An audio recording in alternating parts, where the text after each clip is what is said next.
Travel Wastelanders, this is Bardstown Radio with your host, me, Big Bradley.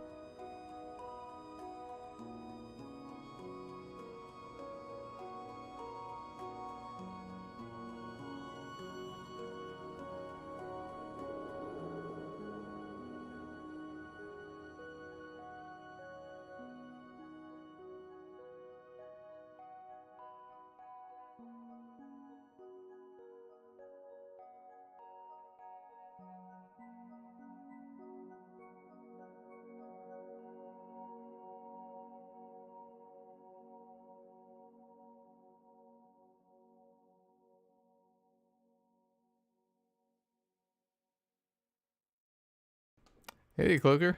Thank you so much for the very generous donation. Really appreciate that. We're just about to start the stream here.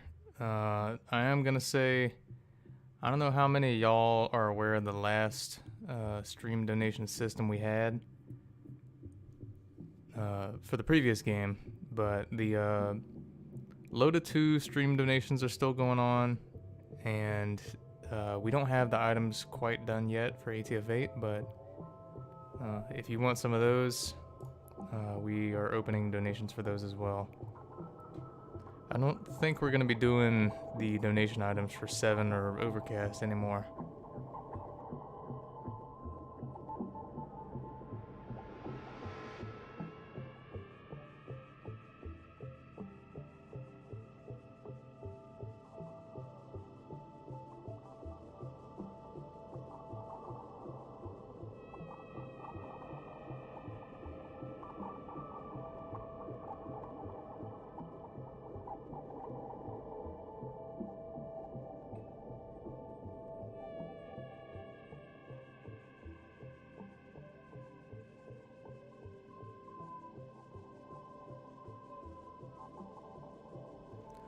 Also, a quick note before we begin.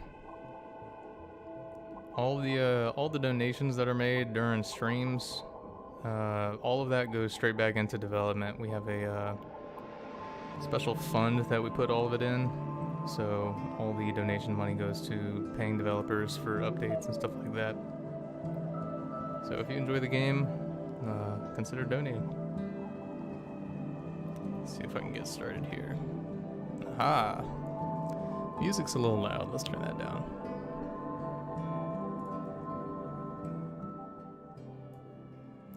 How's the music volume right now? Is it too loud, too soft?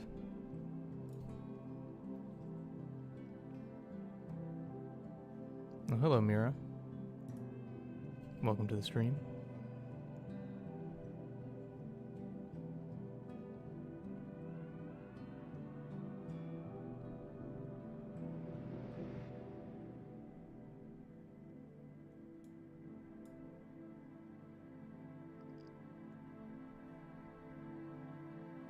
Oh, hey, Sharky. So let me go ahead and put up the... We have the new stream items. We don't actually... I'm not showing them off today because I don't think they're in a state that we can show them off quite yet, but... Let me get the note hooked up. One moment.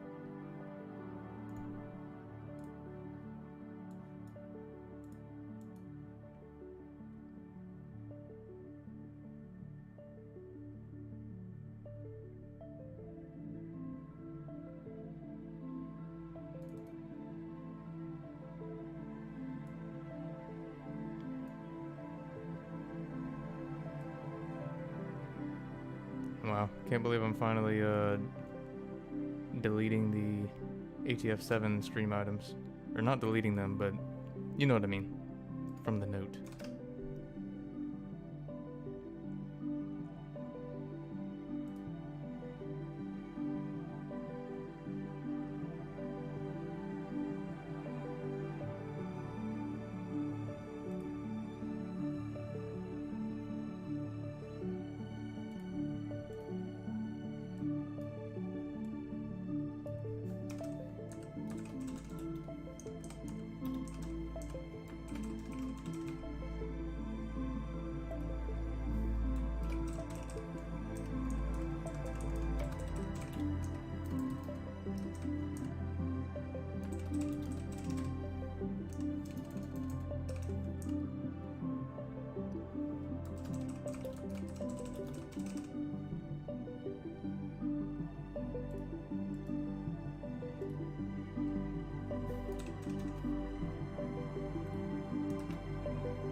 Alright, I'm back.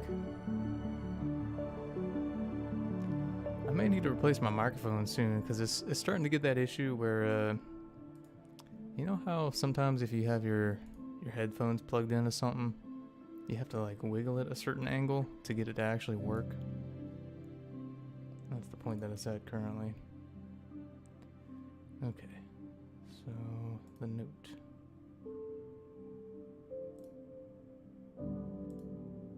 I guess this is it? Will this... Ah, okay. Alright, sweet. Can y'all see that?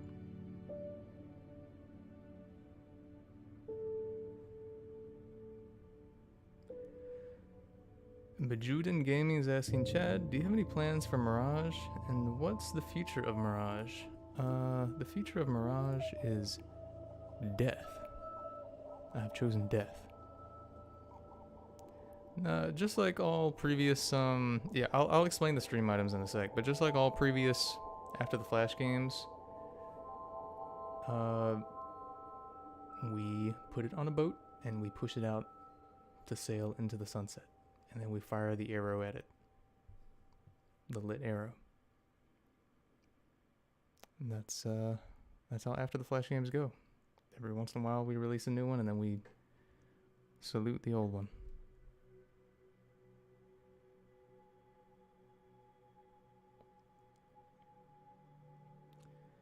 Ryan's talking about the gel rifle. He's talking about concept Vort had. Yes, that is something that Vort and I have talked about. I'll explain that in more detail in just a sec. Let me go ahead and announce, though, that we're actually doing the stream.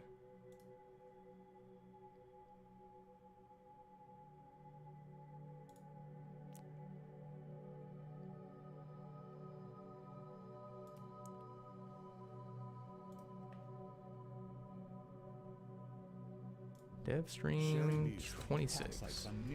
Political ads. Also, for anyone who needs music during their streams, C418, or actually the Minecraft soundtrack, is completely free to use in your streams. So if anyone claims it, make sure you contest it, because if anyone does that, they're just trying to claim your revenue for no reason.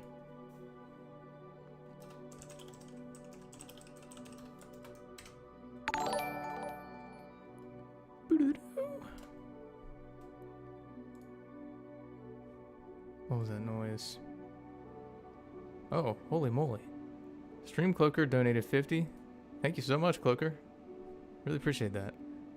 I honestly want to learn how to dev in Roblox so I can dev for this game. No clue where to start though. Once again, thank you. Thanks a bunch, Cloaker, for your generous donations. If you want any of the stream items,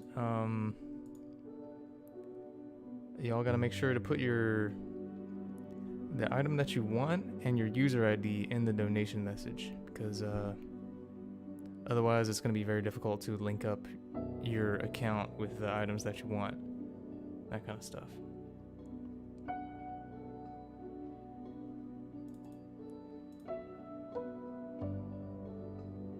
Whoa!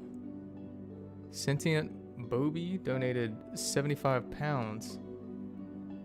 Holy crap. Is that how you say your name? Boa? Bobby?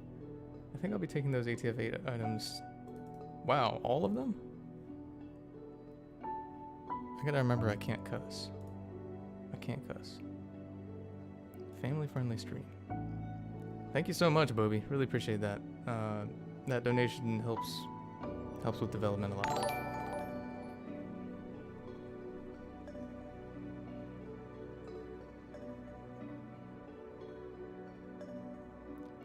Also, if you want to donate and you have any questions or comments that you want to add, I'll definitely read the donation comments. Slippyor donated 10. Thank you, Slippyor. Says, yo, what's good, my man Chad? I forgot the system, so I just wanted to say that keep up the W work. Gearman is coming.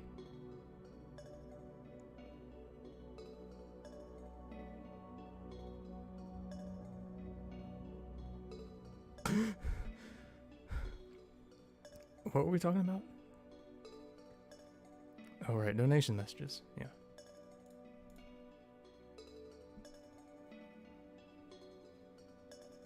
Sentient Bobby did not ask a question, but I've got you written down.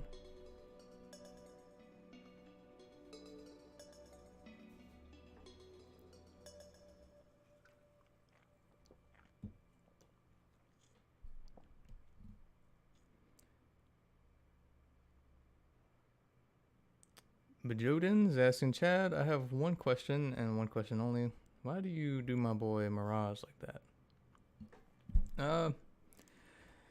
I mean, ultimately, it's really just about whether or not I enjoy working on the game. And Club Boats died, for example, not because it stopped getting players, but because I stopped enjoying it. So I killed it. Just like with Deep Six, I got bored of it. I wanted to make a new game, so I killed it.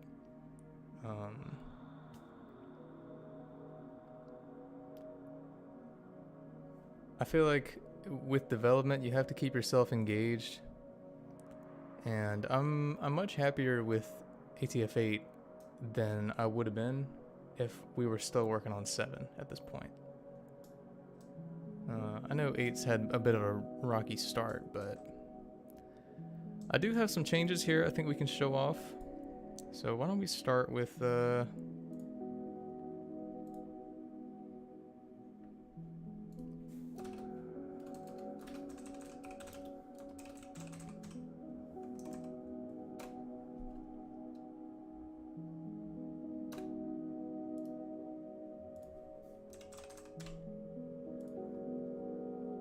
okay, I'm actually gonna let y'all choose in the chat. Try to only keep it to one response. What would you rather see first? The customization menu overhaul, the Golden Safe rewards, the new kit.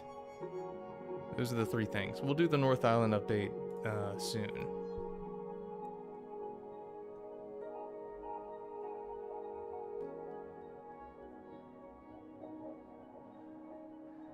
Okay, looks like most people want to see the Golden Safe. Okay, I'm gonna go ahead and show off some of those. Just keep in mind everything you're seeing. Hello, Merc.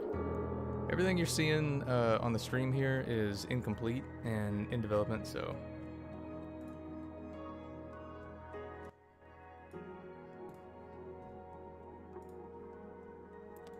Don't expect a fully completed product. So this is a bit of the customization menu overhaul. I guess you're actually gonna see the overhaul here while I'm doing this, so we'll show off both at the same time. Oh hey, Walker Clan donated 35. Thank you so much, Walker Clan. Really appreciate that. Hey Chad, great game so far and highly enjoying it. I will take plasma rifle for my pre-order. Sweet. And my ID is, there's the ID. Thank you. Y'all are on top of it. Shout out to my boy Bones. I don't know who Bones is. But yeah, just like Walker did there, said the item and the user ID, not the username. User ID is the only way I can actually identify you, because you can change your username on the fly.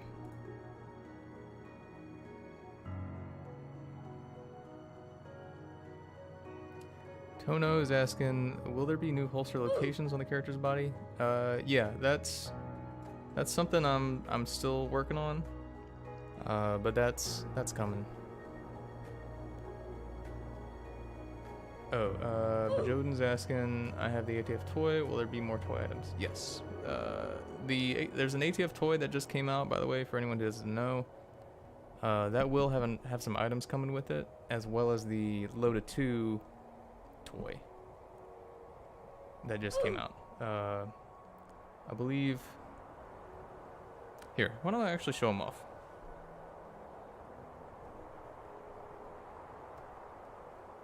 Welcome to the ADHD stream where we get sidetracked every 3 seconds.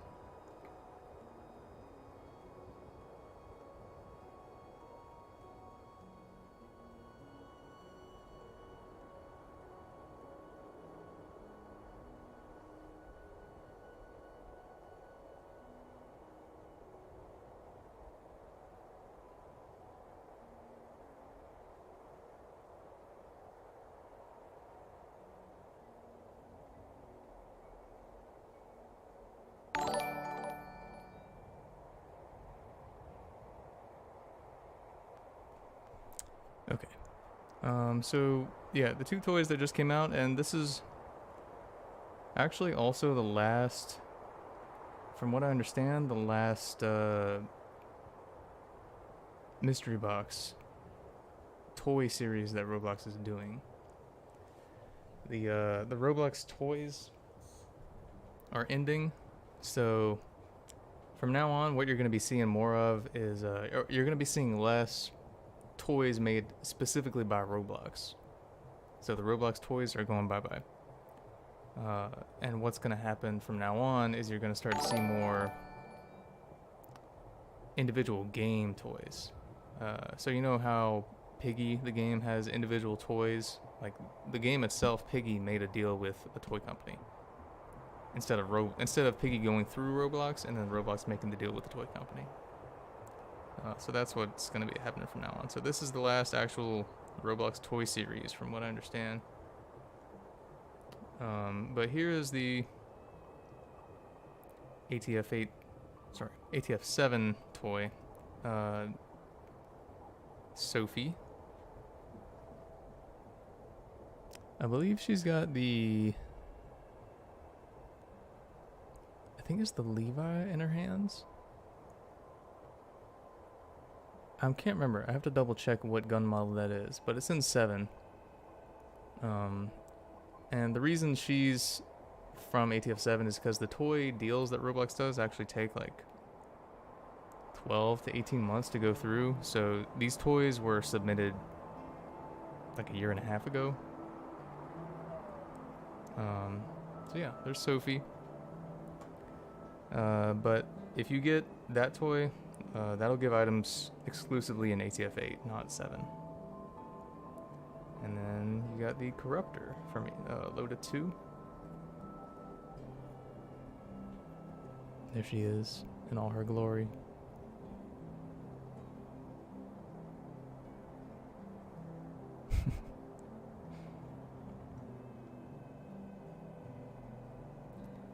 I feel like it's crazy to think that these games that I work on, there's actually toys for them just like sitting in GameStop and Target. Kind of crazy to think about. But yeah, there's both the toys. Okay, so let's go ahead and get back to the, wait, was there a message I didn't read? Okay. Cloaker donated 5. Thank you, Cloaker. Says, forgot my user ID. There it is. I'm back to work. See you in ATF. I'll take any type of sniper or AR for the item. I'm not picky at all. Alright. Well, I think you've actually donated enough to get all of the Wave 1 items, so I'll make sure you get those when those come out, Cloaker. Thanks again. Ian Kuzak donated 15. Thank you, Ian. User ID, Gauss Pistol. I've been your biggest fan since seeing you in the Easter event. Wait, what Easter event? Oh, are you just talking about like seeing me in the game in the Easter event? Anyway, thanks Ian. You'll have that Gauss Pistol when it comes out. Mars is asking, how do you do the giveaway? Don't worry, it'll be at the end of the stream. I have a thing that chooses people in the chat at random.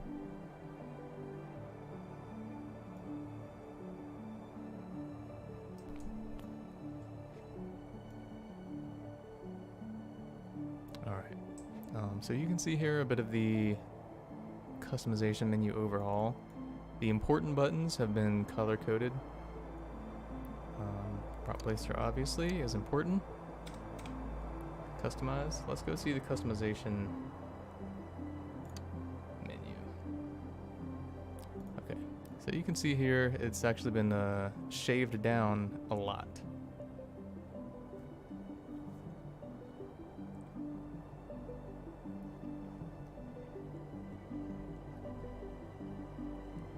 So data is the same, shop and market are the same. But everything else is different. So we got character. This is just one panel now. This includes your name and bio. It includes your morphs, your shirts and pants, and your body proportions, skin color, your current face, as well as all faces that you want to equip. But an interesting update here is actually the morph menu has been changed to work with R15 instead of R6. So if you want to remove your hand, for example, you can do that. Let's say you just want to make your left shoulder robotic while the bottom of the arm is still... Or actually, let's say the bottom of the arm is robotic. There you go. You can make that work now, or you can put a bandage there. Ooh, okay. Pressing none on full body morphs makes all of these parts visible. That's not good. Let me make a note of that.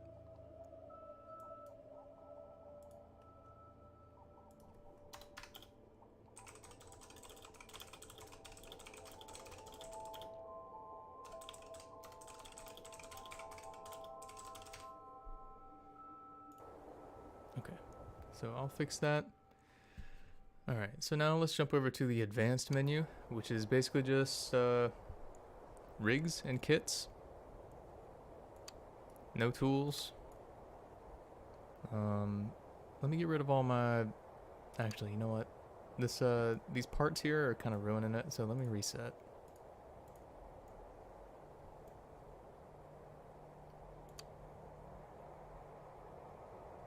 Alright, advance. Let's get rid of all my default hats so y'all can see this a little easier. We got the Brawler, Wasteland Brawler kit. There it is. It's basically just some lower body armor, some cool gloves and gauntlets for you to put on if you want. This was made by Hog. He's on the development team. And also, you can't see the boots very well, but there's the boots with some shin guards. Super cool, in my opinion. I think I might actually be wearing these gloves on my character in the future.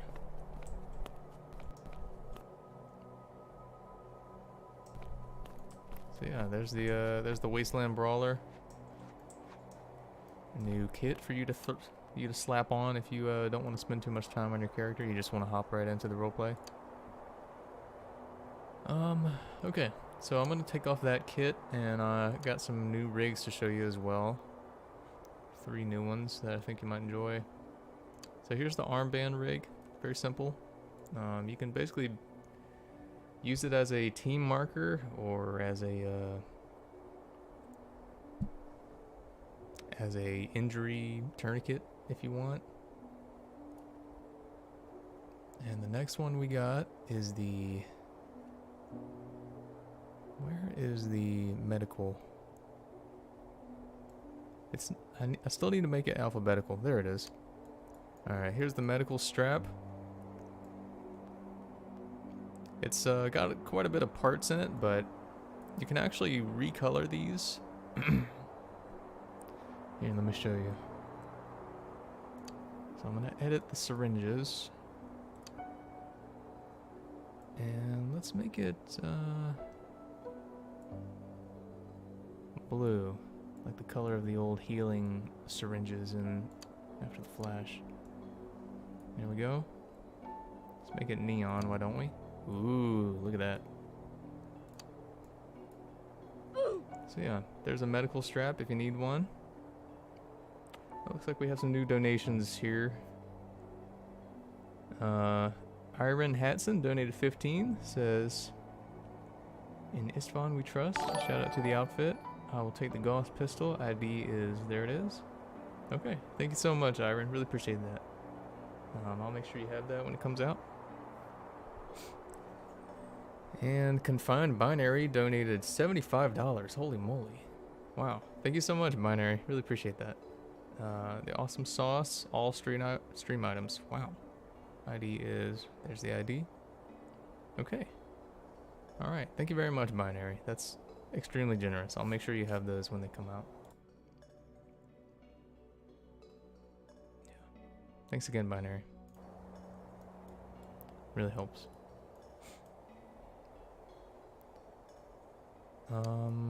Okay. And the last one I want to show off is the new gas mask. This one's actually based on the old school gas mask model that we had in the other games.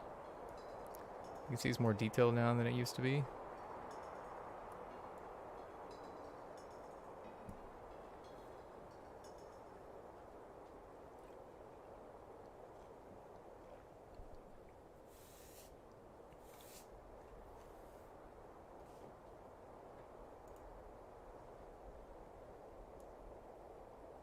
Okay. Yeah, just like with everything else, you can change the color if you want to. You can change the scaling of some of these parts.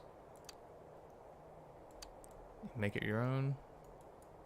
Let's see, why don't I recolor the mask plate to be orange? It's a little too much red. There we go. Let's make it rusty. Mm-hmm. Yep.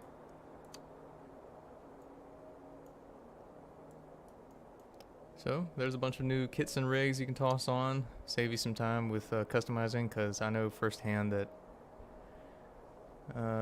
you don't always want to spend an hour working on your character, you know? Sometimes you just want to hop in. So here's the new tool menu. Your toolbox is actually in the same place as the tool bench, so everything relating to tools is done here now. So let's say you want to add the base Antec to your toolbox. you just press the plus button. But if you want to actually edit the Antec, you hit the tools and it shows up here. And let's say you don't want to edit right now, you actually want to look how it looks on your character. So you hit the tool I button here. There you go. Now you can see how it looks on your character. Let's go back to editing. So I'm gonna make this into a bit of a scrappy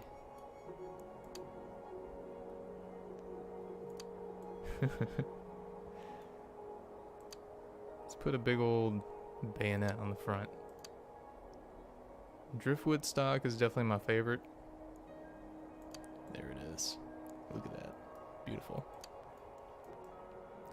And oh wait, we have another donation. Midge donated $75. Thanks, Midge. Really appreciate that. All of those ATF8 pre-orders, please. There's the user ID. Okay. Thanks, Midge. That's really generous. Really appreciate that. I'll make sure you have those when they come out, and I'll keep you all updated on the work on that end. Vort and Nick are working on those tools. Sentient says, will you ever add a third slot? Yes. Yes, it will. The system actually, you can see here there's supposed to be 3 more slots, but I just haven't added them yet because we're still kind of testing out the viability of having 2 tools first. Thanks again for the donation, Midge. Really appreciate it. Hestia says, hey, will the people who bought the previous stream items get an equivalent from the pre-order or something? If I recall correctly, what I was gonna do was anyone who donated for any of the ATF 7 or Loda 2 stream items will get something in ATF 8 as a thank you, just like a small thing, but nothing huge. Rig Week winners donated 25. Thank you so much, Rig. Really appreciate it. Hey Chad, just making sure that we're not forgotten. Those dev swords aren't collecting dust. User ID. Oh yeah, okay. You got the dev sword, sweet. Thanks for donating, by the way. I got your user ID. So you'll have that item. Oh wait, you didn't ask for an item. Oh, did you just donate? Huh. Okay. Well, Rig, if you were asking for the, either the Loda 2 item or the ATF 8 item that's 25, just, DM me on Discord with proof that you are who you say you are on YouTube. And then I can make sure that you have it. Whoa. Lone Gutierrez donated 75. Holy moly. User ID is this. Hey Chad, love both Mirage and Wintertide. Hope we can see more updates. It's what I look forward to every time I'm on. I'll request whatever I can get. Thanks, Lone. That's really generous. Really appreciate that. That helps with the development a lot. I'll make sure that you have all of the... I'm guessing you're wanting the ATF 8 items when they come out, so I'll make sure you have those. You got your user ID.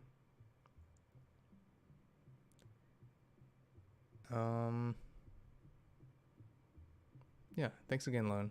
Once again, anyone who donates on the stream for the stream items, all of that money goes into a PayPal account called Dev Fund, which basically just goes into paying developers for work. So I don't really use any of it myself. Okay, so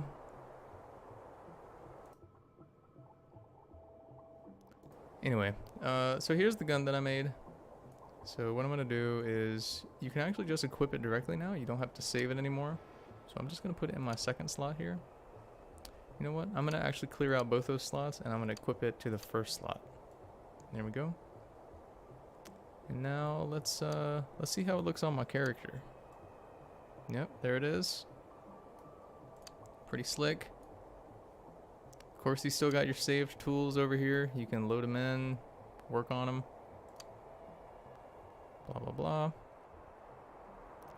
So yeah, this is the new slimmed down tool bench. I hope y'all are excited about using it. I know I'm pretty excited because it's much simpler. Ooh, looks like there's actually some bugs relating to the new toolbox. Weird. Okay. Well, I'm glad we're catching those now.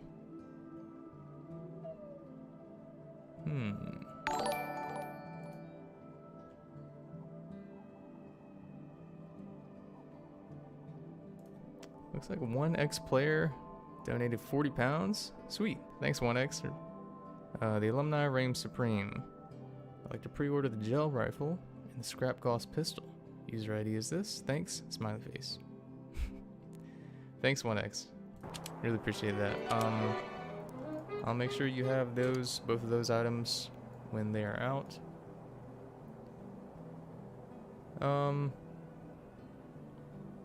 So I guess I'll go ahead and explain the stream items real quick, the new ones.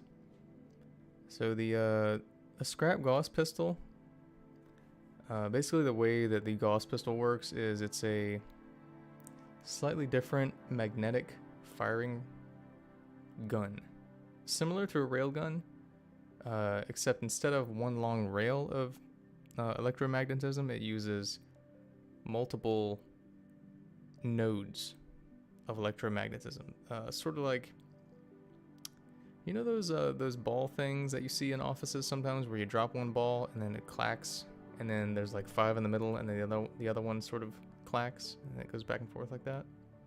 That's kind of how it works. You fire it, and then it amplifies a bunch of forces to the projectile, which goes pew. So that's a Gauss pistol. Gel rifle. Some of y'all have seen Vort talking about it. It's meant to be an experimental sort of like gel projectile that hardens when it fires. So it's going to be a unique weapon type. And then the scrap plasma rifle. I think y'all have seen a plasma rifle in the game before. If you haven't seen the Marauder, I guess I can show that off. But yeah, it's basically a railgun. Very similar in power and speed.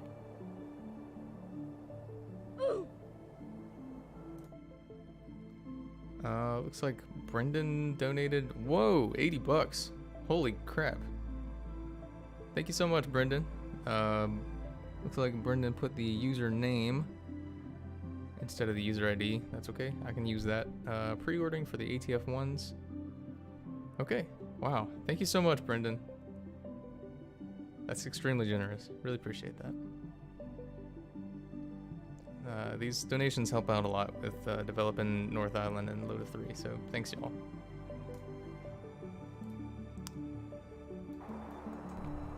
It's difficult to be an indie dev. Alright, so let me show off for y'all the, let's hope the system doesn't break again. I'm gonna show off the Marauder. This is the only plasma rifle in the game currently. It's basically a railgun, except... Sorry, let me back up a second. It works similar to a railgun. There's no slugs, so you don't... The only thing you have to reload is the battery. So yeah, you get quite a few shots, but they're very powerful shots. About the same power as an actual railgun, so... and much less weight also, because it's just the weight of a battery instead of a railgun, which would have a battery as well as the slugs. So there's the railgun firing. It's a little loud, sorry about that. I don't know if you can tell, but it's 4 times faster than a normal bullet. And it is very explosive on impact, and it leaves a sort of chemical flame where it fires.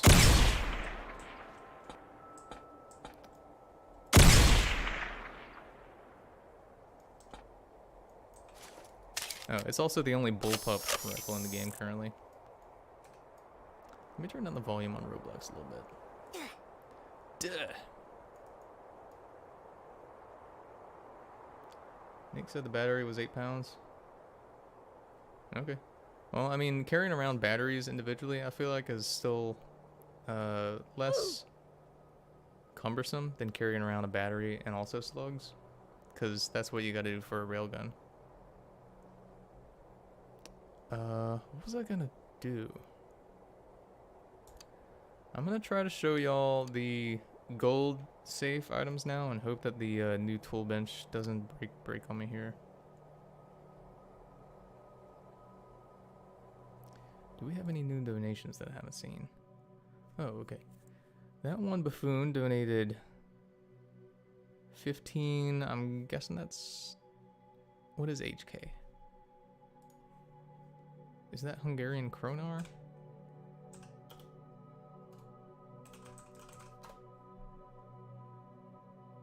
Oh, Hong Kong dollar. Okay. I hope that's correct. Thank you so much, that one buffoon. Really appreciate that. Sorry for no message. User ID Gauss Pistol. Okay, fair enough. Thanks, buffoon. I'll make sure you have that when it comes out. And looks like the next one is Zeta donated 20 bucks. Thank you so much, Zeta. Keep on making ATF a great game to enjoy and keep mods in line so they don't kill it when enforcing their own interpretation of the rules. Much love. Okay, thank you very much, Zeta, for that donation. Really appreciate it. And yeah, I think everyone here will be happy to know that all of the current mod team and staff and helpers will not exist tomorrow morning. I know all of their addresses. Just kidding. SAR Industries donated 40 Canadian. Thank you so much, SAR. ID is this. Gel rifle and Gauss pistol, please. Excellent. Got you covered. Also, Chad and Big Bad Bradley sound really alike. Coincidence? Yeah, I mean, Big Bad Bradley, let's see. So if Big Bad Bradley is like 30 at most, then he would have been born around 2132, which I was born in 1994, so there's no way we're the same person. Just a coincidence, I guess. Looks like John Doe donated $100. Whoa. Wait, what? Who is John Doe? They just said hello world.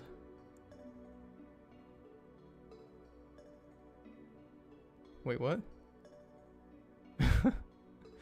John Doe, who are you? Thank you so much. That's very generous.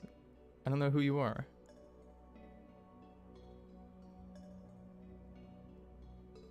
Is it the hacker?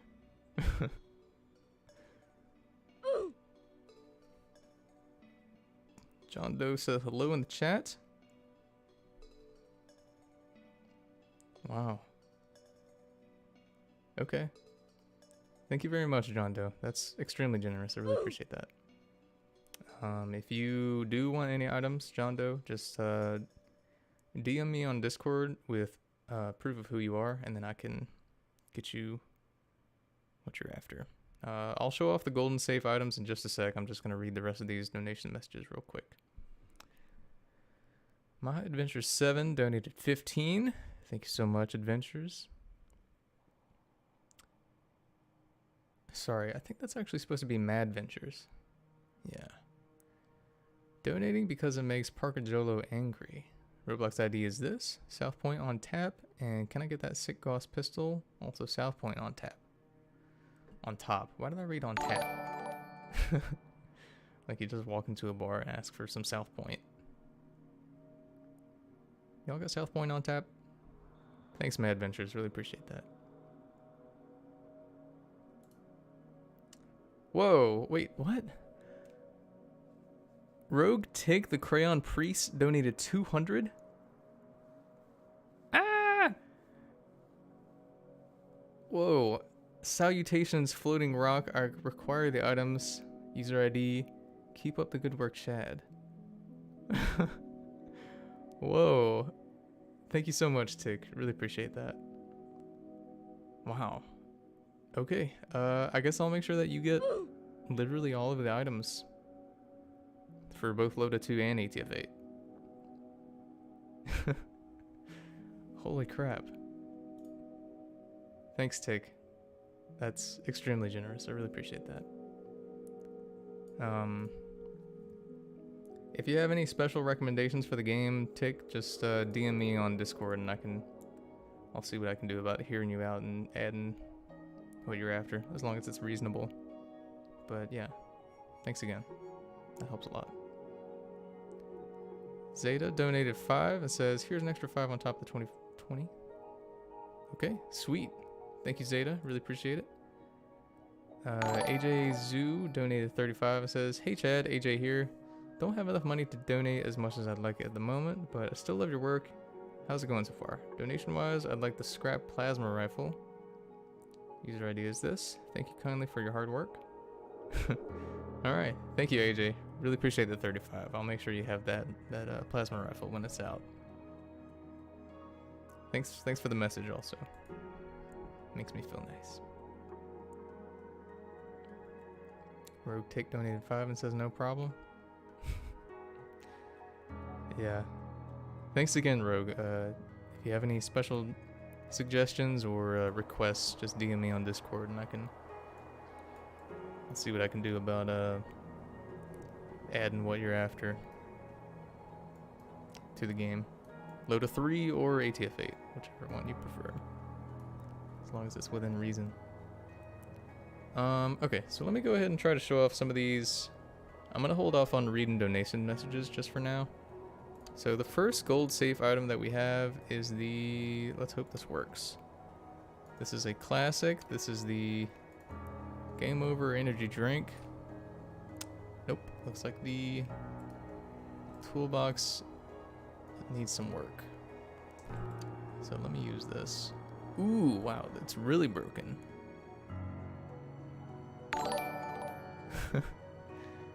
Alright, I'm gonna have to fix that, but let me try to show these tools off first and then I'll fix this bug. Gabor says, can we expect a change in textures of walls? Yes, I can actually do that while we're streaming.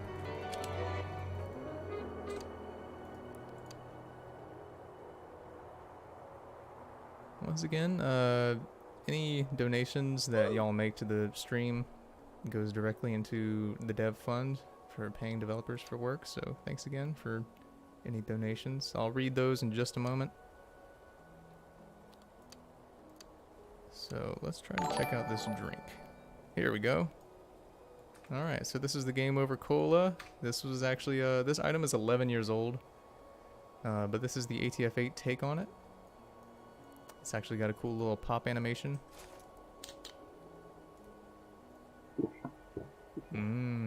Slurp. What I should do, what would be funny is, I should make it so that if you drink it, your run speed is like 10 to 15% higher for a minute. I feel like that would be funny.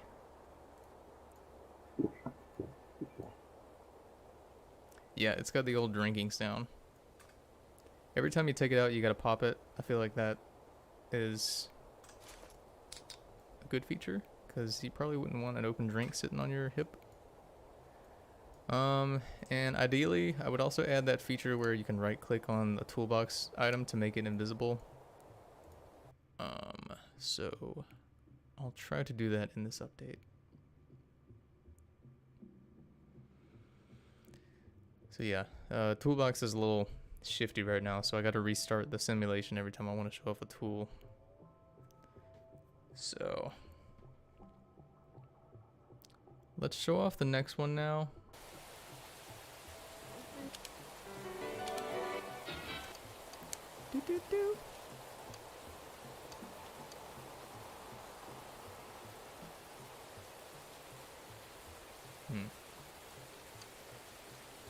Okay, So the next one I want to show off is, where is it? Oh, it's alphabetical. There it is. Okay, it's on the hip wrong currently, but this is called the medical biofoam. And it's basically just a futuristic, emergency medical tool. If someone has an open wound, this will very quickly seal it. It doesn't work yet. If you try to use it currently, what you'll do is actually drink it, which would probably kill you. But I will be making it work as intended soon. So yeah, these models were made by the Tool team. They're much better looking than they used to be. Again, this is the medical biofoam. Not on the hip correct, but I'll fix that. And then these are the golden safe items, by the way. And last but not least, we've got one more golden safe item. Just out of curiosity, while we load in, who here actually collected all 7 golden safes?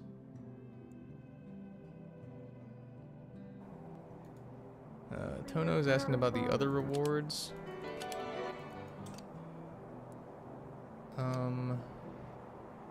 Yes, we actually do have most of the other safe stuff. But I won't be showing that off in this stream because a lot of the models aren't ready, but also the code isn't ready for those. So last but not least, for the golden safe, we got the shooting star. Let's get a close look at it. So here you got the shooting star. It's the first actual Gauss gun in the game, and it's lever action. It's a scrap rifle, scrap Gauss rifle. And the cool thing is this sight here, you can actually slap it onto any other gun. It's a universal sight, so you can slap it onto the shotgun if you want, any other gun. And let's take a look at Nick made this gun, by the way. So let's take a quick look at some of the other attachments. So the grip attachment spot is still broken for now, but the handle you can actually put on the stockless handle in case you want to use a blunderbuss, I guess. And then for the chamber itself, you've got the basic chamber, but you've also got a suppressed version. There it is. It's got a sort of muffled sound to it. So yeah, that's the suppressed version of the shooting star. And then last but not least, you got the sight slot, which again, any sight that you own, you can slap onto it. I need to modify it slightly because some of the sights actually go inside the gun a little bit. Yeah. Yeah, so I'll fix that.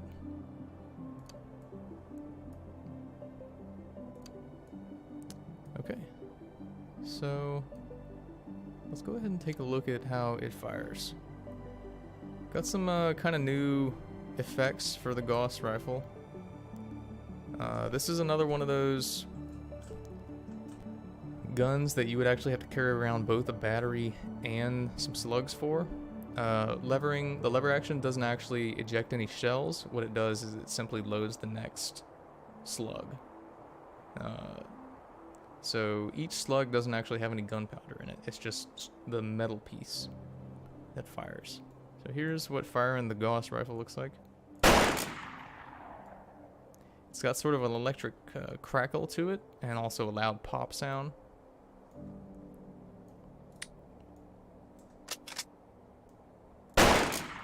You can see that a shell doesn't actually pop out because there's no shells to be ejected. It's just purely slugs.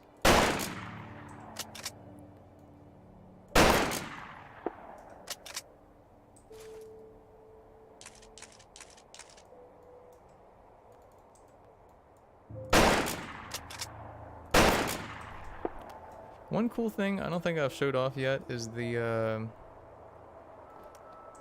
firing into the water with this update now has an actual effect to it. Previously it was just like a sort of sparks, like metallic sparks effect.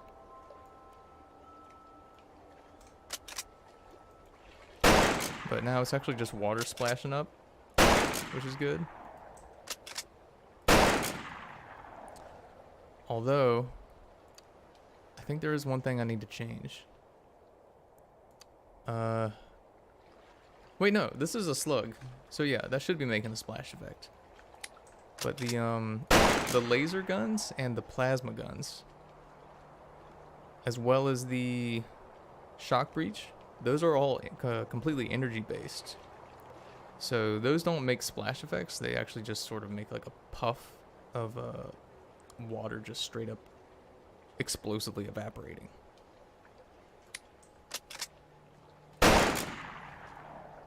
So yeah, strong slugs coming out of that.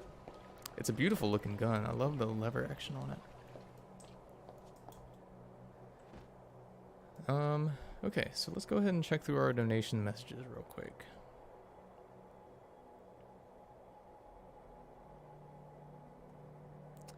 So we have some.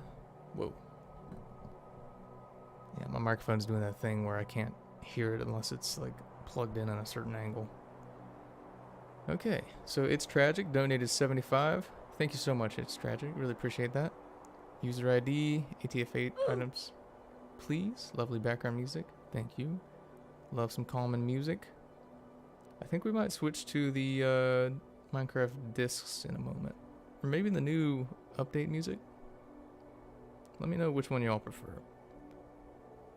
But yeah, thank you so much, Tragic. Really appreciate that. I'll make sure you have those items in the next update. Slippyor donated 15. Thank you so much, Slippyor. Our Forgore to donate 15. Here you go. Quick thing, Mabob, I want to ask. If you'd like, consider adding the D20 perks that were in 7.5. I think they were D20 perks. I'm not sure what you mean.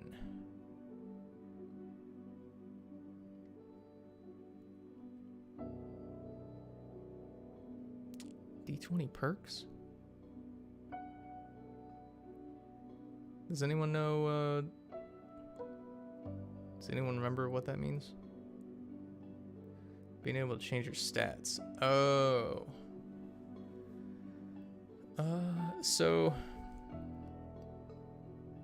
I don't think people actually enjoyed using that system because it's a really simple mechanical thing. It's just like, if it's something that people get enjoyment out of, if everyone uses it, then it's fantastic. But the issue is only a very small amount of people actually want to put in the time to do those stats. And because of that, every other player is like, oh, no one else has done it, so why should I do it? And then it just becomes this thing where like literally nobody does it because nobody else is doing it. So it's kind of a catch-22 problem. But it's understandable. Zeta donated 5 and says, yeah, just the gel rifle. Also would love a large prop settlement pack to be added. We do have plans for more expansions for the prop placer, but we'll keep you updated on those. Rogue Take donated 205? Holy crap. Whoa, that was 11 minutes ago? How did I not see that? Whoa. Wow. Thank you so much, Tig. That's extremely generous. Really appreciate that. I still want another long suppressor, such as the pre-patch M65 suppressor. We need the long boy. Pre-patch M65 suppressor. By the way, that's mostly hours of testing there. Oh, you're talking about you're talking about putting the suppressor on the suppressor. Okay. Yeah, I know what you mean. Wow. Thank you so much, Tig, though. I really appreciate those donations. That really helps with development a lot. Again, if you have any special requests or suggestions, just DM me in Discord and I can talk to you about them. But yeah, thanks again. Really appreciate it. Italian, the Shadow, donated 50 Donkey Kong coins. Hey Chad, how's your morning, day, evening?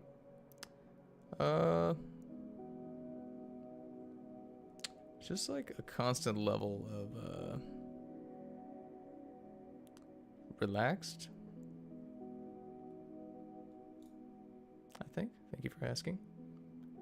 Kobe, the Light, donated 38.46. Very interesting amount.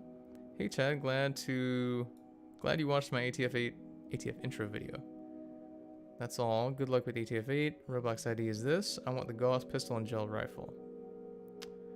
I'm not sure if you donated before in this stream, Kobe, but the prices that are next to the items, the way it works is like, if you want one of those items, you donate a certain amount, and then as a thank you for donating that amount, you get the item that's next to it. So that's how that works. Oh wait, 38.46. Oh, okay, so that's pretty close to 40. Huh. Okay, I think I see what you're going for. RC donated 85 Canadian. Chad, all the goodies, please. User ID is there. Thank you so much, RC. I really appreciate that. That's a really generous donation. I'll make sure you have those items when they're out. Q Swag donated 75 as well. Thank you so much, Swag or Q. I'm guessing that's what you prefer to be called. Hey Chad, stuck at work, so I'm gonna miss the stream. Figured I'd pick up the new ATF 8 stream items before I missed out. User ID is this, my Roblox ID. Happy streaming. Okay, thank you so much, Q. Really appreciate it. I'll make sure you have those items in the next update, and good luck with work. If you happen to be at a fast food place, in my honor, I just request that you fill the oil tray, the fries, with ice, and then put the tray into the oil. That's my one request. Just kidding, don't do that.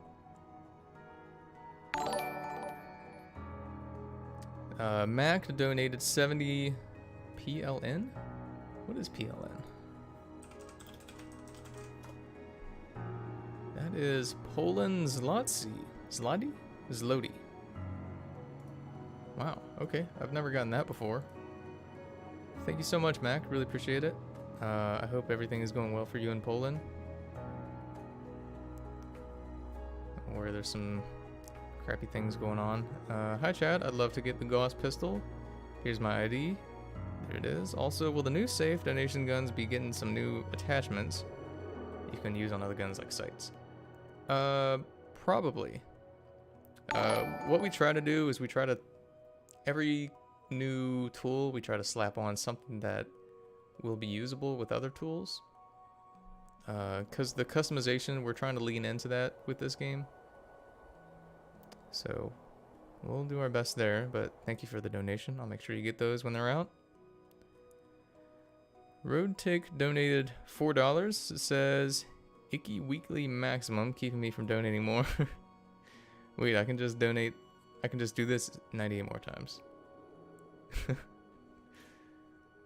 Alright, thank you so much, Tick. Really appreciate it. Okay. Ian says, how powerful will the Gauss pistol be? It's a scrap Gauss pistol, so you're probably looking at it no more powerful than a 9mm pistol, maybe. Somewhere around that area. Not super powerful.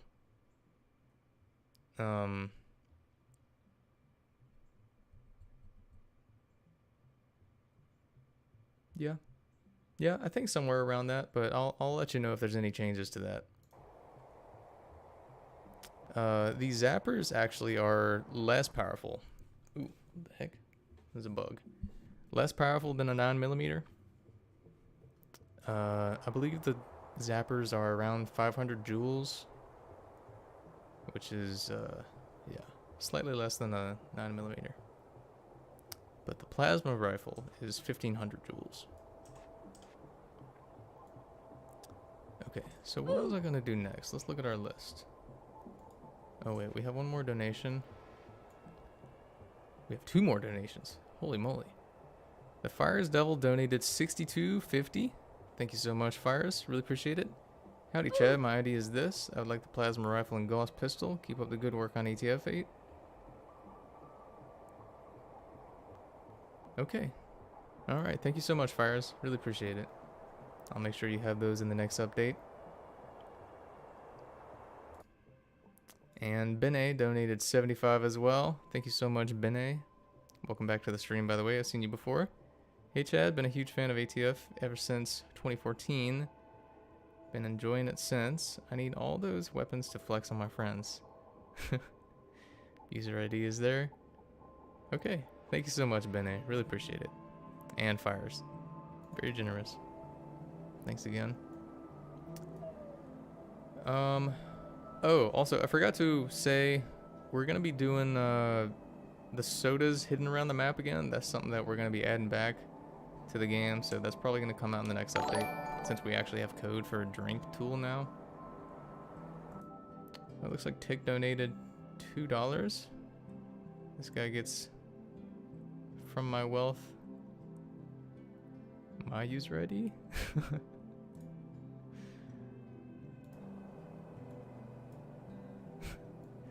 Alright. Thanks, Tick. Thanks again. Really appreciate it. Okay. Let's see. What's on our to-do list right now? So I showed off the pre-made kits and the customization menu overhaul, as well as the golden safe. So I guess we'll go ahead and show off. I gotta do some bug fixing, but you know what? Let's do the bug fixing now. And let's save showing off North Island for a little bit from now. Alright. So what do we got on our to-do list? Charlie's asking, will we ever get pre-made PDA for ATF 8?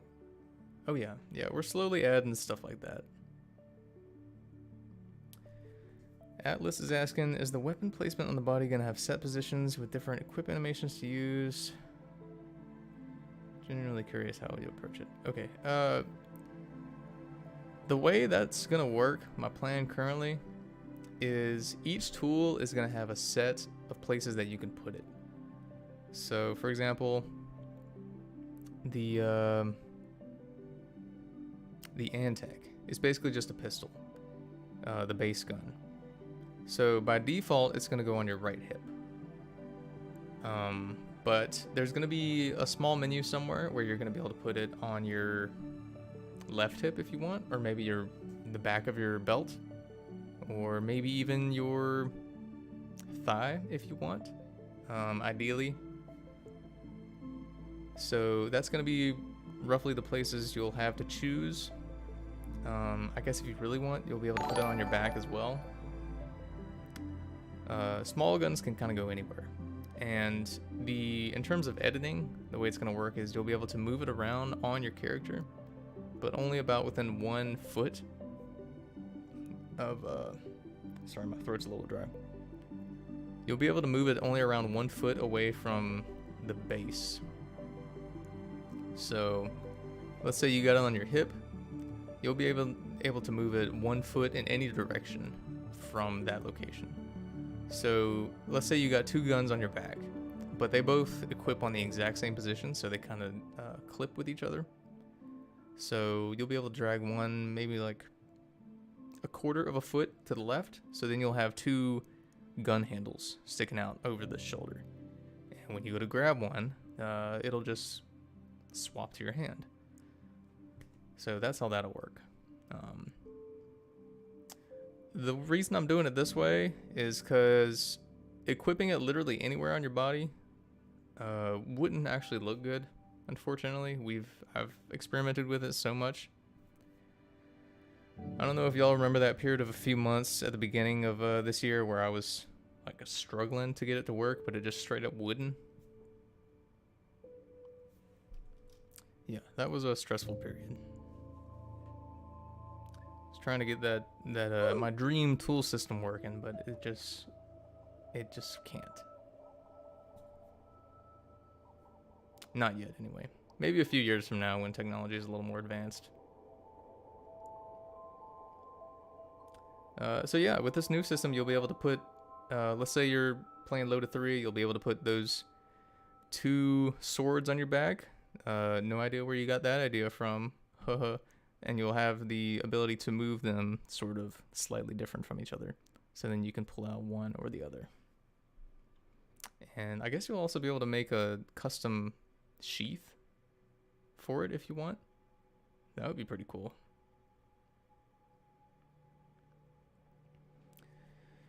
Jan or Jan says, will you add more music on the radio?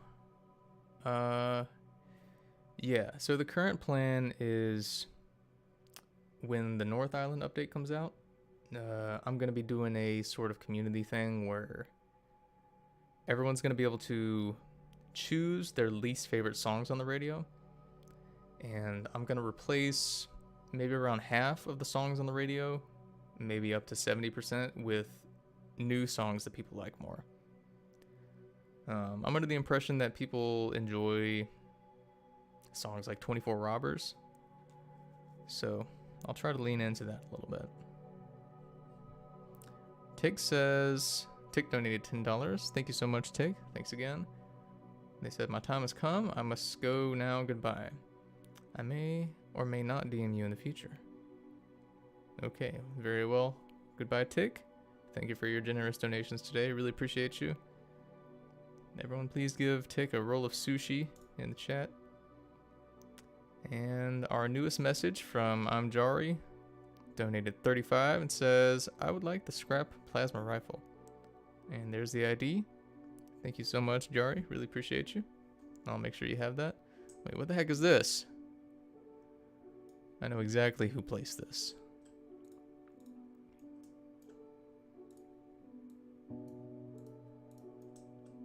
Satanic.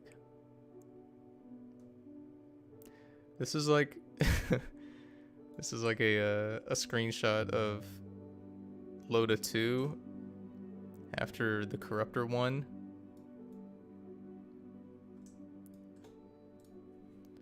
I don't know how many of y'all were there for that. That was about a year ago now.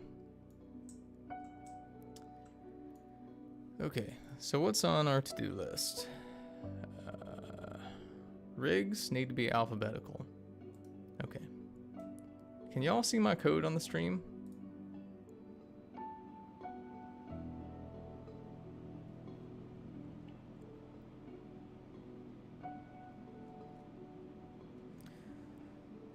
Someone says I always preferred the ambient tracks and overcast. I will be adding a radio switch so that you have the choice to have lore/world music versus ambient music. So the plan is there's going to be like different ambient music that plays in different areas, or you'll be able to switch it off. So that's the plan. I still need to add that though.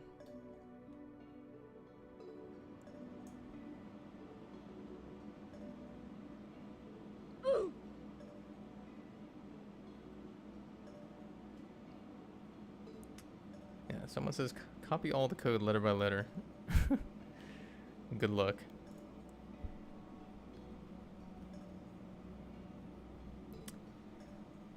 Irie says, my favorite music was definitely ATF 5 and 6, but it's probably because of nostalgia. Yeah, I mean, so the music situation, in my personal opinion, we've been using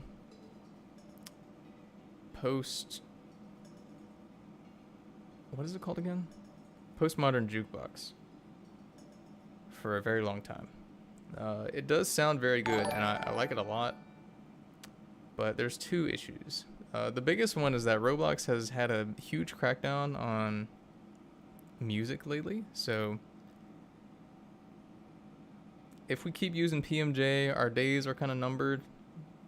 We could go the way of Pokemon Brick Bronze if we end up using too much of that. But also on another note, like I'm just kind of sick of the old way of doing ATF. That's why the customization menu is completely different. The lore is completely different. The music is completely different. The new ATF8 way of doing things, I'm much happier now with the new things. The music, I admit, isn't as good, but I think we can replace some of the bad songs to make it better. Because, like, again, 24 Robbers, I kind of like that song. And I think there's some other songs on the radio that are actually pretty banging. So, someone says, can we get our own music for ATF8? Yeah, sure. Let me shell out $10,000 for our own custom soundtrack. Cloud Sweetener donated 25. Thank you so much, Cloud. Says, hi, Chad. Hope you're having a good day so far. I'll take the gel rifle, please. ID is there. Got you covered, Cloud. Thank you so much. Really appreciate that. Wait, so what was I talking about again before music? I completely forgot. Welcome to the ADHD stream once again. I'm gonna hold off on reading donations for a few minutes so I can try to get some of these bug fixes going on. Items rig. Okay, there we go. Set up pre-made rig.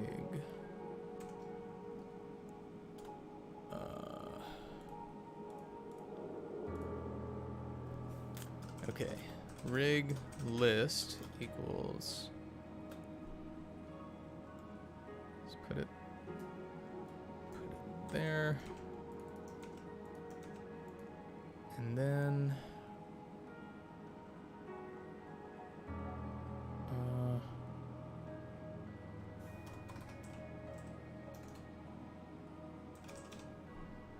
I always use my own name as a code marker, just because there's literally no other place in the code that my name would appear.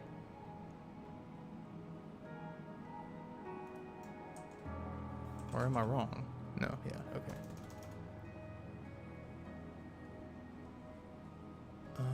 Wait, where's the alphabetical sort that I had? Oh, here we go. Okay, yeah. So here's this alphabetical sort code. Crap, did it not copy?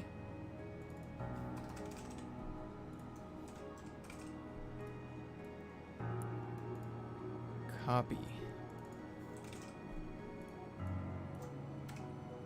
Okay, there we go. Alright, let's see if that ironed it out.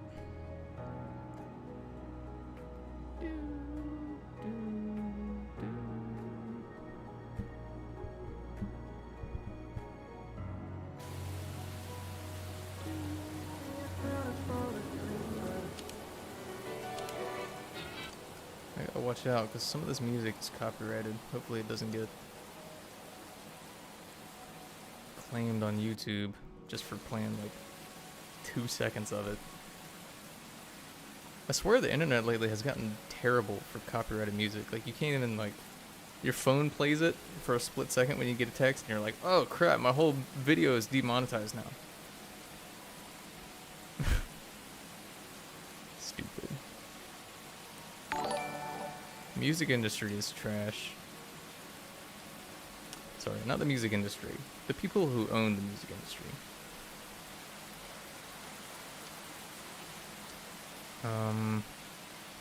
Okay. Okay, there we go. Alphabetical rigs. Fantastic. Watch the rain sound get copyright claimed or something. Sentient says, will you ever make it so players can edit the weapons more, such as change the colors and textures? Maybe. Although,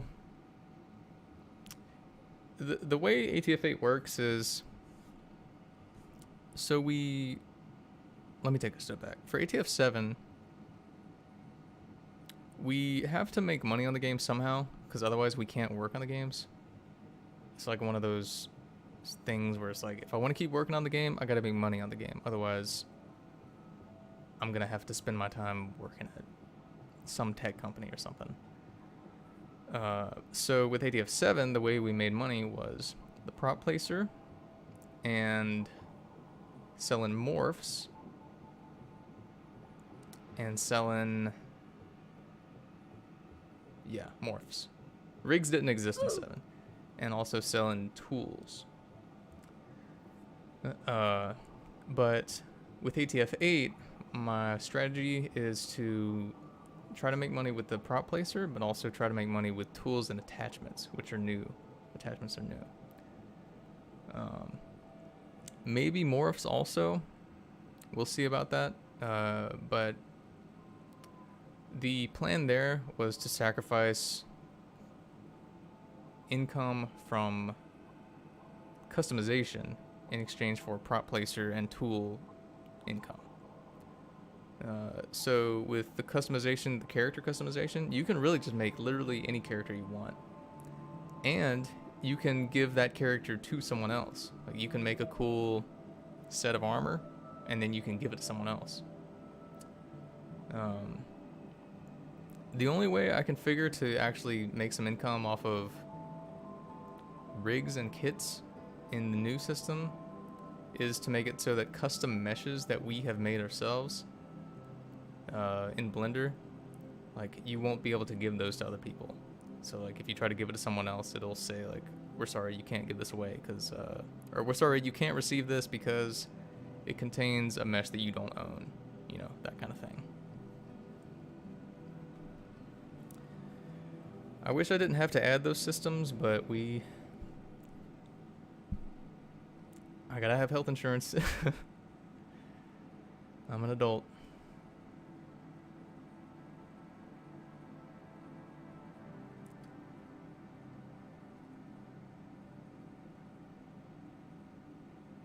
Okay. So rigs are alphabetical. Fantastic. Tool markers, I have already gotten rid of that. Ooh, baseball bat. I didn't show you all that. That's something I left out. So, who here plays Loda? Out of curiosity.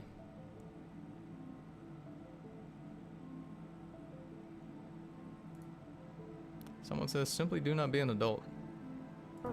Okay. I will go baby mode.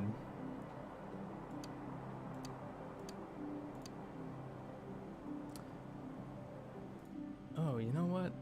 I forgot to announce to the Loda chat that we're actually doing a stream.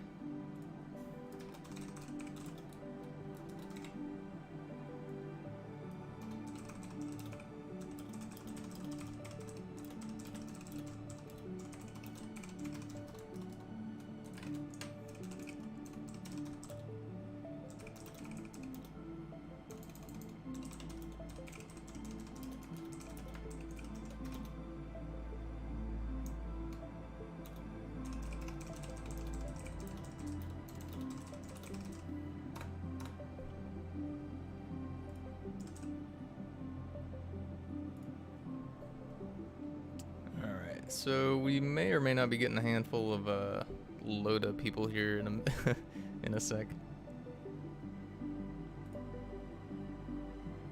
So let's go ahead and check our donation messages while we're at it. Eugene Quiplash donated 25. Thank you so much, Eugene. Why is my AC on blast right now? Hi, smiley face. User ID is this. Can I have the gel rifle, please? Of course you can. Thank you so much, Eugene, once again. 013 NZ donated 78 Hong Kong, I'm pretty sure. Thank you so much. Really appreciate it. All the goodies, please chat. Roblox ID is this. Can't wait to see the Black Mountain. Yes, I'll be showing off Black Mountain sometime during the stream, so stay tuned for that. All the Loda people, welcome here. I'm just about to show off the new animation set made by Mira, our animator, for the two-handed melee weapon. So these are going to be animations in both ATF8 and Loda 3. So 013, thanks once again for your donation. Really appreciate it. Zertoni donated 261 Donkey Kong coins. I'll have a plasma rifle, please and thank you. My user ID is this. Thank you so much, Zertoni. Really appreciate it. And most recently, we have Dr. Indoor. Welcome back, Indoor. Donated 15. User ID. Hello, Chad. Hope you're doing good todays. I'll take the Gauss pistol, please. Also, will you be adding render distance for North Island? Thanks lots. You're the best. Render distance. I'll get back to you on that one. No comments at the moment, but we are working on some performance enhancements for the game. So stay tuned. Okay, new baseball bat animations. So these are free in ATF8, and these are going to be the new two-handed sword or melee weapon animations in Loda 3. Once again, these are made by Mira, so you can see the new tools. Of course, they jangle on your holster. So let's go ahead and equip it. Check this out. Boom. Fighting stance. You got your relaxed position, of course.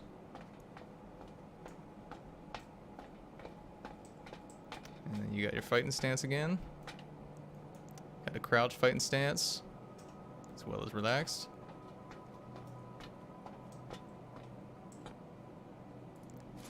And then you got the new hit animation.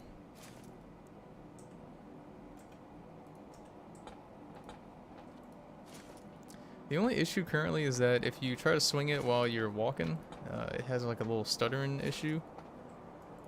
So I'll have to fix that. But yeah, there's the new swing animation. Very smooth in my opinion. And obviously, because this is a Flashstorm game, we go a little bit too all out and we make prone animations for a two-handed sword. It's a little in the ground currently, so I'll need to fix that. But yeah, so here's the normal crawl, relaxed crawl. I might have to change that up a little bit, but you got your stab animation. And then of course you got a unequip while you're prone. Oh, also, I fixed it so that the camera is always on your head. Ooh, that's weird. Got some weird animation bugs going on there. What the heck is that?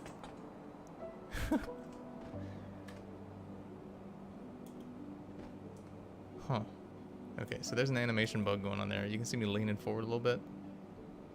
Kind of weird. So yeah, the camera's always on your head. So when you're standing up, obviously, when you lean over now, it'll be at your head instead of sort of above you and behind you. If you want to zoom in, so you'll be able to see your gun pretty easily. And also when you're prone, it's no longer just sort of floating above you. If you want to zoom in and get a first-hand look at what your character's seeing, you can do that. So that's just a little nifty upgrade.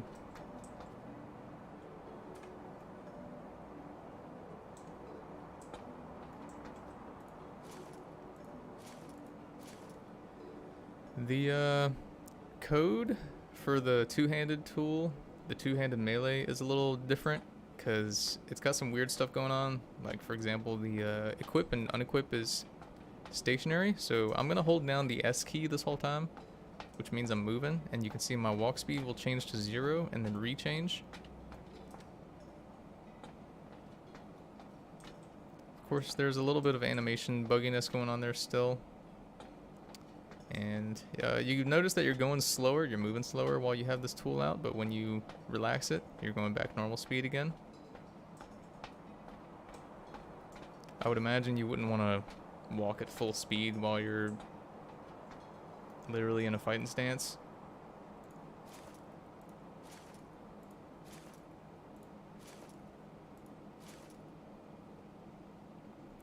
Bolt says, we ever gonna make it so the body is visible in first person? No, probably not.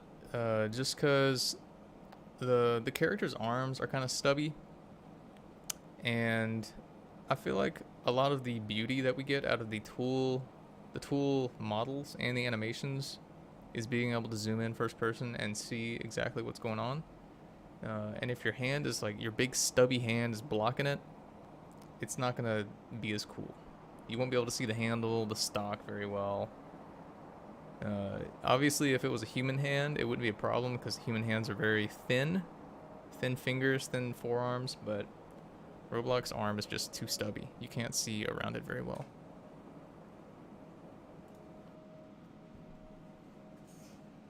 So yeah, maybe in a future game, we'll invest in literally animating all your digits and having humanoid proportions, but I don't know.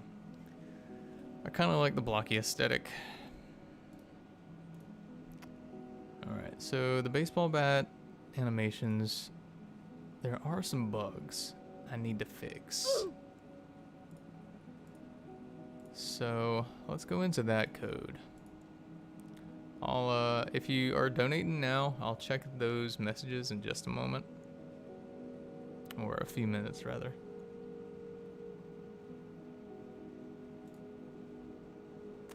Tool modules. Alright, melee, long blade. Okay, so the problem seems to be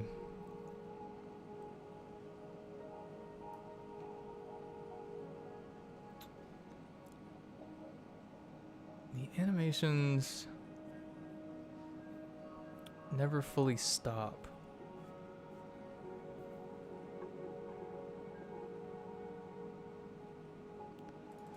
Let me take a look at something. Cease special case. Oh, okay.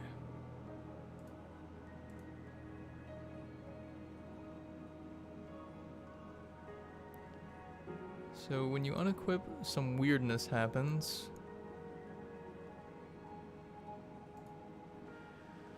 Anim name.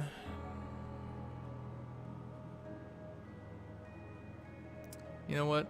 Let's actually address the swing one first, because I think that one's going to be pretty easy. So what exactly is going on there? If the animation is stopped...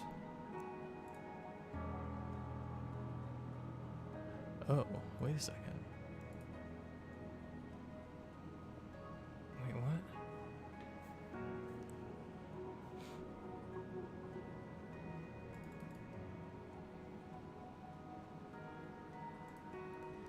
End swing state. So why don't we put cooling down not as part of the swing animation?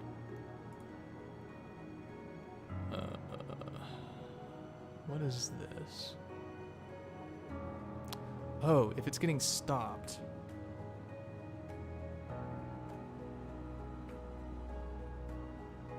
Oh, okay. Yeah. Huh. Yeah, okay. So let's do this. If it's getting stopped, then we're gonna come through here. And we're gonna get rid of that. Gonna disconnect it. Let's see what happens there. A lot of technical jargon ahead, so...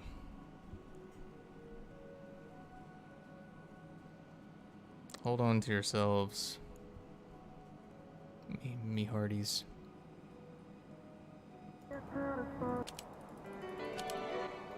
swear I'm gonna get copyright claimed like 13 times just for that studio intro.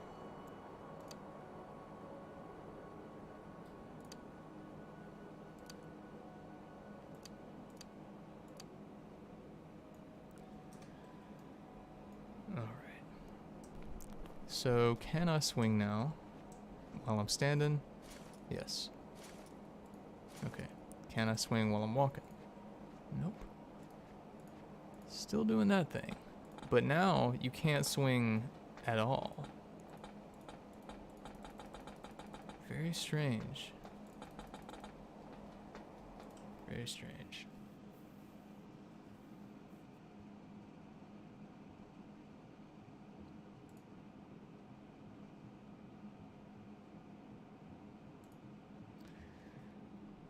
Stand, swing.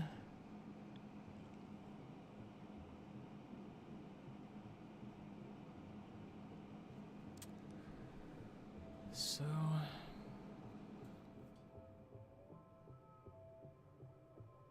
something's happening here. My guess would be that as soon as you click swing, it is immediately stopped.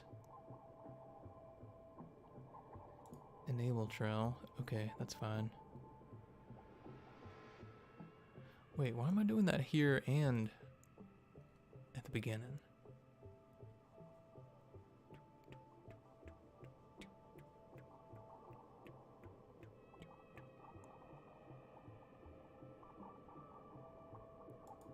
Oh, okay, that's...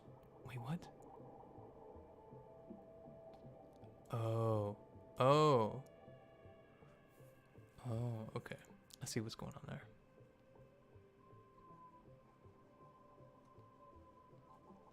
Fab says, will we get a peek at the Halloween event? Nope. You will not get a peek.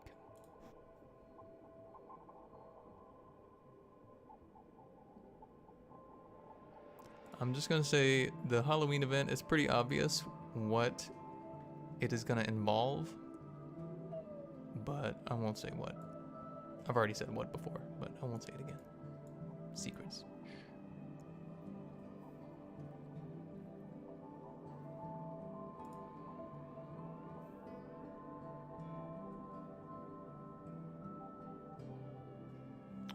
Okay.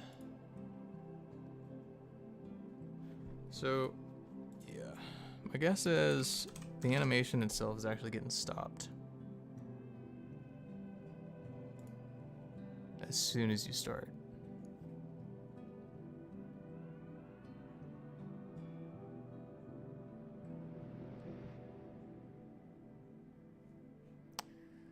Simak is asking, will we get new Big Bad Bradley?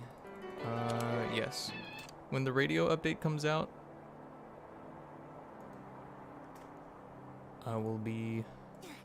I'm gonna go ahead and turn down the sound completely so I don't get copyright claimed. But yeah. When the radio update comes out, there will be all new music as well as mostly new radio announcements. Okay. So you swing. Okay, it stopped. Now what happens if you walk and swing? Yeah, it's getting stopped immediately. Okay.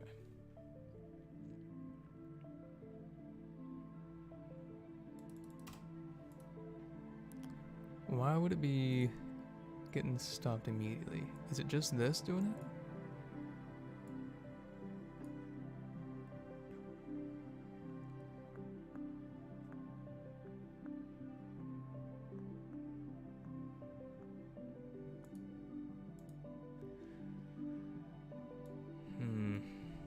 I noticed that this is never actually getting set to nil, but I'm not sure if that's actually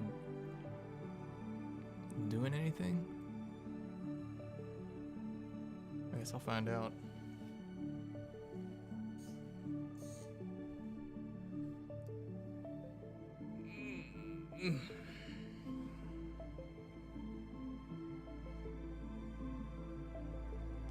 Fab is asking, will we get radio prop that can play custom IDs?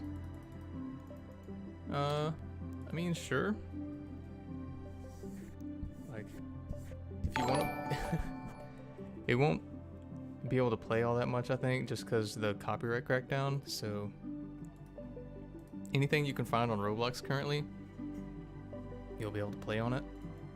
But, again, Roblox had that crackdown, so... Not as much as there used to be. Alright, so let's see what happens. No, it still does the same thing. That is very strange.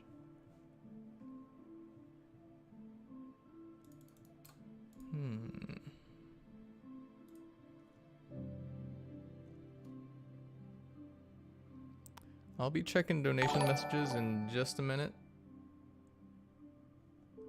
Why don't we listen to the new Minecraft tracks? I think pretty banging in my opinion. So Below, I think, is my favorite.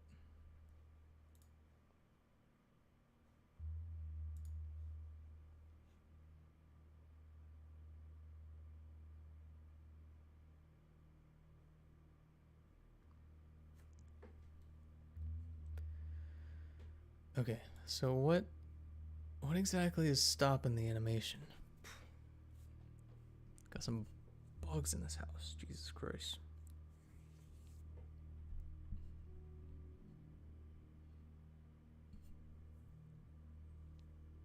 I can't tell if that bug literally just flew in my eye or not.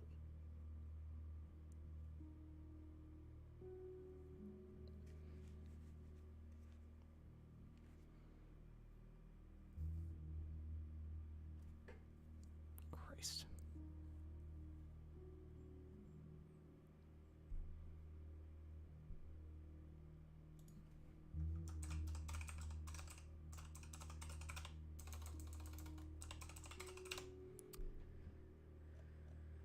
Okay, so it's not...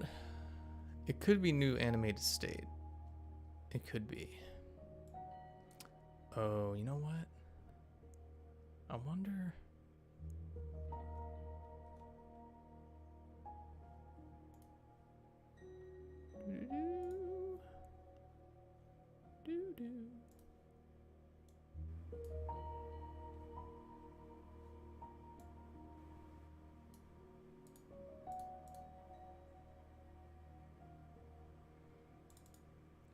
Okay, I bet you these animations don't have the tags. Stand swing. Special case animation. Special case movement animation. Special case animation is missing. Okay. And it's missing because if you're switching states, you probably want to stop the swing animation, right? Or do you?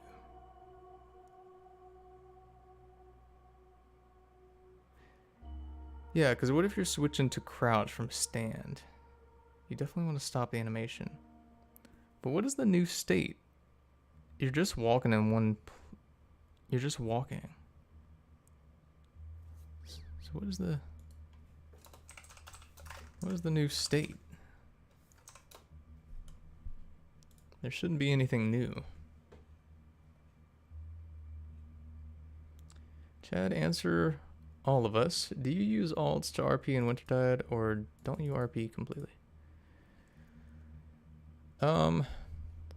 What I do is...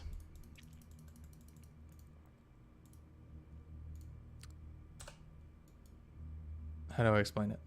When I'm on my main account, I tend to get swarmed a little bit by mostly just like newbies and people who want to say hello, which is fine. But because I get swarmed or I get followed around, I can't really be a role player, just like a wastelander, like a lone traveler. That's not a role that I can do because it doesn't really make sense for a lone traveler or a wastelander to have an entourage of 10 to 15 people around them at all times. So when I'm on my main account, I'm basically limited to only being a quest giver, basically, or a community leader. So if you ever see me roleplay, it's usually a rich person from another coalition town who's here to sell goods, or some sort of coalition official who's like giving out quests to people like, hey, we need something, blah blah blah, can you go do this? Or I've also been an alumni person who is like, hey, we have someone has robbed the alumni of a technology, we need you to go out and get it. So that's basically all I can really do on my main account, but if I do want to roleplay as a normal role player, I will go on alt accounts. And I would say I go on an alt account a few times a week. Some of you in the chat currently have actually roleplayed with you, and I don't think you noticed that it was me, which is good. That's what I want.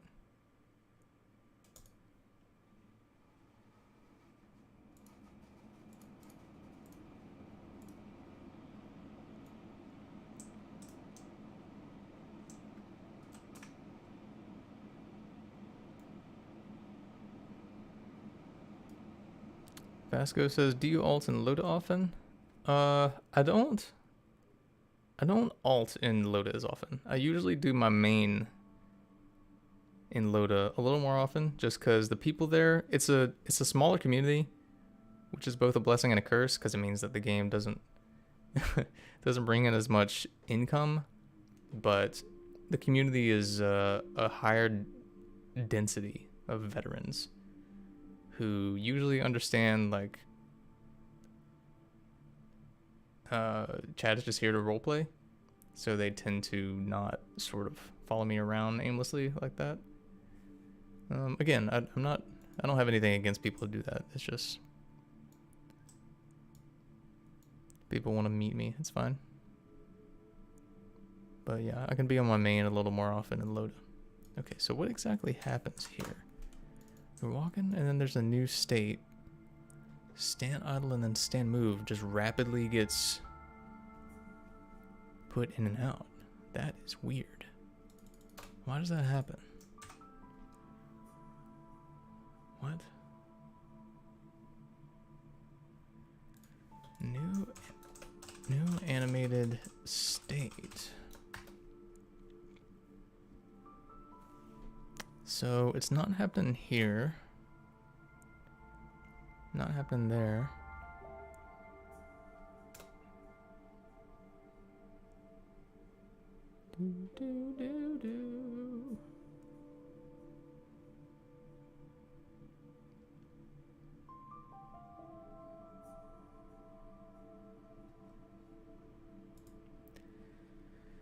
It's actually gotten to the point where it's kind of neat when I go to RDC these days.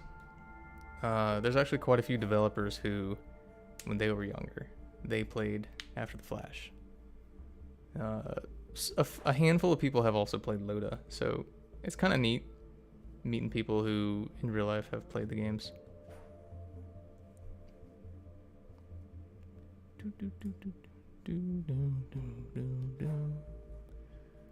Is running. Update movement animations. So,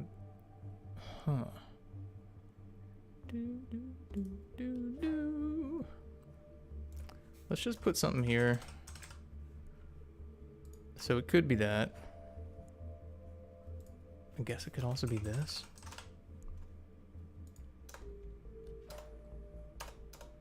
Yeah, that's really all it can be. Wait, so why the heck is it doing that? It must be idle not playing.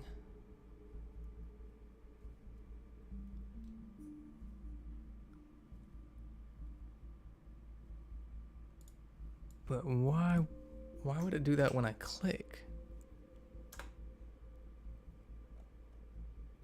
Heartbeat function.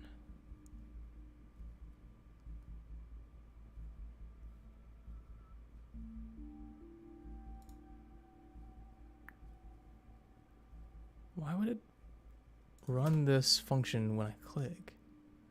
State changed.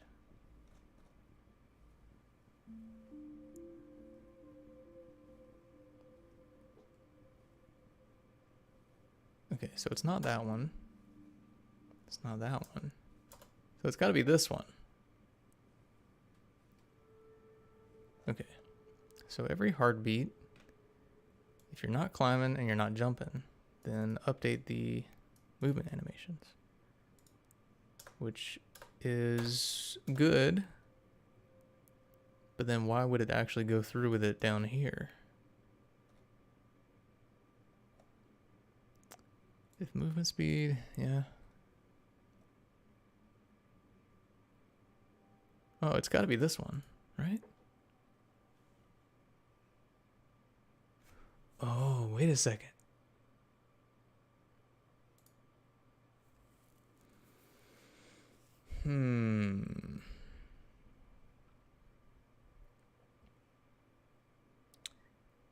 It's because the swinging animation, I think it actually sets your walk speed to 0. Yes, it does. Yep. Okay, so what if I get rid of that? Yeah. What if I get rid of that? Let's see what happens. Might actually solve our problem, but we'll see what else happens as a result of getting rid of that.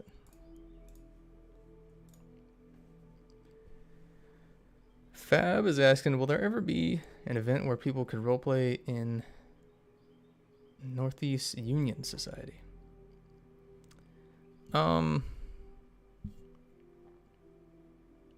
So I have this idea that I really want to do,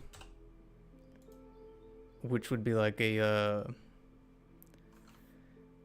this is not a promise, so don't hold out a hope for this, but this is just an idea that I want to experiment with. So it would be like a grid-based system, a map of some part of the US, I guess. Maybe the part of the coalition that's, or the Great Lakes that's near Northeast Union. And it would be each force would get a certain amount of units. So maybe like the coalition might get a very small amount of armored forces. Like both sides would probably get a very small amount of armored forces, and then they would have their supplies and all that. And then maybe every few days or once a week, everyone would move. There would be like someone in charge of moving the units around, and it would be sort of a not in the game, but on maybe some sort of app. We would have someone in charge of it. They would move their units around, and if units come in contact with each other, we would have a battle role play with stuff like Metavision turned off, bubble chat only, that kind of stuff. Kind of like how it was for the murders of 57, sorry. I will be checking donation messages in a minute, so just hold on. Thank you for donating. I'll be reading those.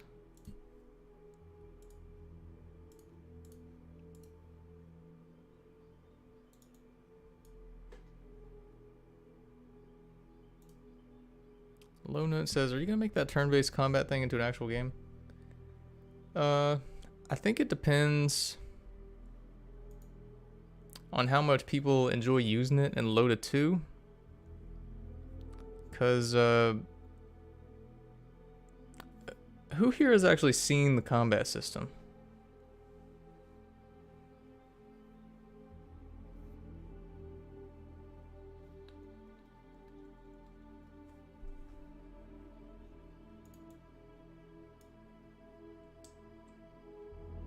Okay, well maybe in the stream a little later I might show it off, but no, I didn't play it in ATF 7. It's pretty new.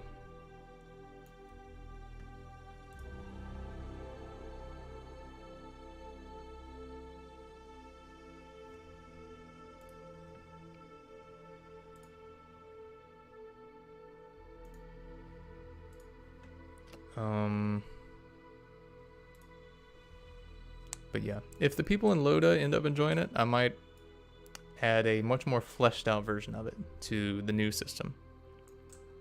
Okay, so let's see what swinging does. Okay, so that's perfect.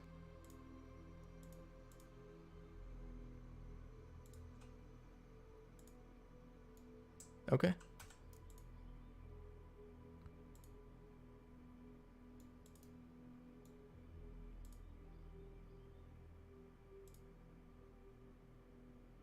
I may have to modify the crouch swing slightly so that the head's not looking over there.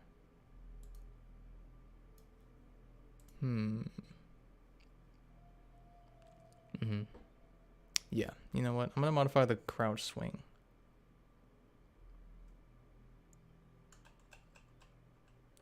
Just a little bit.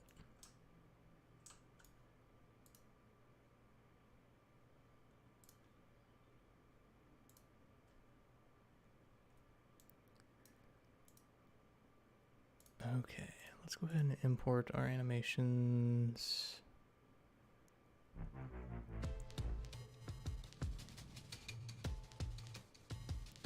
Do do do do do. Do do do do do.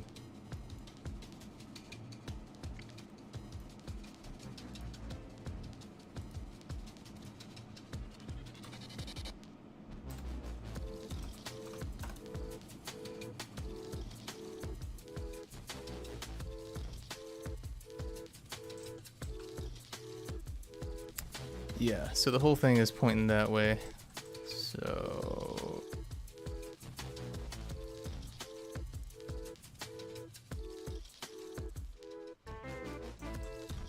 I'm gonna turn it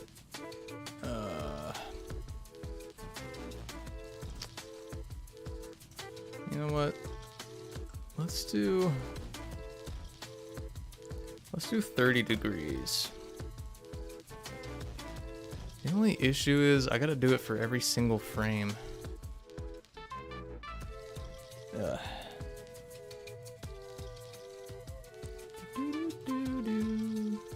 Alright, every single frame. Here we go.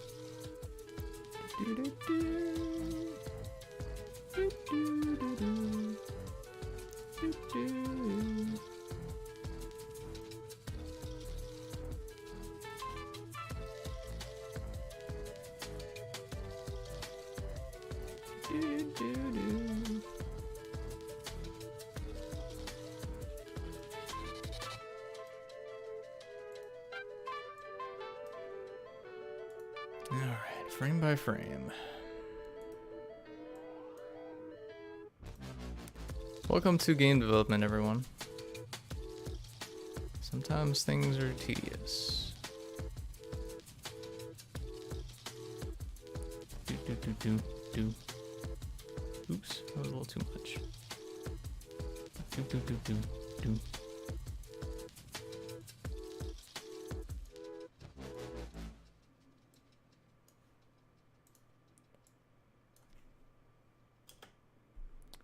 Let's switch to the new music.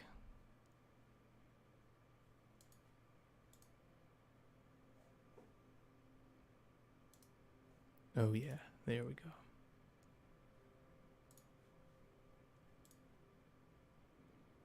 Fab's asking, was Lua the first language you learned? Coding language? Yes. Yes, it was. Definitely.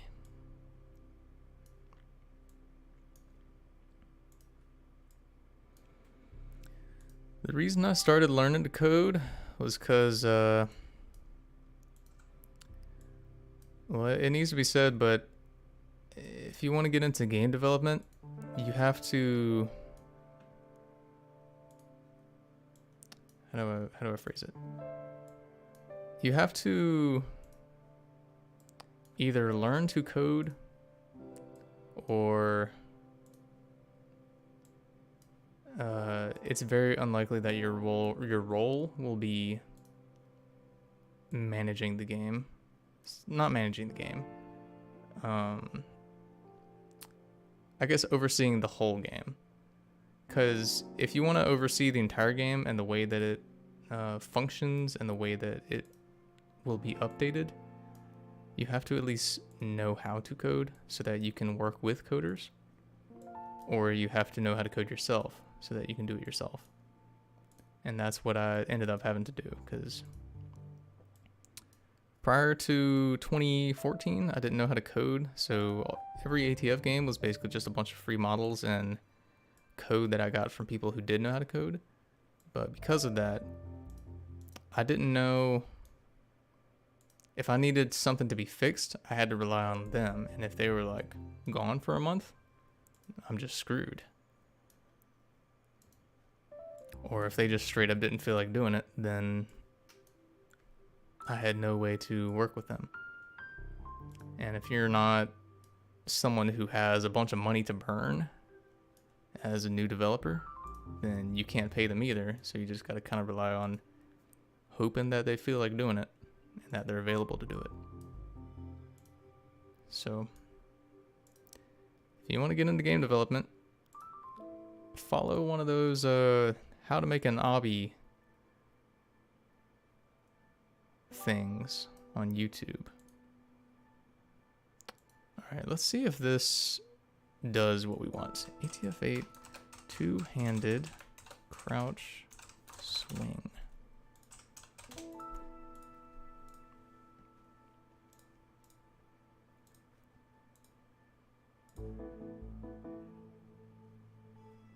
Do do do do do do.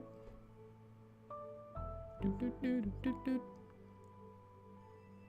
Do do do do do.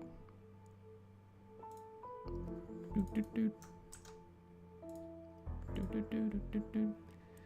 If you're just tuning in, welcome to the stream.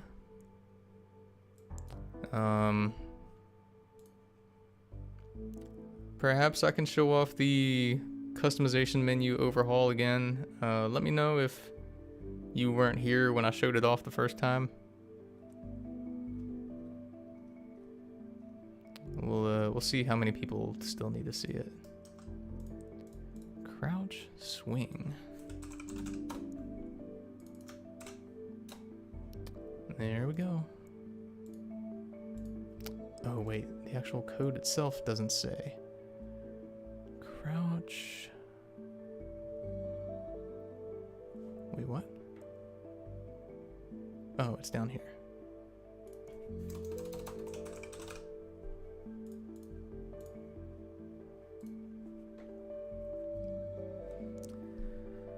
Okay.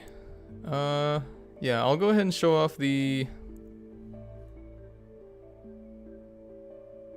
customization menu overhaul. I think y'all will actually enjoy this. Even if you're just here from Loda. So, check this out. So, here's the new game menu. We color-coded the really important stuff. So, customization, return to spawn, and the prop placer, if you own it, is blue.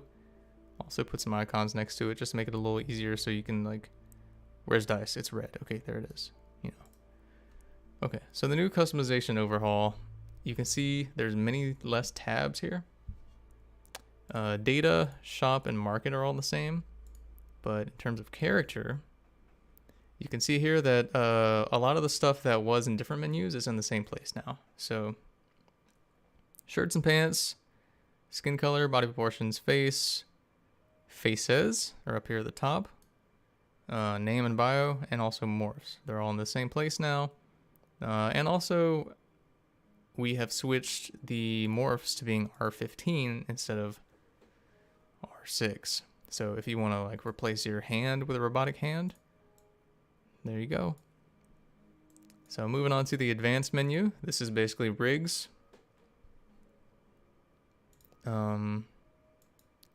We have some new kits here. Here's the Brawler kit. I think some of y'all might enjoy this one. Some cool gauntlets. I guess I'll go ahead and remove the glove on the right side since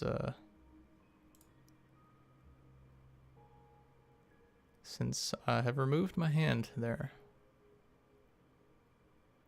Where is it? Right gauntlet. There we go. Yep. There it is. Pretty cool kit, I would say, made by Hog.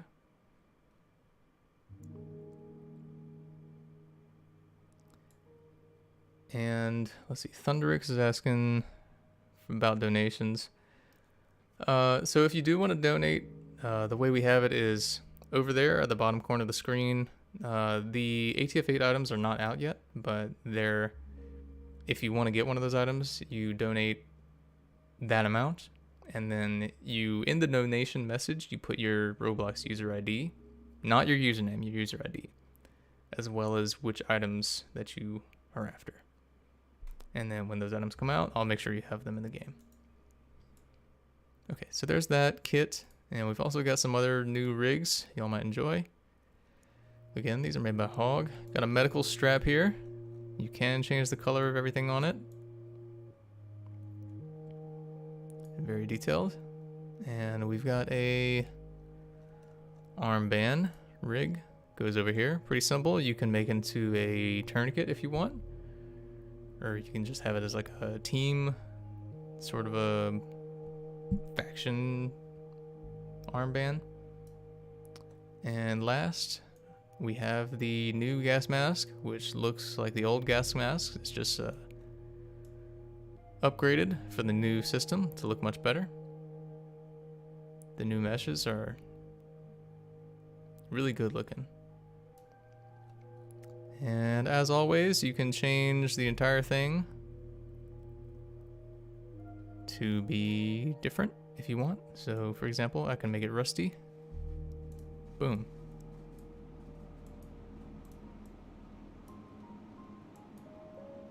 And last but not least, the new tool bench. This is where everything is done with tools. So let's say you want to equip the Antec. You just press this plus button here, and then you press the toolbox. But let's say you want to work on it first. You click the tool button, and now you can work on it. So let's say you don't actually want to do the process of saving it and then equipping it from the Save Tools menu. So you can just, let's add on the holographic sight, and then let's just equip it directly using the new equip button. There you go. And then use this tool I button to get a look at how it looks on your character. There you can see the Antec with the holographic. Let's say we want to work on it a little more. Let's turn it into the scatter variant with a full metal stock. And I'm going to equip this one directly, replace the other one, and now you can see it's on my back. There you go. So it's not the coolest update, I would say, but it's much easier, especially for new people to get into. Although I need to switch these around so it's easier to know exactly what you're doing.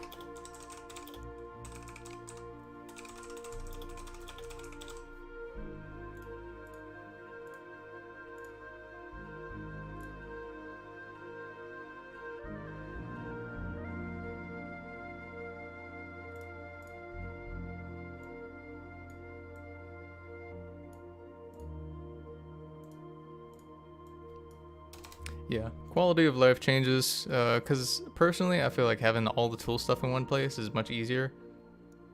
It wasn't very fun, especially for new players, to go to the tool bench, try to work on a tool, try to figure out how to equip it, maybe get bored because they couldn't figure out how to, and then just leave the game. Because there was this whole complicated process of tool bench, save the tool, go to the tools and rigs menu specifically, go to saved tools, and then equip it from there. It was way too many clicks, and I think people were confused by it. This is much simpler. Okay, now what exactly was I working on? Oh, right, I was gonna take a look at the oof. So the tool box is still a little broken. I think I might have a, yeah, there's a bug there. Okay.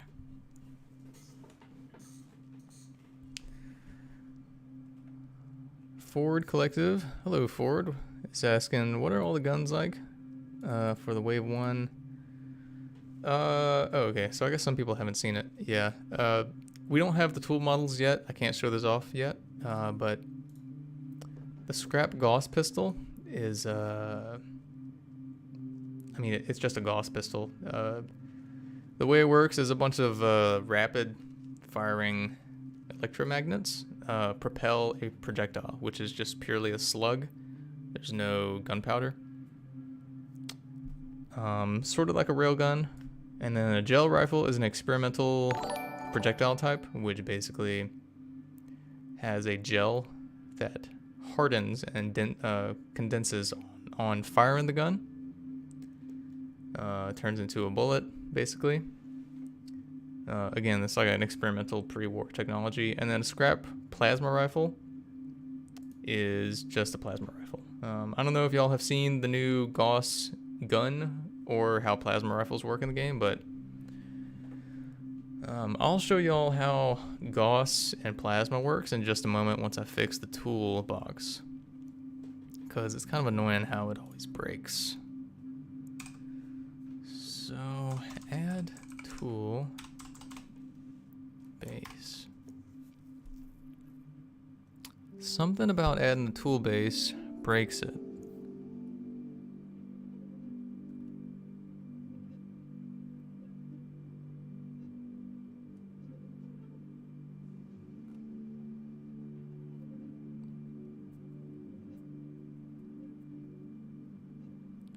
Clean up tool bench. No, that's because you're not working on it. It's just going straight to your character. But the problem is, okay. So it's getting added from the collection service. So I'll check donation messages as soon as I fix this bug. I just don't want to lose track of my train of thought here. So if it's part of your rig container, which it is, and set up new tool. So we are setting up the new tool. So new tool is set up. Okay. But now,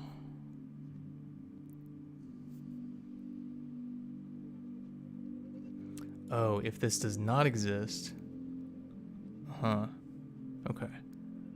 So what happens when we remove a tool then?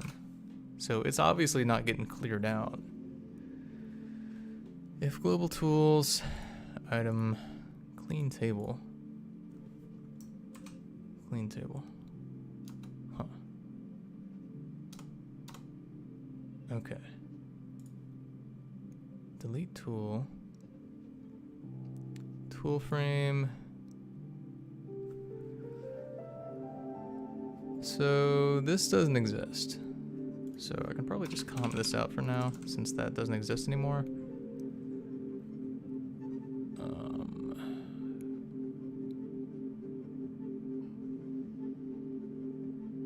Maybe. Yeah, tool frame doesn't exist. Tool object, yeah. I think. I guess we'll find out in a sec. Actually, let me find out now what happens when I delete a tool.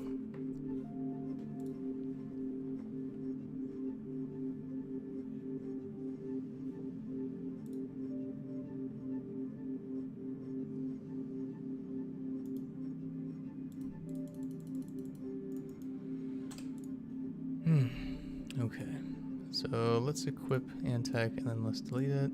Okay, perfect. So I guess that code really was just a relic.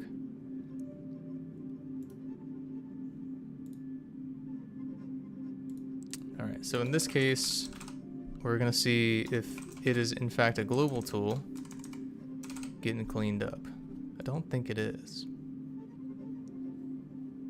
I think global tools only includes tools that are on other players.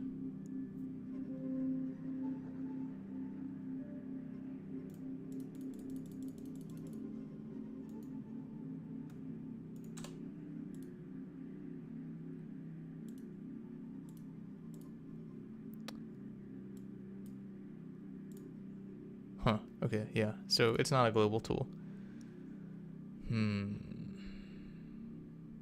Okay. Well, if that's the case, then if we need to clean up this tool, where's that done? Add tool.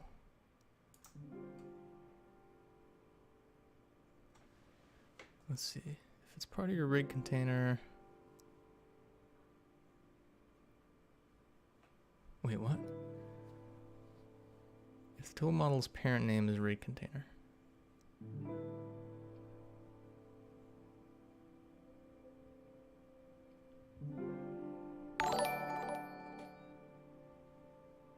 Why are these separate things?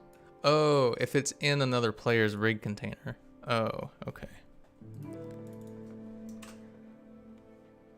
Okay, so...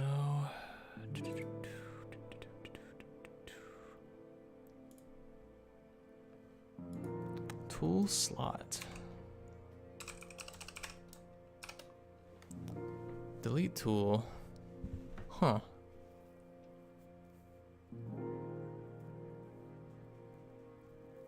This should actually do it here, right? But it doesn't. Delete tool. Oh. It's because delete tool is never getting called. Huh. Okay. Okay, so what we're gonna do here is say, we're gonna bring this back, but we're gonna modify the code. So, for blah blah blah, module.customize frame tool bench.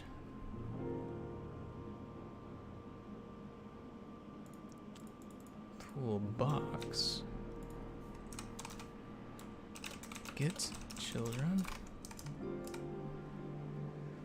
If it has tool object inside of it, and tool object is that, then delete the tool.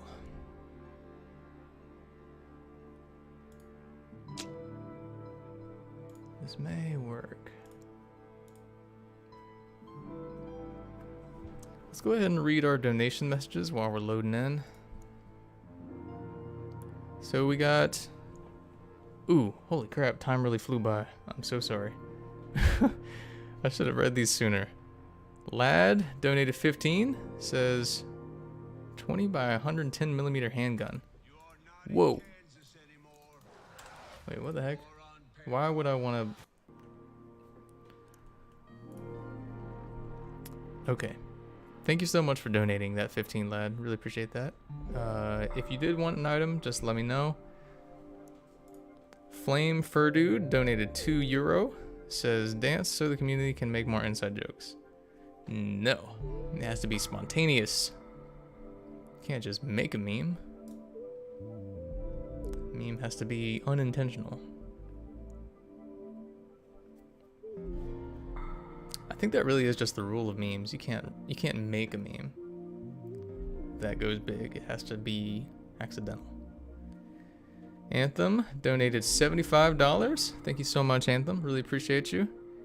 User ID, Anthem of Pride. I love everything we've seen so far. I'd like the 3 ATF items, please. You will have them. Thank you so much, Anthem. Really appreciate you. You'll have them as soon as they come out. Striker also donated 75. Thank you so much, Striker. Really appreciate it. Can I have all the new items for ATF? Scrap, Gauss, pistol, and gel rifle, and plasma rifle. Yes, of course you may. Thank you so much for donating. That's really generous of you.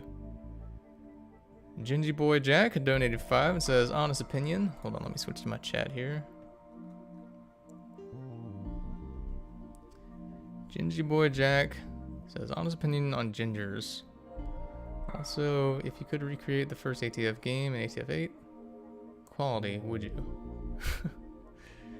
That's kind of what Spark does, isn't it?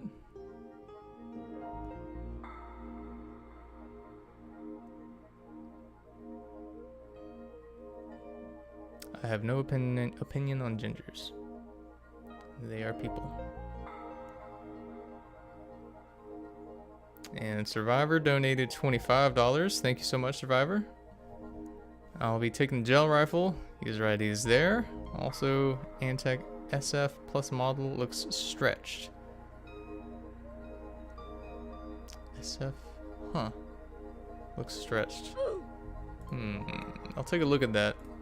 See if I can see what you're seeing. Altus donated 75. Thank you so much, Altus. Really appreciate it. Hey, chat. It's Mercury Raider. Oh, okay. Hey, hello, Merc. I had to use this. Again, sending you my soul. My question is, do you plan on Wintertide having the same lifetime as a usual mainline game, or do you plan on keeping it around for much longer? That's a good question. It's really... it's crazy, because...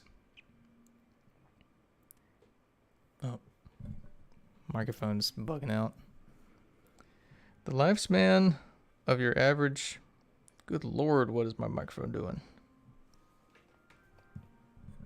Stop it. The lifespan of your average ATF game is, I think it's technically...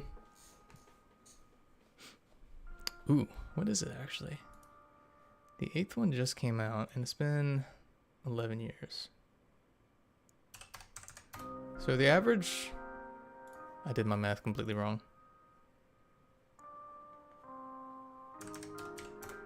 The average lifespan of an ATF game is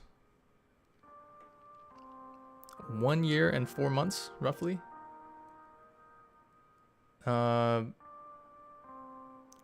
if you look at the history of After the Flash, the first 3 games all came out in 5 months in 2011.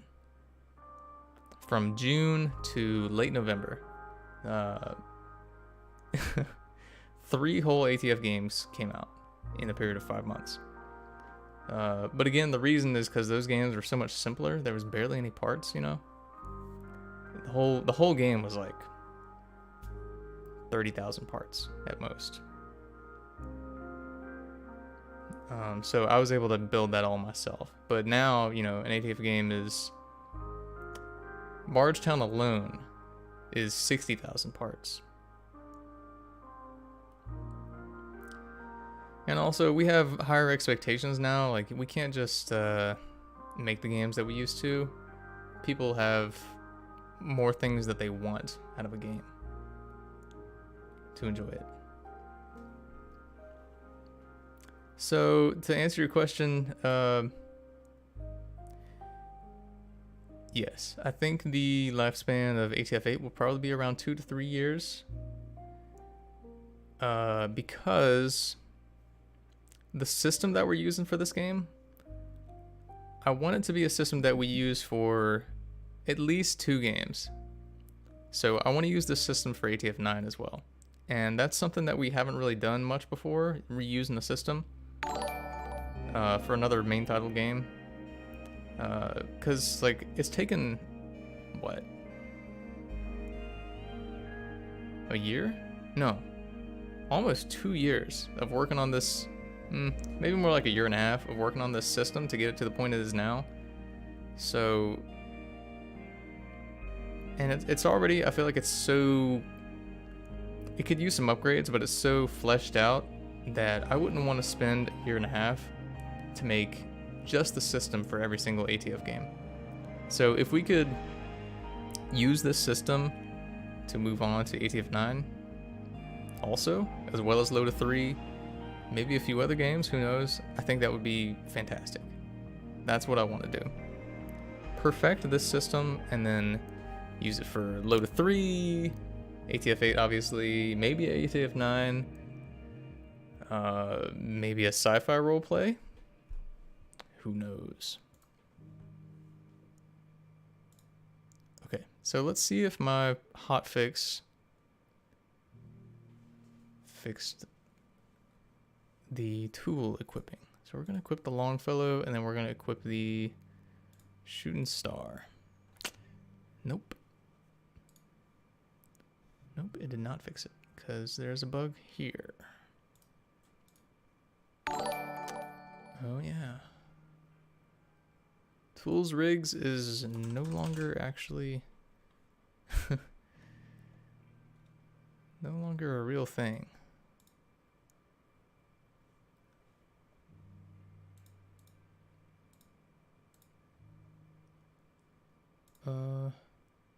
Wait, where did the tool edit frame go?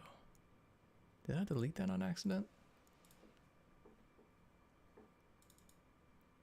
Oh yeah, I guess I did. Dang. Okay, whatever. All right, so our other donations, we have Zeta donated $3. Says user ID for the gel rifle. Okay, got you very much, Zeta. Thank you. Dr. Indoor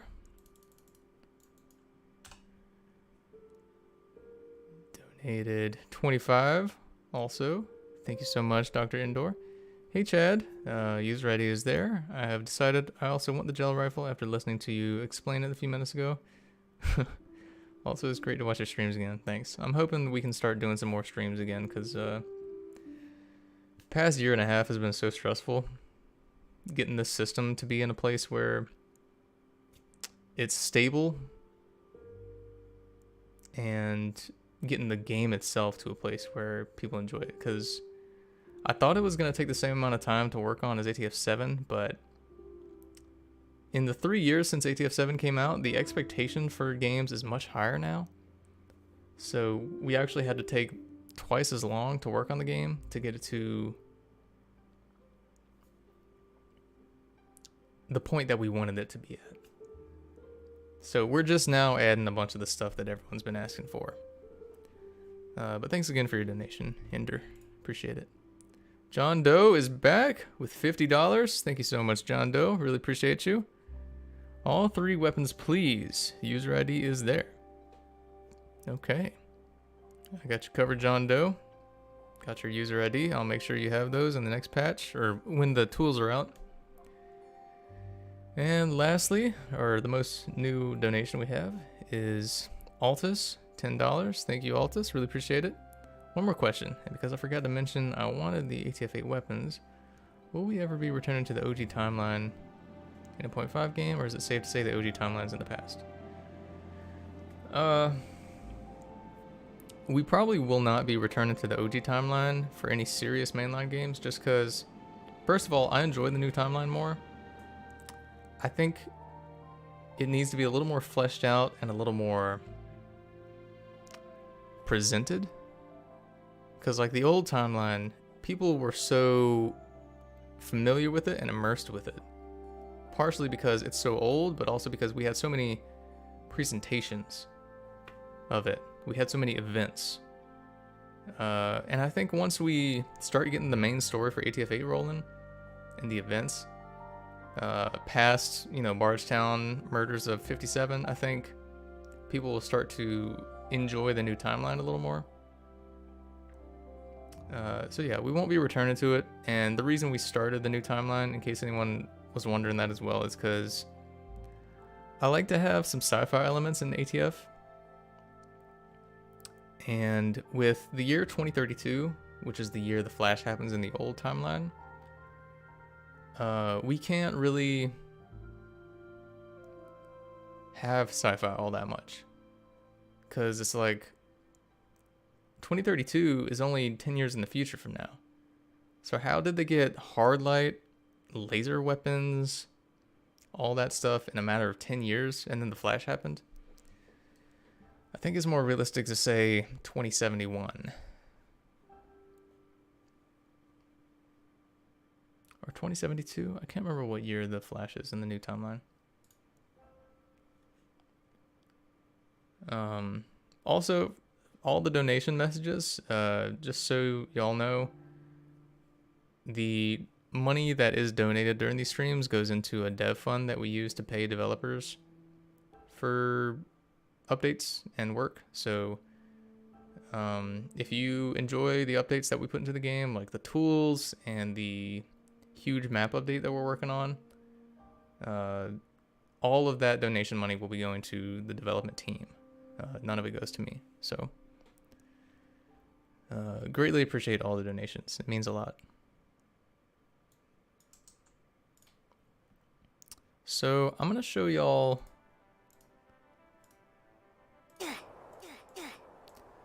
since you were asking about it a few minutes ago, the Gauss gun. Ooh, actually, I just realized we still don't know. Ooh, I need some water. My throat's dry.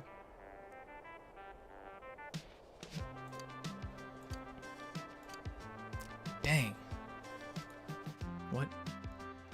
Okay, well, I'll show you those in just a sec. Let me fix this bug.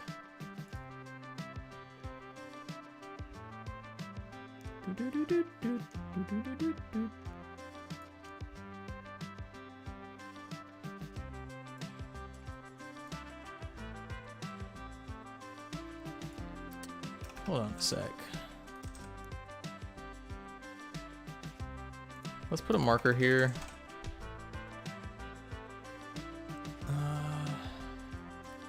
Wait. Button delete tool not visible equals false. Okay, so we only have 4 places that happens. Delete tool, which doesn't happen if you're replacing a tool. And we have add tool base, which again, yeah. And then add save tool, and then equip current tool, yeah.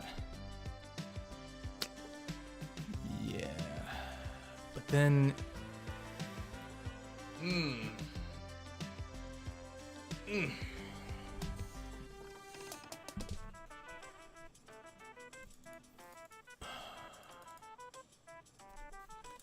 add tool. How do we verify that the actual set up new tool? Okay, you know what? Let's bring this over to the other code and see what we can understand from it. So the actual index is a tool slot, but it's equal, the value is equal to the module. Okay. Alright, yeah. Okay, so then all I gotta do is just, let's get rid of all that. Let's add this. So we're gonna go through the tool slot. So if the tool slot exists and it has the tool, then if the item's parent, wait. Yeah, okay, so that's the tool coming in, right?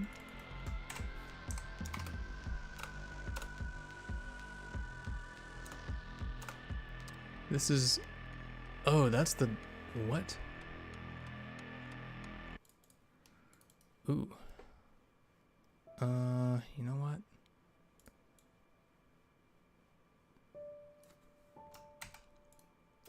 Let's actually just kind of slap that there. And then let's just make it send the tool handle itself. Okay. All right, so now we have the tool handle. So we're gonna say if the tool is equal to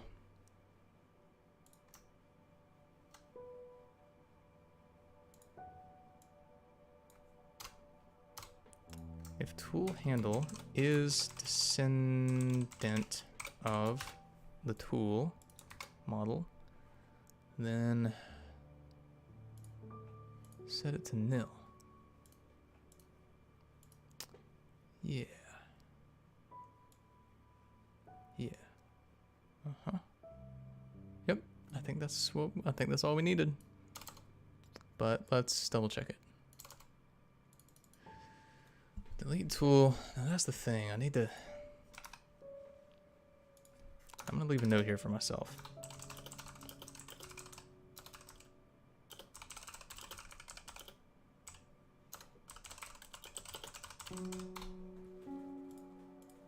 Okay.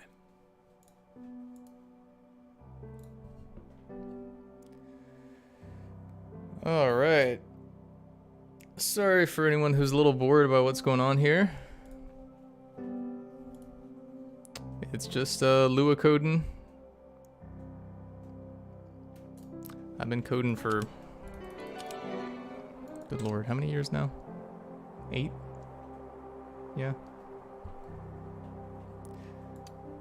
I was able to make club boats the same year that I started learning to code, so let that be a lesson to you. Don't let your dreams be dreams. You can make a game just with really basic code knowledge. Just follow one of those how to make an obby tutorials on YouTube, or how to make a Roblox obby, And once you know how to make an obby, you can, you know the basics of coding. That's all you need. Everything after that is just extra syntax. Okay, so let's see. Let's equip the Vostok, and then let's see if this... if I equip... Okay, so since I've replaced it, does using the Tempest... Oh, it equips! Hey! Oh, my dog probably has to use the bathroom pretty bad.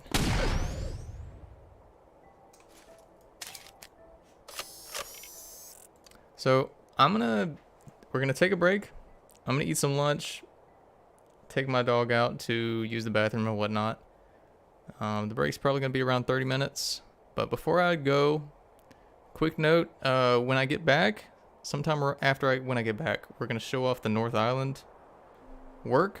So if you're interested in seeing all the stuff that we have created for North Island so far, tune in for that. But let me go ahead and show off the plasma rifle real quick.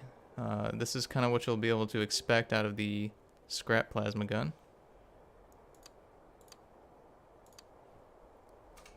So it won't necessarily be bullpup like this one is. Bullpup means how it reloads. But here's how a plasma rifle fires. It has a explosive impact, and it leaves a chemical fire on impact also.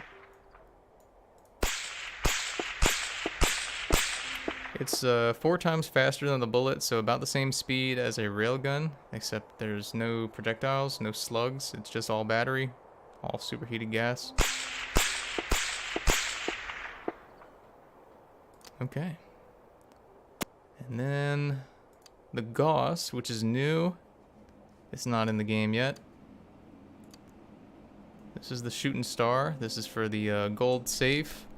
Again, this is for the gold safe, so it's not the scrap Gauss pistol. So here's what a Gauss gun sounds and looks like when it fires. It's sort of a harsh, crackling electric sound.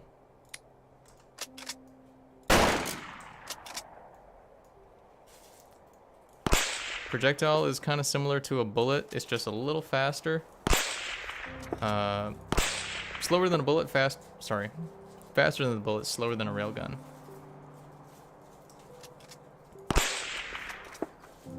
It does still fire slugs, but it doesn't eject anything because there's no shells to eject on a Gauss.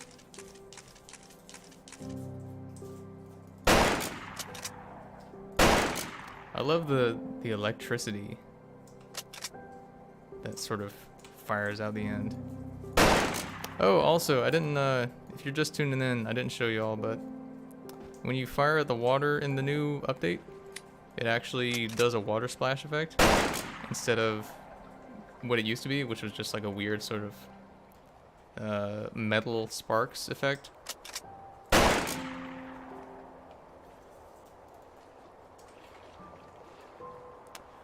You know what we do need to do?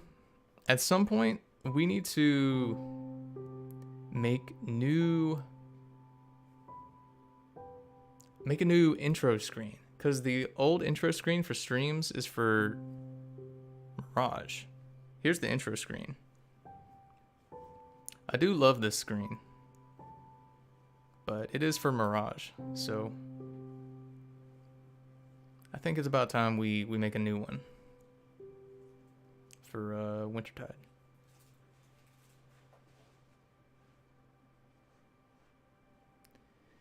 Ian is asking, if I put a larger projectile in the Gauss pistol, is it more powerful? No.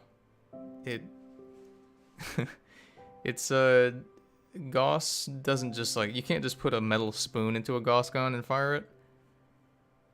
I mean, I guess you could if the barrel's big enough, but it's caliber based, just like a railgun or just like a normal gun. All right.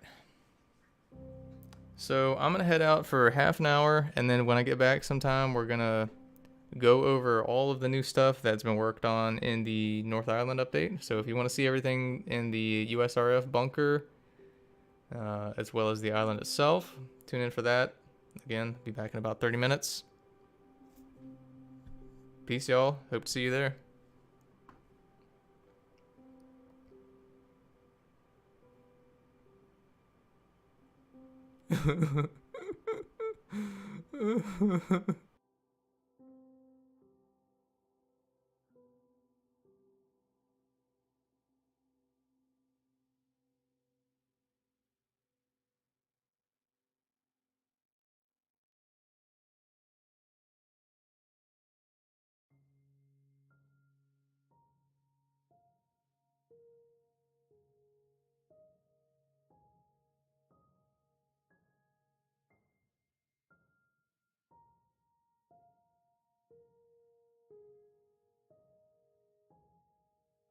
Welcome, well-traveled way.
Well-traveled wastelanders. This is Big Bad Brad.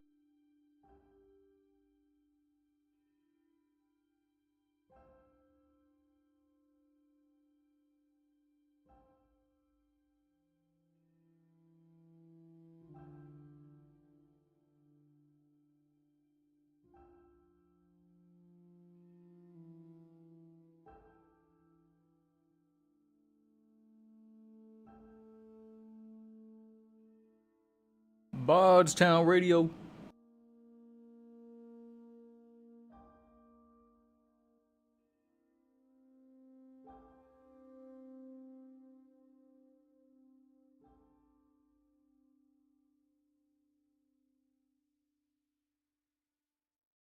Let me have your ears.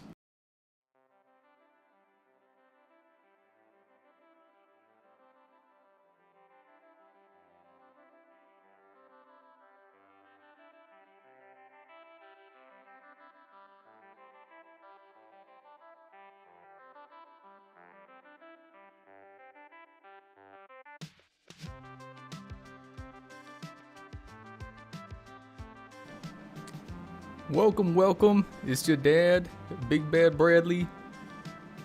I'm proud of you, son. You got nothing to worry about. You're doing good. I'm proud of you.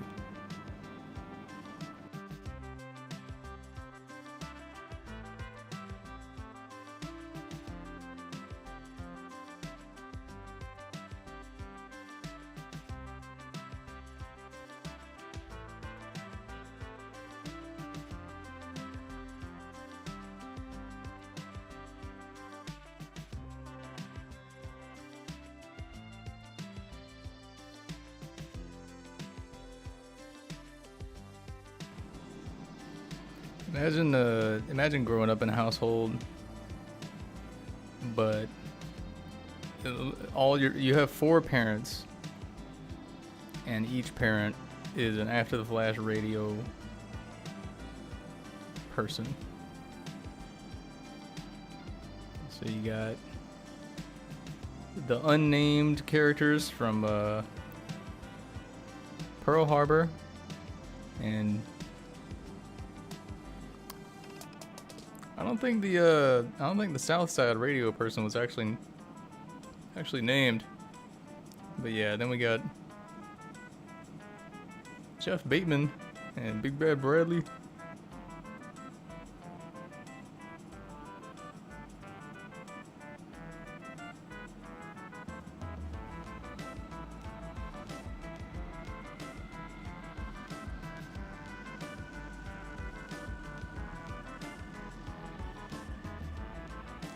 Assassin Sniper, Jack Camacho.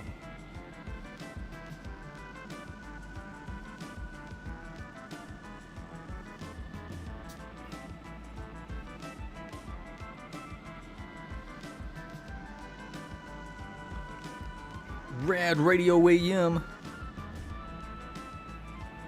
Alright, that's enough of that. Let's get into the stream. Hello. Welcome back, everyone. Or I guess, welcome back to me. I was the only one who left. Oh, my hair is doing some weird stuff. Alright. So, we're gonna jump back into it. Hestia says, Big Bad Bradley helps you with your homework. Maybe we should do a stream where the whole time, like 4 separate streams, and the whole time I'm just doing the voice of each radio person. Someone says Big Bad Bradley was here, you just missed it. Dang. Wish I could have seen him.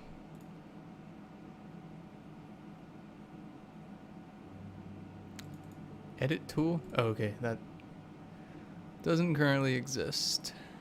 Alright, so let's see if we have any donation messages. Ooh. Okay. Looks like we got one from Ford Collective. Hello, Ford. Welcome to the stream, by the way. I don't know if you're still here. Oh, yeah, you are. 15 euro. I'm kind of curious what country you're in, but I'm not gonna ask you to volunteer that information if you don't want to. User ID is there. Gauss pistol sounds fun. Sounds like something out of Entropy 02. Have not heard of that game. Will there be any sort of material changing for the prop placer? If I can fit it in, I will. I'll make the colors be less gray and white. But in terms of color changing, so let me explain something about the system. I don't know who cares about it, but the way the system works is to save on data.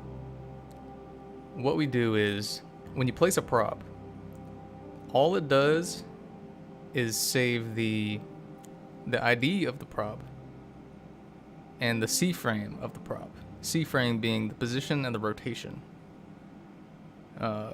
So when you save an entire prop build, you're just saving a list of IDs linked to C-frames. So if we ever wanted to make it so that you could color individual parts or recolor props and stuff like that, it may have to be some sort of expansion or something, because that would take your data from being like this to being like this, because you would have not only the prop ID and the C-frame, but you would have potentially part 1 color material, part 2 color material, part 3 color material, blah blah blah blah blah blah blah, just for one prop. So we might do it, but it would probably have to be something that you pay for just because it's a lot of data.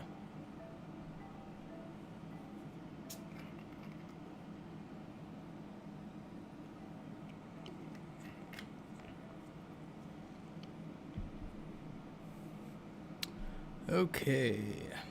Thanks again for donating, Ford. Really appreciate it.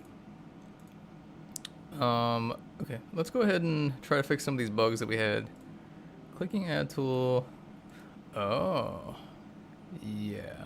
Okay. So here's one I gotta fix. Prompt toolbox. So does this add the tool? It does.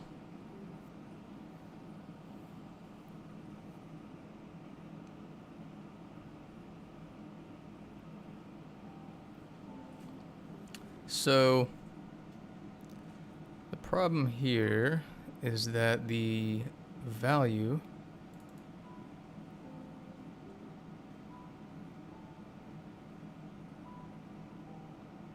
is being kept when it's supposed to be erased.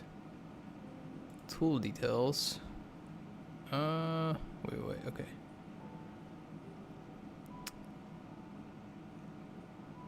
Tool overwriting, yeah. Okay, alright, yep. So we're just gonna, god dang it, let me select. Yeah, so that doesn't get erased anywhere. So I'm gonna set the value up here to be nil.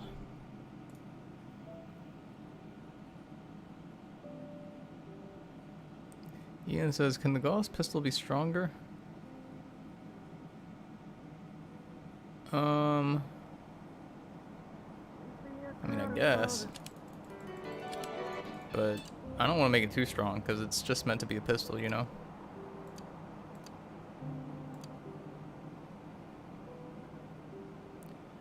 Someone requested that I show off the gold safe items one more time, so we'll go ahead and do that.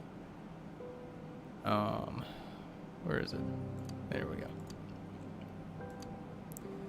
Okay, so first off, you got here the Game Over Cola, or energy drink, is what it's called. Got some facts back there. You can pop the tab, take a little sip.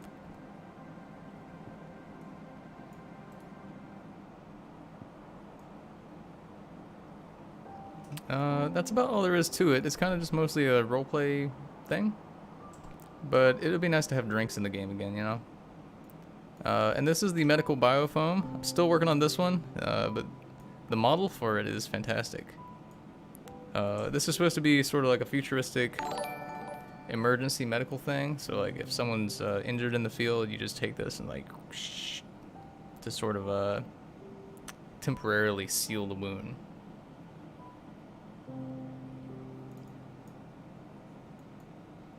Oh, the Paradox is bored. Donated 50 bucks. Wow, thank you so much, Paradox. Really appreciate that. Hello, stream and Chad, and to my beloved. Gonna get all 3 of the stream items for flex since I got my checks again. Give me a bit for a cooldown. Anyways, user ID should be Pixel Knight. Blah blah blah. Also, mobile is very, very annoying as of late. Yes, I know. I plan to make mobile. Rather, I plan to choose a week or two coming up soon to try to update the functionality on mobile, because I realize it ain't working as well as it should. So yeah, anyway, there's the medical biofoam. Don't worry, y'all, I haven't forgotten about our mobile players. I see you. I hear you. And here's the last gold safe item. It's called the Shooting Star. Here, let's get a closer look at it.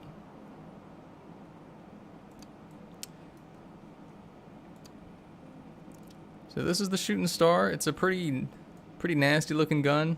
Nasty in a good way.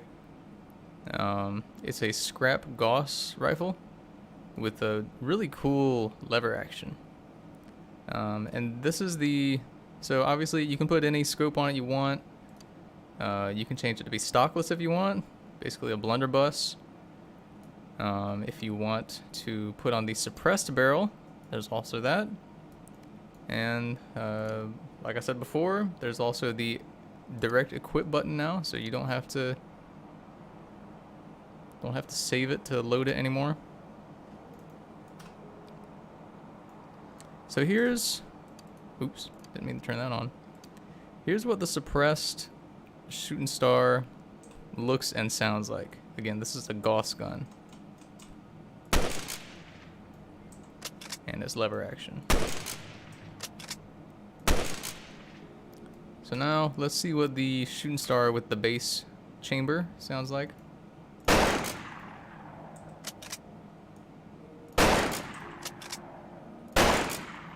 It's got a nice sort of crackly static effect to it on the end as well as the sound.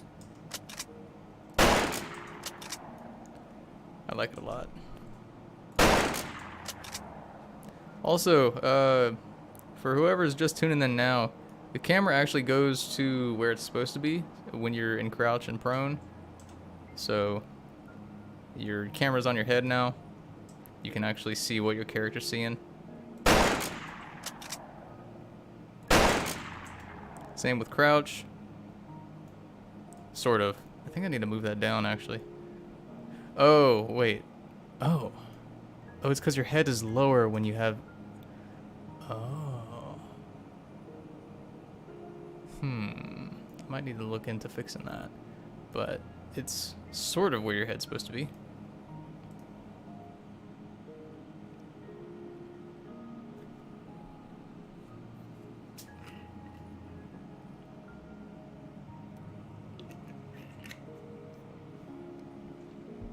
Ninth Doctor says, "You're gonna show us the market?" If you're talking about the market and the customization menu, that's the way it currently looks is the way it's always looked. Okay, so let me check my to-do list here. Ah, yeah. Pressing none on full body makes all your body parts visible. Okay, let's see if we can fix that. Set morph.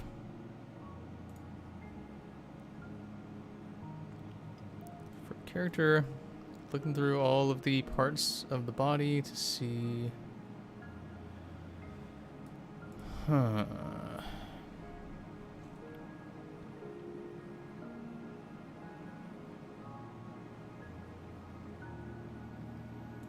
Mode. Full, and we're setting it to none. Okay. Yeah. If morph ID is not 0, yeah, okay, so we're just clearing it out. And if the morph ID is not 0,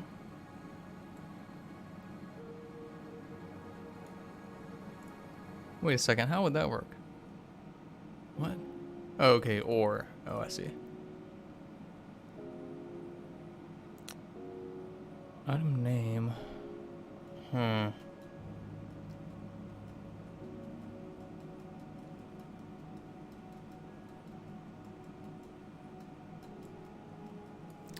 What is stays visible? What? Where is that even being used? Stays invisible. There's literally only one place where that is actually used.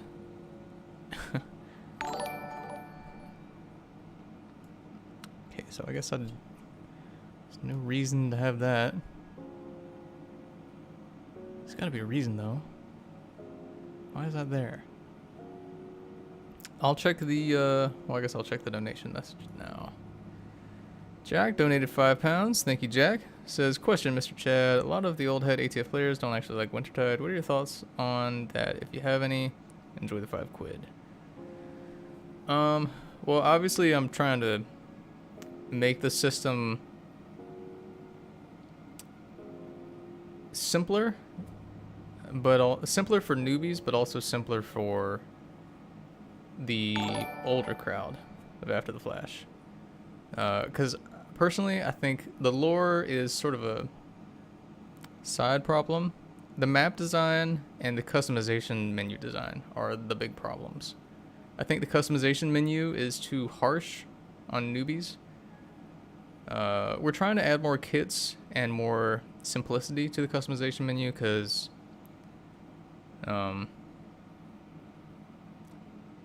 players, both new and old, sometimes you just want to hop into the game and throw on some cool stuff like a gas mask and shoulder pads and just go.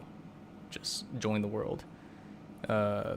Asking new players and old players to spend 30 to 60 minutes to make their character look cool, I think is too much to ask. I think the 30 to 60 minutes that it would take to make your character look really cool and custom, I think that should just be for the players that want to do that. And we need to provide much more pre-made kits that you can just toss on. But in terms of lore, I mean, it's new lore. Like, everyone's a little confused by it. If you have anything that you're unsure about with ATF8 that's other than those two things, let me know. Yes, I know the map also is a little bare bones currently, and it still needs those sort of like environmental storytelling that past ATF games had. I don't think ATF8 has quite enough of that yet. I think it needs more still. But the game's not quite done yet. We're still working on North Island, so it's kind of this thing where we're like still trying to finish the game, but also add these environmental storytelling elements, so we don't have much time to do both. We can only do one or the other. But sometime soon, I really want to take an update just to focus on adding more environmental storytelling stuff. The Paradox's board donated 20. Thank you so much, Paradox. Welcome back, by the way. 5 more to go. Also, thoughts on first-person view model for maximum funny. Words here, yada yada yada. Oh, right. Mobile shooting was broken since the day 2 patch. Oh, I did not know that. Sometimes, even if the whole community is like screaming something like, hey, mobile shooting is broken, I still can't see it because this is what I'm seeing right here. This code. And I just missed some of that other stuff. Speaking of code, let me try to hunker down here and see if I can fix this bug. Let's see.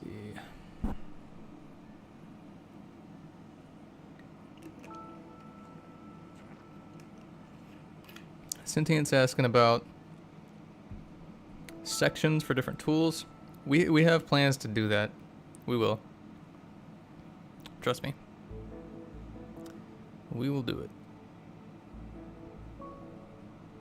We're gonna be adding filters. Currently, it's not too bad because there's not actually that many tools yet, but there's enough where it's starting to get a little annoying to have to search through. So we'll be adding filters. Okay, so how do I make it so that it actually...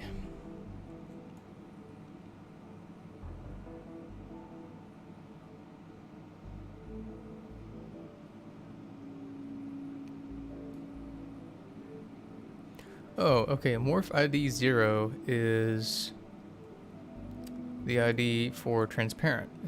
No, it's not. What? Oh, wait, what? So 0 is just no morph then. Huh, okay. So if the morph is 1 or higher.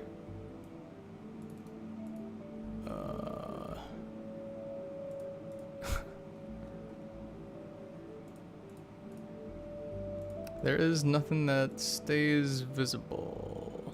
Oh, because it's not being used yet, because there's only one morph. Dumb. Okay. So then how do I make it so... So the first time it's coming through, it's doing this here. And then the second time, when you're removing it, it's doing that. Or is it?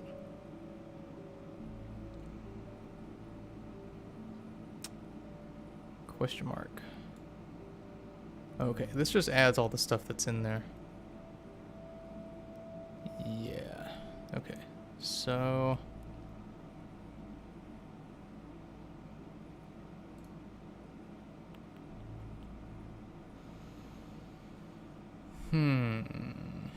oh, wait a second. Set morph. Okay, I can just do... Yeah, I can just do this. Yep. Set morph.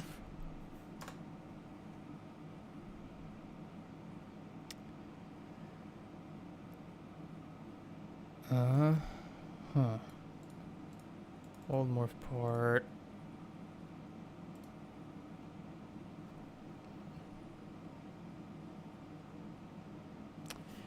If item, if it's in there, then that's when we're gonna start changing out the transparencies, but if not, then don't do anything. I feel like I probably don't even need to check that. That's probably fixed.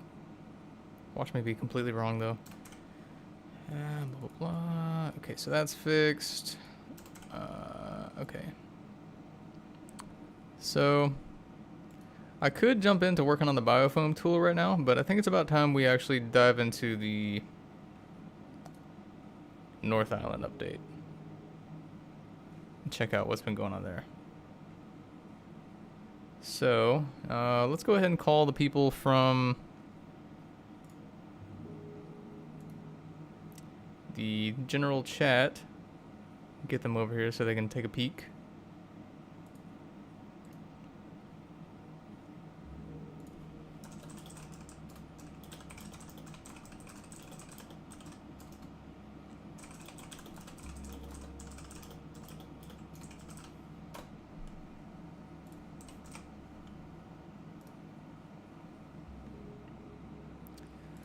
Alright, so let me go ahead and get my studio set up so I can show off all this stuff.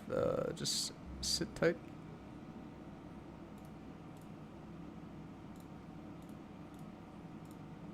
Watch me disconnect right now.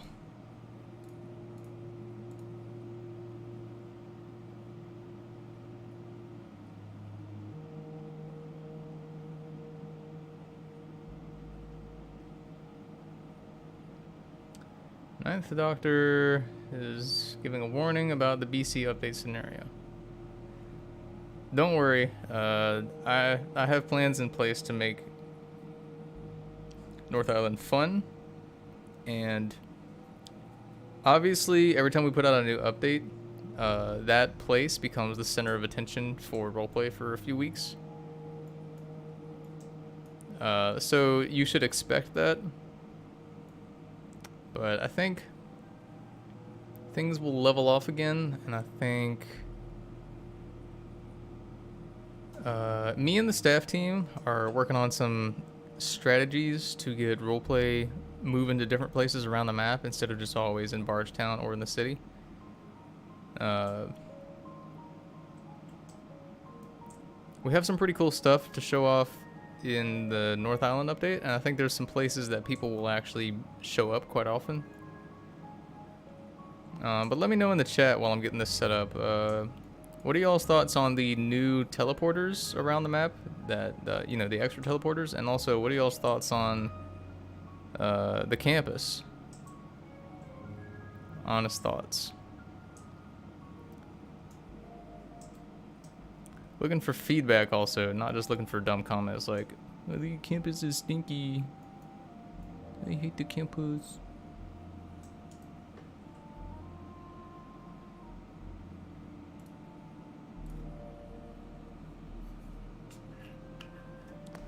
Someone said too many teleporters.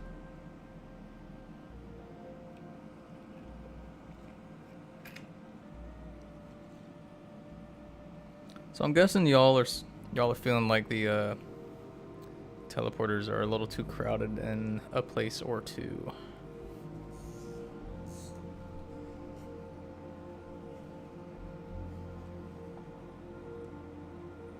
Whoopit says most people just OOC fest in the lobby.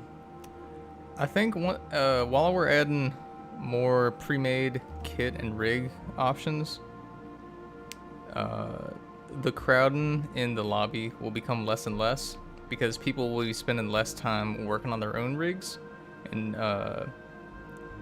they'll just be slapping on some pre-made stuff so that they can get right into the roleplay, you know? I think that's one of the biggest issues the new system has. Very punishing for newbies. Not just newbies though, actually. Anyone really. Anyone who wants to just hop into the action and doesn't want to spend 30 to 60 minutes making a new character part by part.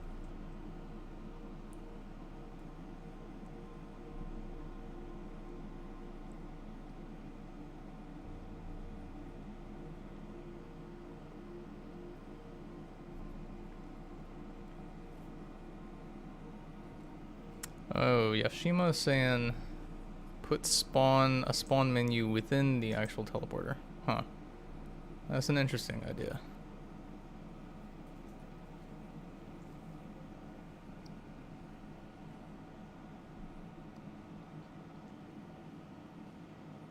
Jackster's asking, will anything happen to Bardstown? Well, I mean, it is on a barge for a reason, so throughout the story, we're probably going to be moving it around to a few different locations. Particularly when North Island's out, so we can start the main story.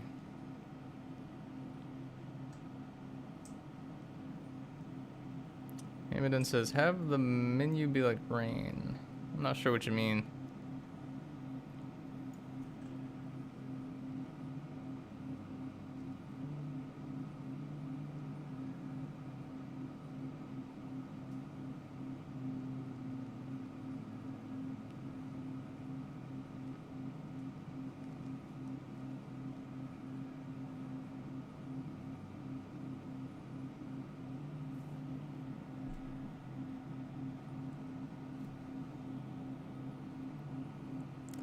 And this is where you can click on a location and it shows you where it is on the map. Oh. Yeah, that could be kind of cool. I think with streaming, that might be a little slow, but I guess having that option, I don't know. Because, like, you can teleport back to the back to the spawn map really easily now, so I'm not sure how useful of an option that would be.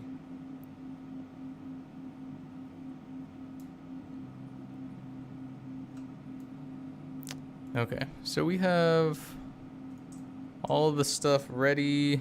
So let's go ahead and show off North Island update. Here we go. Again, this is all work in progress, so don't be too excited or disappointed about any of the stuff. All of it is subject to change, and also some of it's still kind of bare bones and not lit as well as it will be in the game. Okay, so yeah, sweet. All right, can y'all see Bardstown right now on the screen?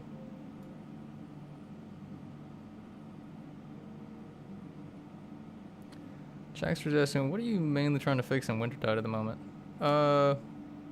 Honestly, just how easy it is to get into is the biggest problem the game has. Like I was saying, a lot of people just want to jump right into the roleplay.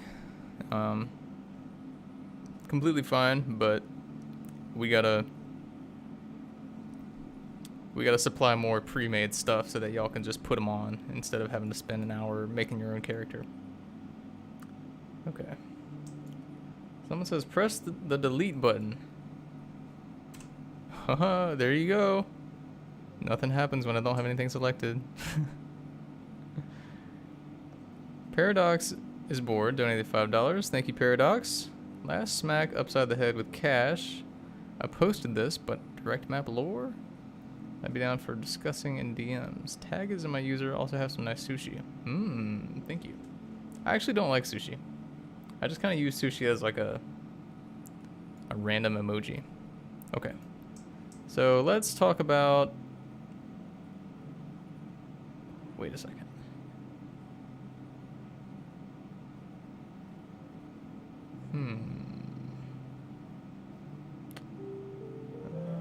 One moment. Let me. Ah. Yeah. Okay.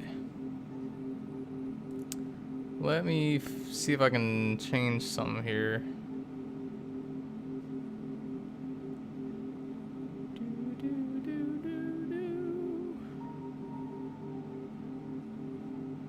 Where did it go? I need a window capture. Nope. I need it to be... Okay, maybe I don't need a window capture. Maybe I need game capture. Maybe.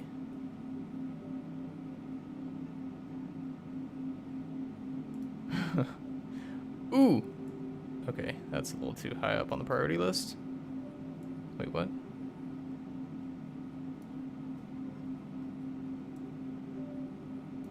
Ah! Can y'all can't see the code anymore, so that's unfortunate, but doesn't really matter because we're gonna be looking at map stuff right now. Okay. Zeta donated $3. Thank you, Zeta. Says, is it 75 for all 3 weapons, or you pay 35 for all 3? It would be 75, I think. Yeah. Pretty sure.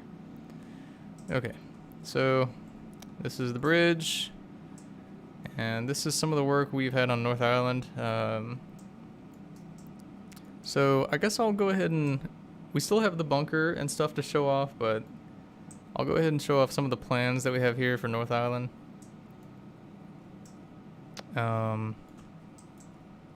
So when you first come off the bridge here, there's gonna be, can y'all see my mouse? Okay, you can. Through this whole area here, there's gonna be mostly intact buildings and towers. So there's gonna be sort of towers and buildings facing each other on either side of this strait here.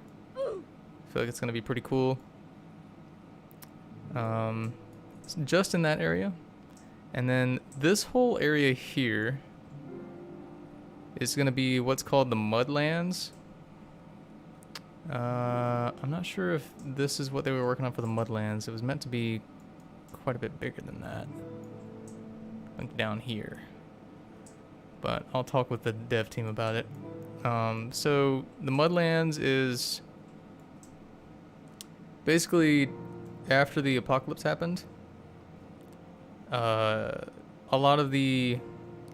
was a lot of storms and a lot of erosion, which led to a lot of the island changing shape. So there's going to be a lot of building skeletons sticking out of the water here, and a lot of mud. It's going to be mostly mud, so you'll be able to walk on it, but there's going to be some large puddles and ponds around with some building skeletons and rubble sticking out. It's going to look sort of like this area here, just on a much larger scale. And the water's not going to be a complete mass of water. It's just going to be a bunch of small pools and whatnot. Yep, so we got the city and the Mudlands, and then further this way, we're going to have the highway is going to go off in this direction, and there's going to be a mountain that comes over top of this highway here with a cave that the highway goes through. So you'll be able to build on top of that.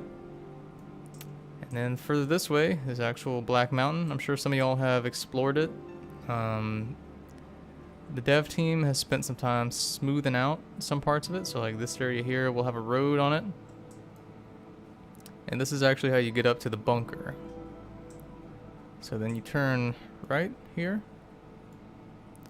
And you will go to, there's going to be a parking lot here for the bunker personnel, I think.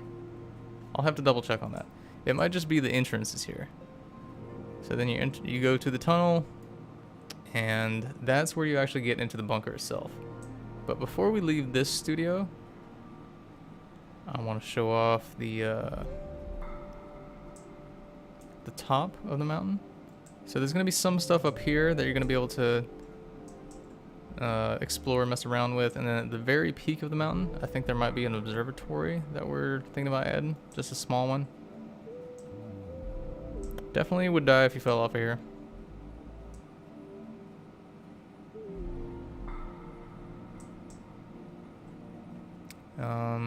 Anyway, okay, so let's go ahead and take a look at the bunker. So let's say you're walking into the bunker. Will this actually... Will the studio... Will the stream automatically switch? No, it won't. Okay. Alright, let me switch it to the correct one then.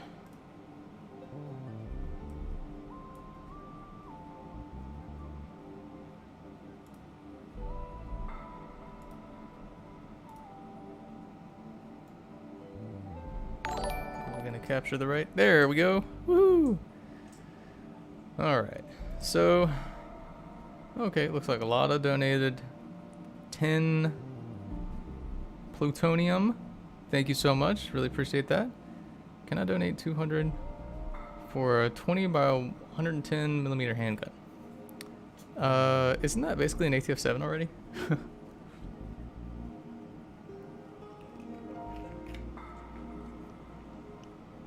Oh, hello, Rogue Tick. Rogue Tick donated 50. Thank you so much, Rogue Tick. That's very generous of you. Really appreciate that. Rogue is back, everyone. Okay. So let's go ahead and enter the facility here. Again, this is all still under construction, but it's coming along. So you're driving in the bunker, or you're just walking in.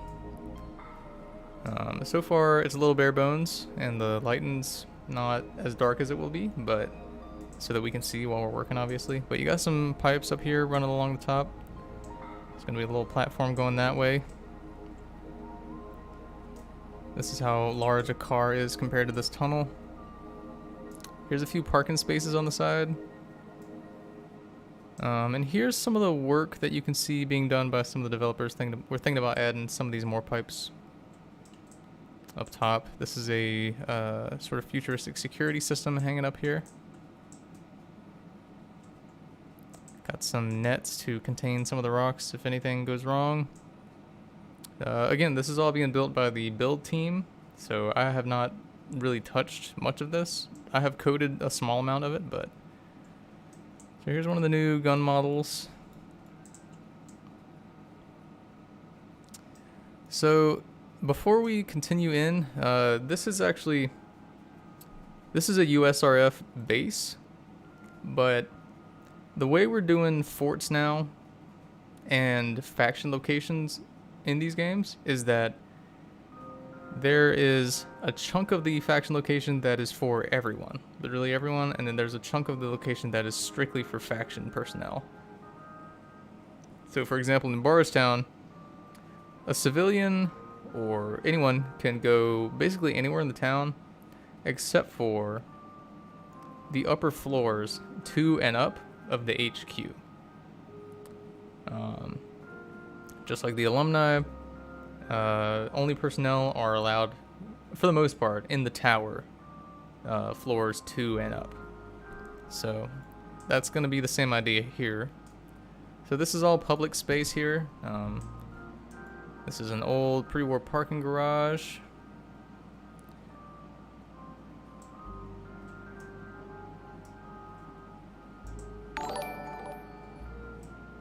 Some really cool details thrown in here and there. I think I'm gonna enjoy seeing what kind of prop builds people set up in this area.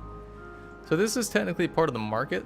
It's the USRF's sort of public area where trading and whatnot goes on. So this is one of their trucks. So if we continue further this way, this is through these doors is the real market. So here's some of the work being done on the market currently.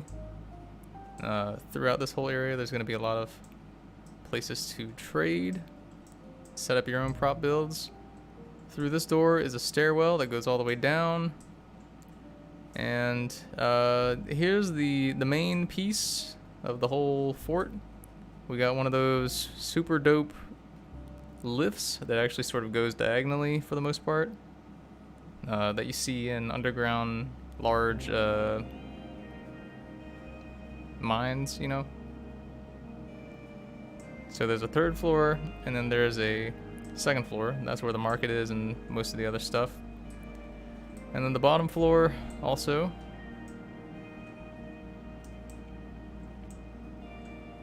So yeah, here's a close look at one of the lifts. These are going to be moving. This one here is going to actually be positioned. I guess it's going to stay here. So this one's not going to be moving. This one's going to be broken and stationary. But this one here will actually be movable. So it'll sort of, if you turn it on, it will go sort of move down to the next floor or up to the next floor. So I guess we'll go ahead and go down to the bottom floor. So yeah, once again, this is all part of the market here.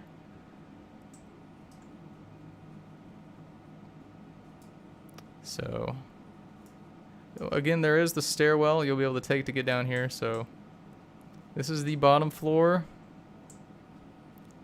A lot of cool machinery down here. One of my favorite places on this bottom floor is this upper area here. I'd love to see like a bar overhang in this place. But I think my favorite place in the whole bunker so far is this room. This is the water and airflow management room. So a lot of gigantic pipes and fans in this room. I'd love to see someone build something cool in here. I wonder if the USRF is enjoying this. This tour.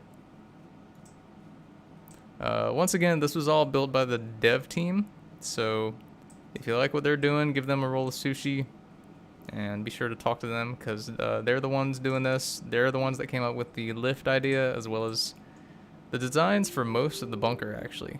That was all them.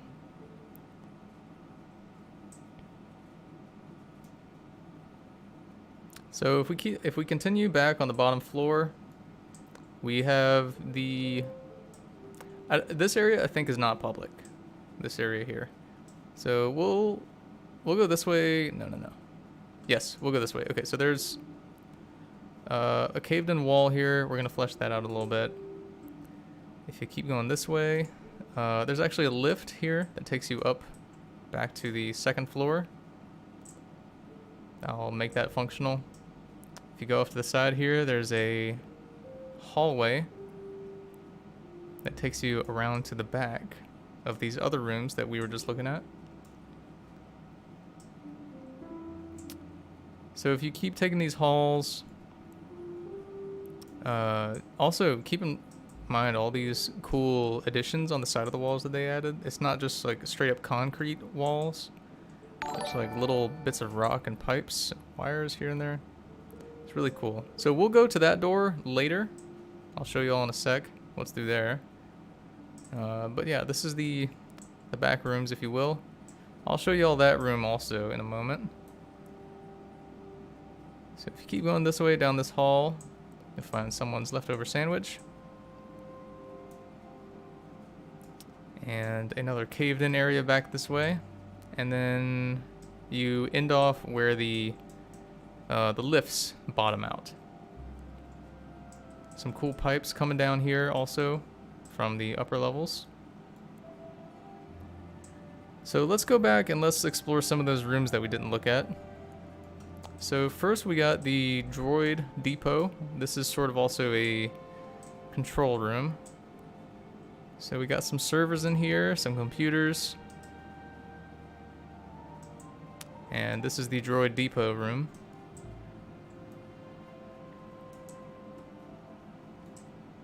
These are charging stations, I believe, also maintenance stations for the droids. With a small 3D printer. And got a generator here and a large screen. And I believe this is also a larger 3D printer, yeah. Because the idea is in the future, these there will be 3D printers that will be able to print things out of metal as well.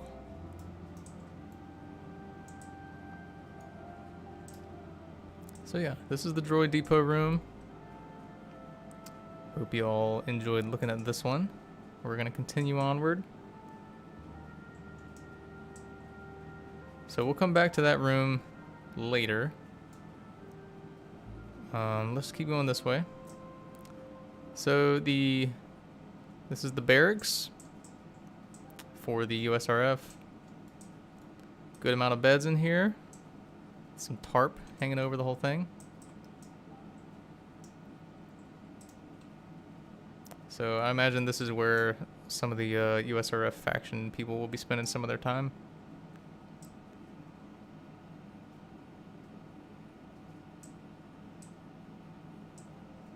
Frick says 3D printers can already print metal. Yes, I'm aware. I'm just saying more efficiently than they currently do. They're not very good at what they do yet. And not very what's the phrase I'm looking for? Consumer friendly.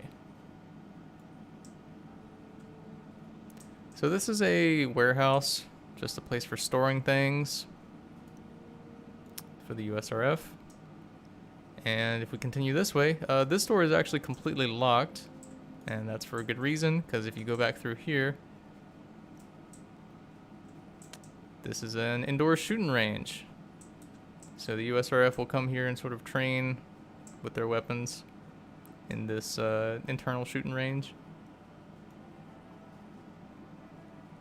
I feel like this will be a cool place to hang out. So if we continue this way, this is I think it's called the quartermaster, sort of the weapons handler of the faction through this door.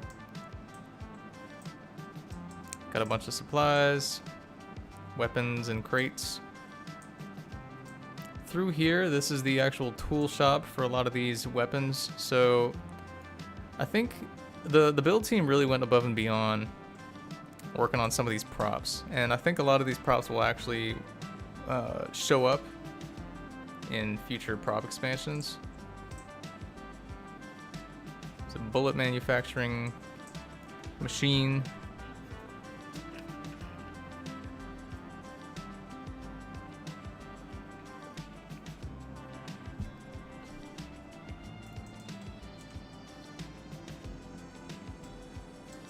Lots of cool props that will show up in the prop placer in the future.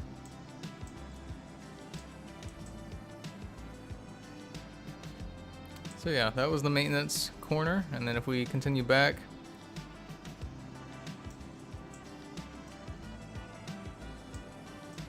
we have some more weapon and ammunition management stuff back here. More partitions for weapons, closets, crates for new weapons. This is more of a utility closet, I think, or I think uniforms. There's a lot of uniforms here. Boots. And is there, oh yeah, there is some more weapons back this way. Looks like there's a mortar. And then this is gonna be the well, this was the archives, but the USRF sort of tore it apart and just put a bunch of guns and stuff in it. Okay. So yeah, USRF ripping out all the knowledge and replacing it with ammunition and a few handguns. I feel like that says everything you need to know. Alumni are the masters of knowledge.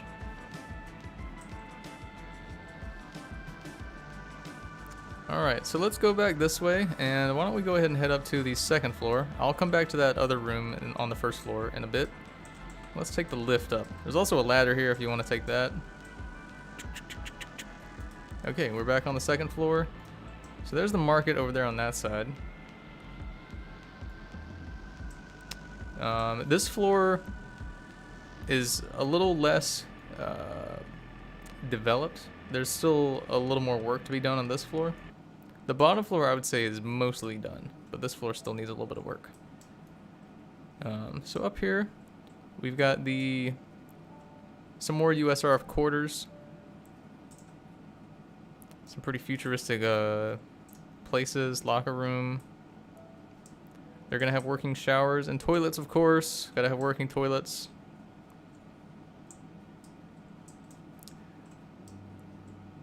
The shower room is one of my favorites. I really love these shower designs. They will be functional also.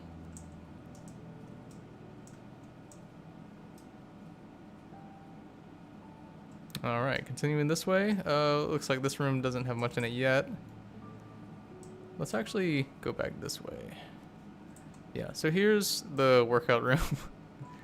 If you wanna, I don't know, maybe we can do some kind of stupid event in the future where we like make people roll for gaining strength or something.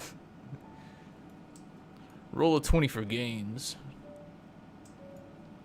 You rolled a 1. You actually lost a leg. Let's see. What is this way? I haven't been down here super much. Okay, so here's a cafeteria. I think this might actually be a public area. Maybe?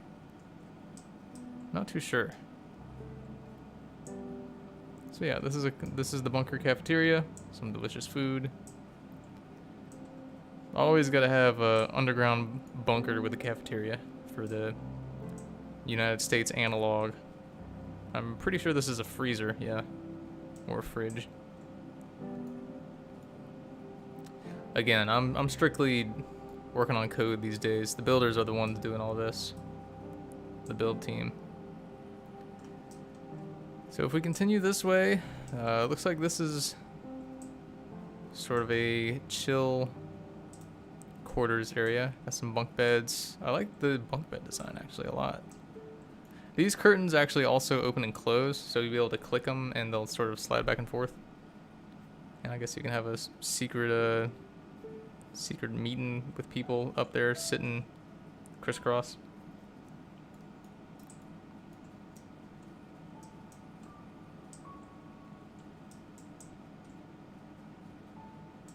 Talk about whether or not Sergeant Foley used your toothbrush to clean his shoes.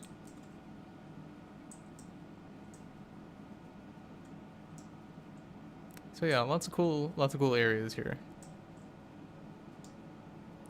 And these, okay, so I guess these are officer bedrooms, I believe.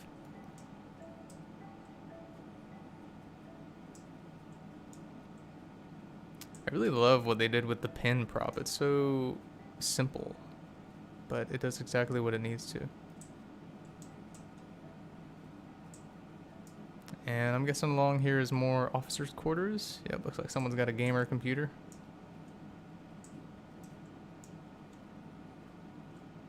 Mm-hmm.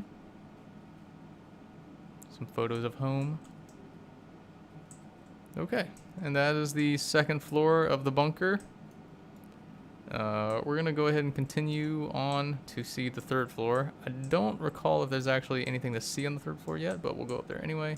Oh wait, I forgot about this back area. Oh yeah, okay, so this is, I believe, the medical and, yeah, medical office. Yeah, so here's some sliding curtains for all the medical stuff.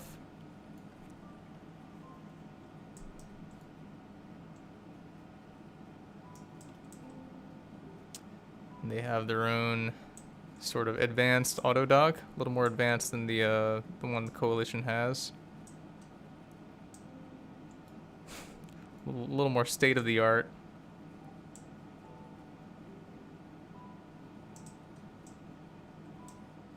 That's a cool prop. Oh, I haven't actually seen some of these areas yet. These are some sick props.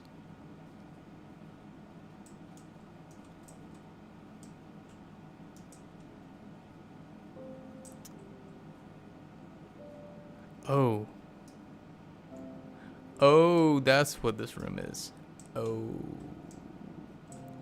Oh. Oh. Okay. Rest in peace.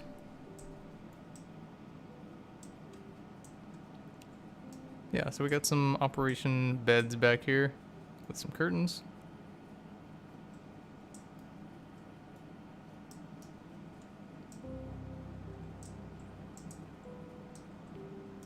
And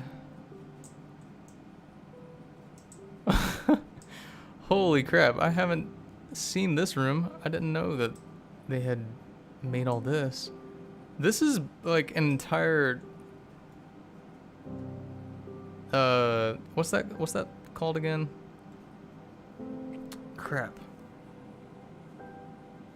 It's the game where you are a prisoner and sometimes they take you back to use experiments. Like otherworldly experiments.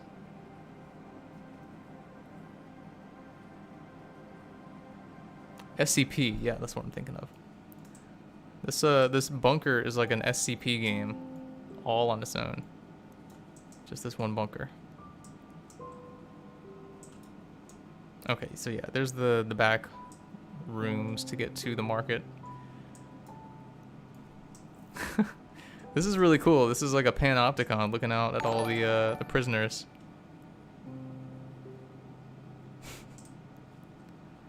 So how do you get down there though? Oh, okay, so it's just like a double door security place. Okay, cool. So I guess they're still working on some of this. Yeah, it looks like it. Oh yeah, I was helping them out with some of this yesterday. So we got some bunks down here. Looks like they do actually get a little bit of privacy, these prisoners. They get it good. Private quarters for showering, and I guess the toilet's gonna be in there too. Toilet and sink.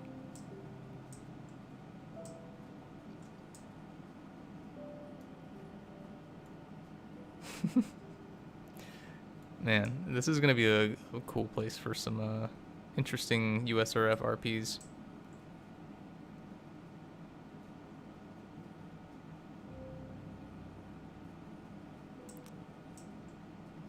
Okay, so that I believe is all of the second floor. So obviously there's gonna be a walkway going across here, I think. So let's go ahead and head up to the third floor and see what is up there. I don't think there's anything up here yet.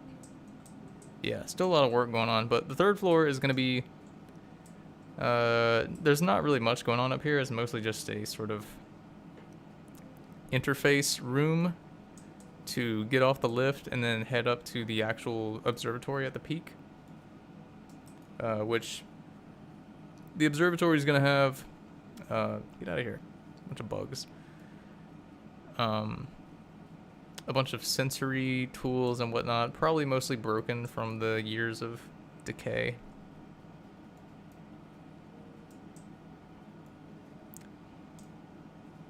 Why does everyone think this is Black Mesa? I've still never played a Half-Life game. Not even Alex.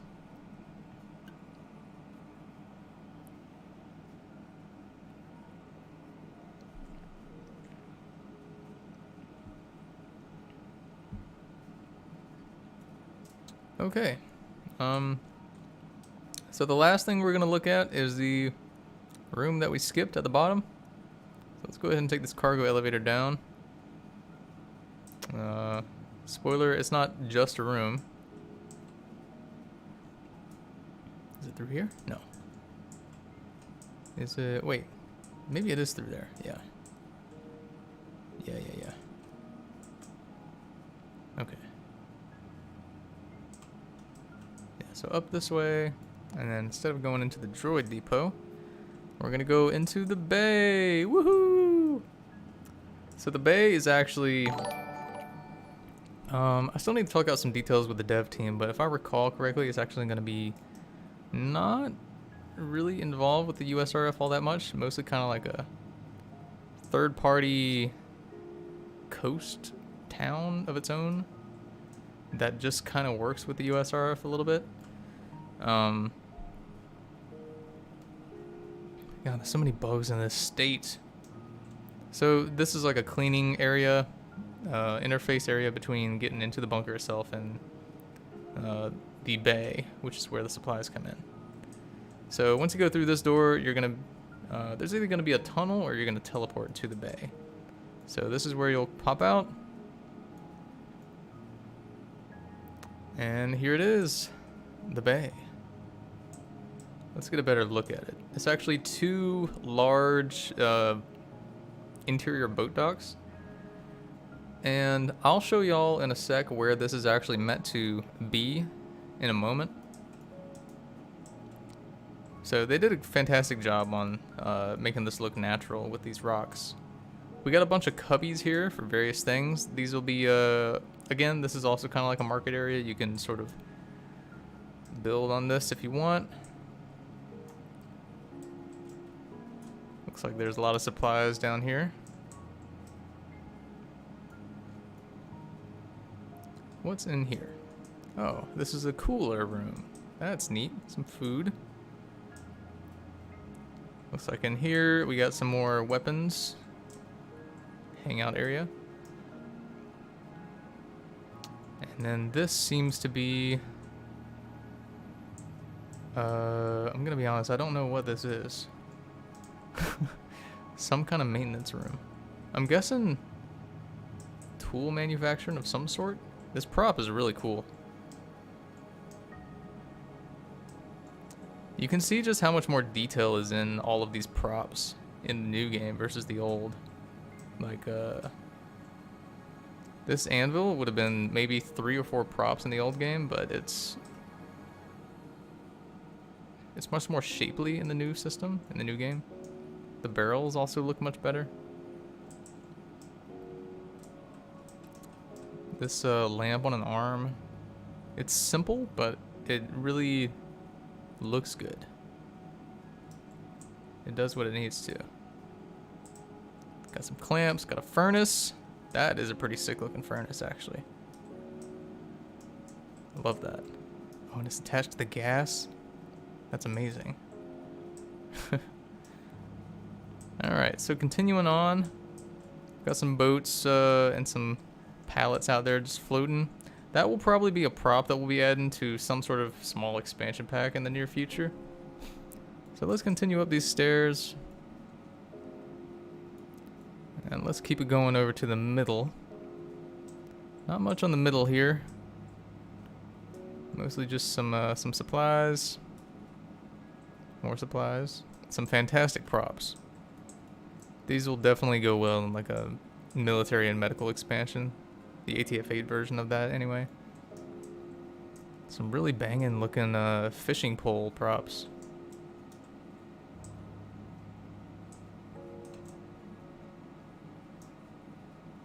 There's one of those floating pallets. So yeah, there is a, if I recall, yeah, both of these sides will, I don't remember if these will be interactive. But yeah, this is a dry dock. The idea here is that the boat will come in and then the water will be drained out, but maybe we'll actually let that be an interactive. But if it is, it would have to be one that only certain people can use, because otherwise it would just be like a bunch of people set up a market down here and then someone's just like boop, and then water just goes whoosh. Not good. So yeah, this is this whole platform here can be lowered. So here's the sort of entrance control area. I guess these are water levels. It's a really good looking control panel.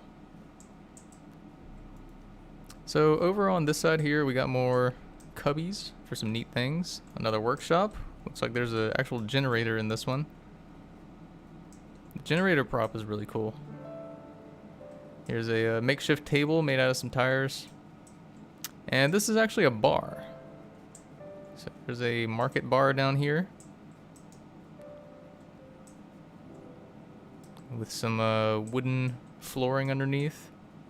Sort of ship themed. Has anyone... y'all have played Loaded 2, right? This whole area down here, the bay, really makes me think of... not Whitman Bay. Barbaros Cove. That's what I'm thinking of. Yep. Same vibes, I feel. So yeah, there's a really cool bar down here. Got a little fridge. And then I guess if you really wanted to, you could set up like a bedroom up here on the top. That would be pretty cool. So we continue down. Looks like we only have 2 more cubbies left. Got some nice cabinets here. Another cubby with some miscellaneous stuff. Another one of those areas I think you can probably build sort of whatever you want to be down here. If you want to turn this into a shop that only sells oranges, you do you. And then the last cubby, looks like we got some more weapon storage.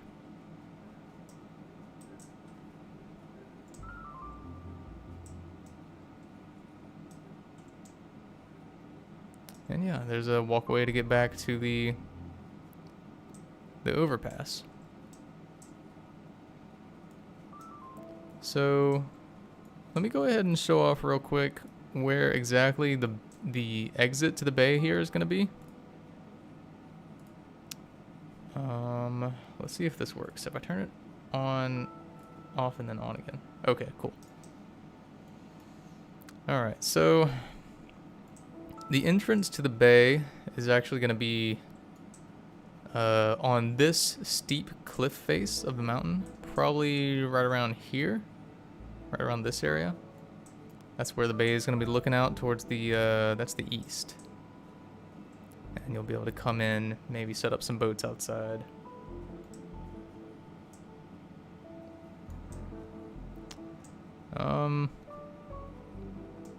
Yeah, I think that is almost everything that we have to show off for the North Island update so far. You can tell that a lot of the work has gone into the actual bunker and the bay itself. As for the city here, I think we're going to focus and make it sort of mostly similar to this city over here, where it's going to be mostly not buildings that you can enter, but a few buildings here and there will be enterable. And it'll be probably around 1/3 to half the size of this one. Just because we want to sacrifice some city space for more Mudlands, because I feel like the Mudlands is a more fun place for people to be, honestly.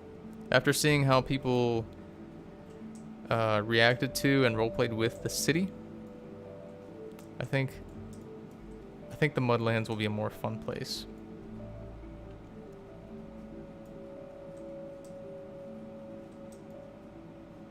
So yeah, that is the entirety of the update so far.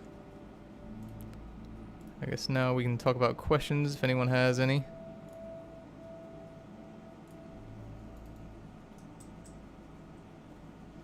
Why don't we stand up?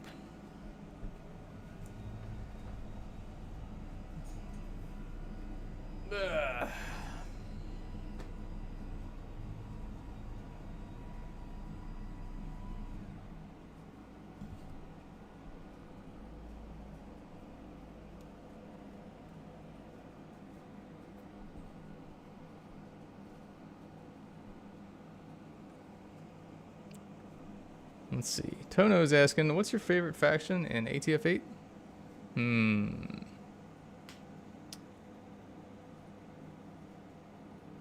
Currently,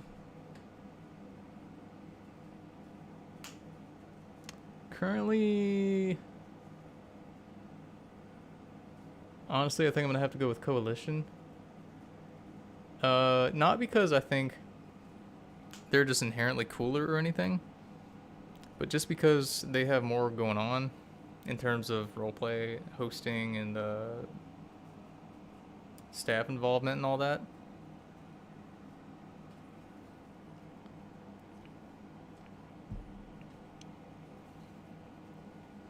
But one interesting thing about these roleplay games is that every so often, the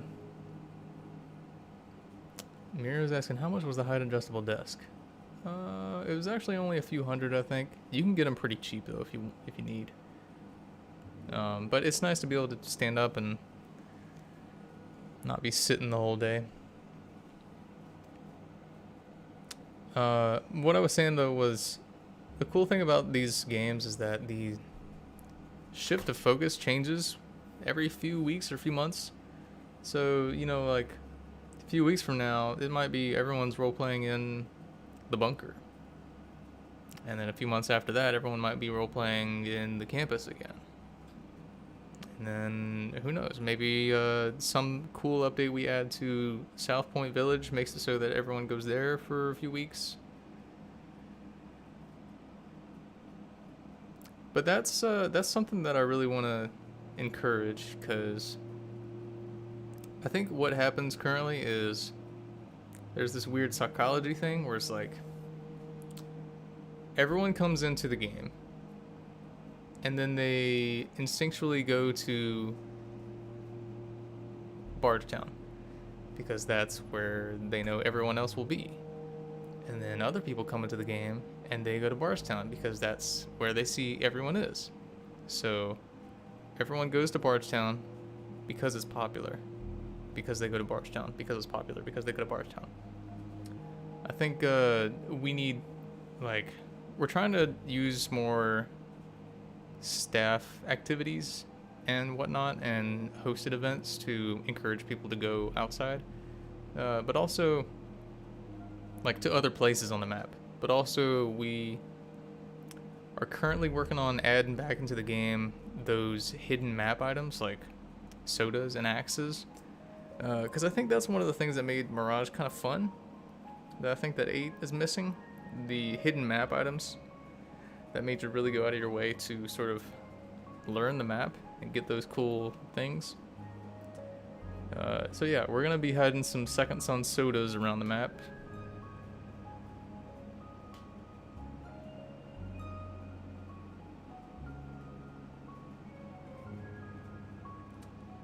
Gabor is asking, will we see props like the sign and personal radio? Yeah, of course. At some point. Not today, but... Tono's asking, when are we returning to winter? Probably pretty soon, because we're already in fall, so... Yep. It's going to be decently soon, within the next 2 months? Sometime within the next 2 months is probably when we're going to switch back to snow.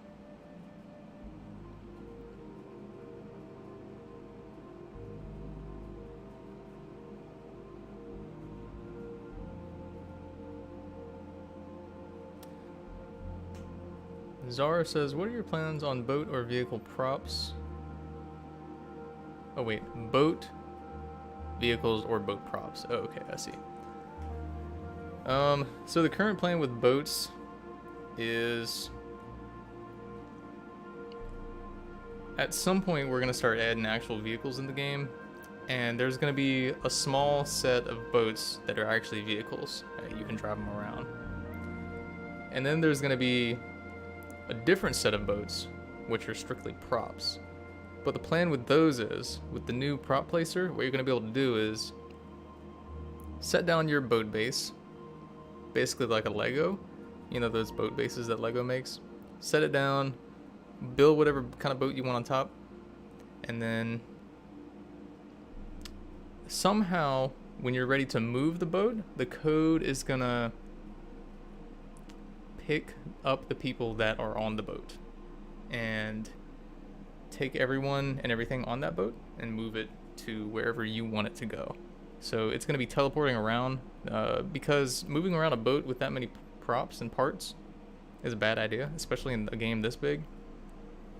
So the small boats with very few parts are maybe going to be moving around, and then the big boats, you're going to be able to like teleport them around with everyone on board.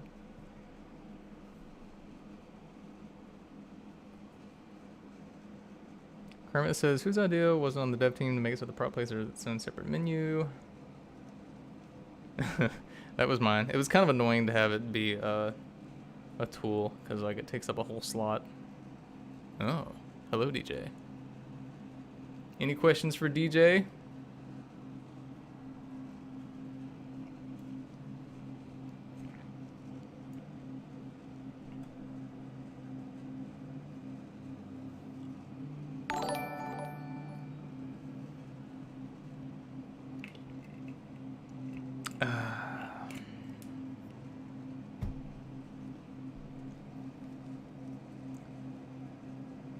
Deal says, what are the Mudlands?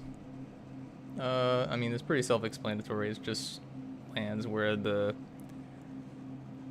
structural integrity of the land after the flash collapsed. So all the buildings on top of it sort of turned into rubble and building frames, and now it's just mud and water and rubble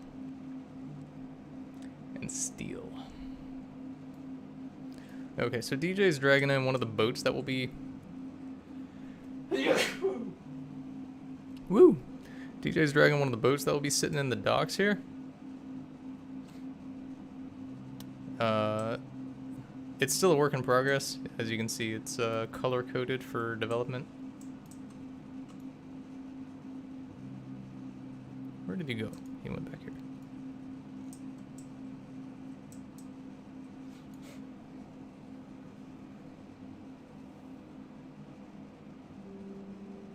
Tono says, have you checked out the glitch that gives new players free Xmas and Alpha items? Yes. Yes, I have.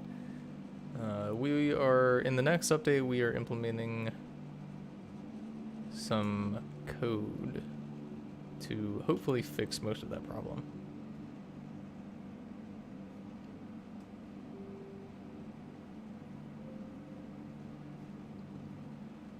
Mr. Dank says, will the Voyagers ever get anything cool for them? I have plans to add them to the guide, since I think a lot of players want that, but nothing official map-wise yet.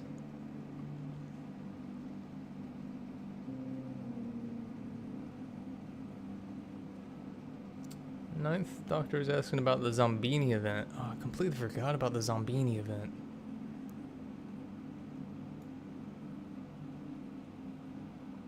DJ's trying to tell us something. What is it, boy?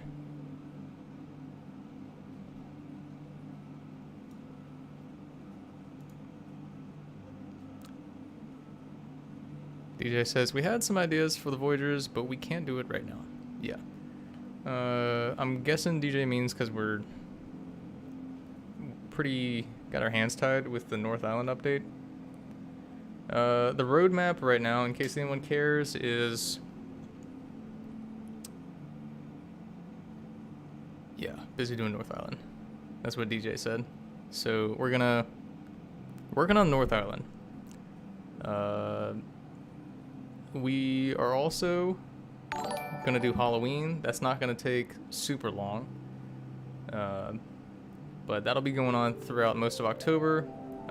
Not work. The Halloween event will be going on through most of October, but the work on it will only take maybe a week or two at most.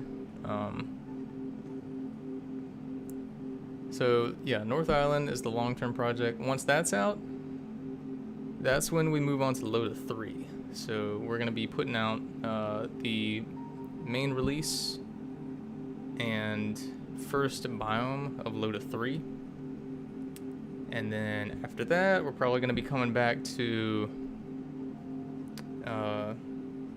adding some more environmental storytelling to ATF8, as well as maybe some other kind of map update. Probably some more North Island stuff. And then after that, we'll probably be moving back to Loda 3 to add another biome, and we're going to bounce back and forth like that for probably quite a while.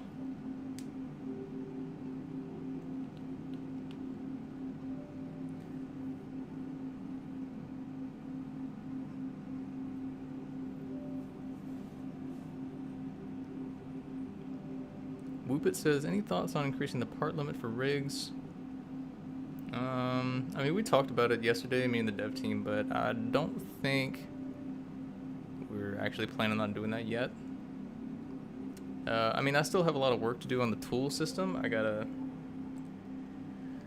add the holster movement that I was talking about, the extra 3 slots, the category searching. So I think in terms of adding extra rig spaces,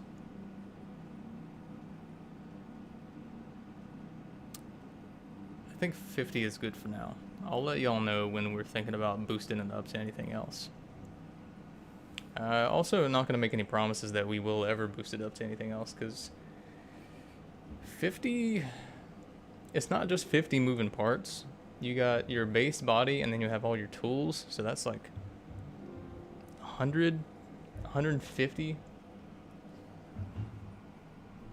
Sorry, trash truck is here. 150 parts probably per player, roughly, moving around. That's a lot of parts, especially in a tight space.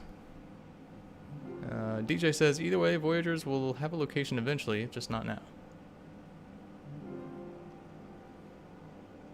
Aztec says, what will the safe items be and how many will there be?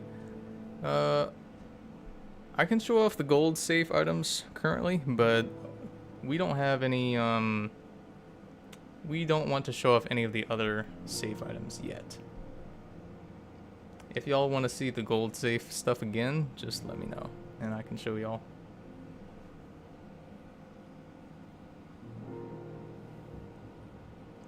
Let's check through our donation messages. Rogue Tick donated 5. Thank you, Rogue. Says, are we getting that mounted gun as a prop at some point? Yeah, sure. Hopefully, at some point, every prop in the game will be in the prop placer in some form. DJ says, I'll just bring it here. Bring what here? Rogue Tick donated 5. Also says, no, I'm with the science team. Paradox is dead now. Overkill. Paradox donated 2 and says, GG Crayon Lord. Also, the morgue is funny. Thanks for donating, y'all. Appreciate it. Lone says, are items like coffee and tea be items added to the game? I'm really curious about that since it'll be winter soon. Oh yeah, for sure. Those would be great items to have in the game. Oh, DJ's talking about the safe items. Okay. So, the gold safe items or the other ones?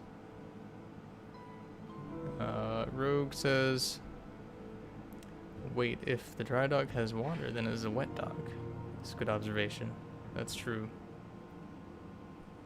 John Doe donated 10 and says, do you plan to add customization for prop colors, textures in both Load 3 and ATF 8? Also, will special requests for big donors be added to the game when development wraps up for North Island? Big donor requests are kind of something we do if it's reasonable and if we have the time to do it. I don't want to be the kind of person who just promises that we will add what you request if you make a huge donation, because I don't want to encourage a situation where we had, like we've had before, where someone got a hold of their dad's credit card and donated $5,000. So I don't want to encourage that. So game requests are just stuff that we take into account, and we will talk with you and try to make it happen, but we will not make any promises for large donations. Don't worry, by the way, all that situation that happened, I sent all the money back.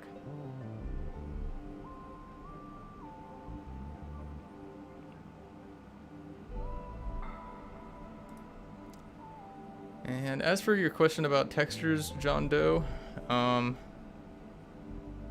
DJ, if you're talking about the gold safe, I can probably just show them in the other studio. But if you're talking about the other safe items, then I guess we could show them here, but we don't have that many all in one place to show, I don't think. For textures and colors, we don't have plans to do that yet for props, just because it adds so much extra data. So we might do it at some point, but I'm not going to make any promises on that. Just because it takes the data and maybe multiplies it by 10 to 20 times as much data. Probably more than that. Definitely more than that. Joe Man donated 5 and says, hey Chad, got a question. Will we ever see some Cold War... Oh, okay, so there's the gold safe items. Cold War surplus, like full auto M16 or older M1 Thompson. I think it depends on what the tool team is willing to do, but if they're open to adding some, I guess in the year that this game takes place, those would really be some kind of like ancient guns, but if they're willing to add them, then we will do so. Yeah, so here's the golden safe items. Just a roll call. Who in the chat has all 7 gold safes? Oh, Ninth Doctor says the Zombini. It's reminding me about the Zombini question. I would like to do another one, yeah. Yeah, I could see us doing another one.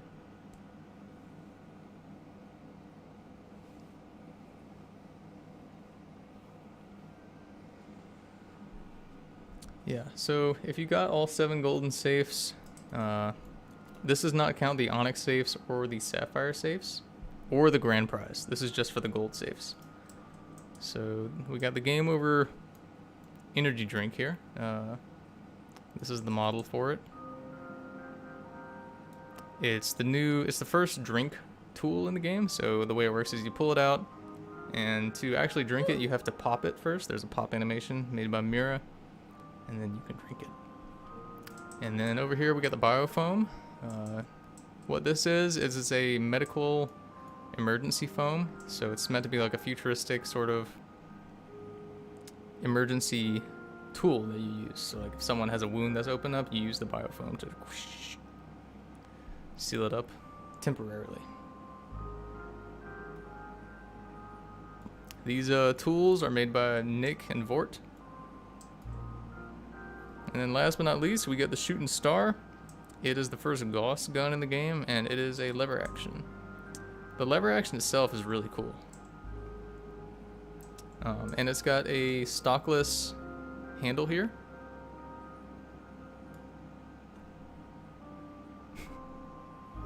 The neighbors are walking by. So it's got a stockless handle here that you can put on if you want to. This sight, actually, you'll be able to slap onto any gun you want, sort of like the scrap scope.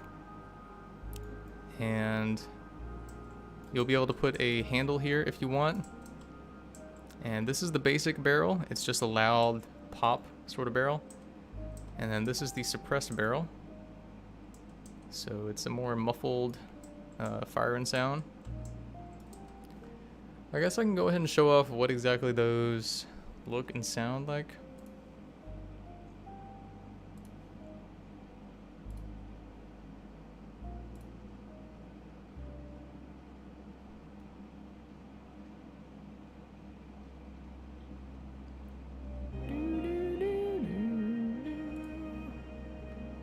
Wait, Rogue donated $100? Holy crap. I missed that a few minutes ago. Whoa. Wow. Thank you so much, Rogue. That's really generous. I really appreciate that. That really helps out with development. Thanks for all your donations today. Once again, if you have time for requests, you can just hit me up on Discord. We can talk about special requests or whatnot for the game, that is, for Loda 3 or ATF8. So thanks again for the donation. Alright, so the Shooting Star... Actually, okay, so here's the Game Over energy drink. And here's our Shooting Star. Again, now there's an equip button directly from the tool bench. You don't need to save it anymore. So let's take a look at our drink. Sip, sip.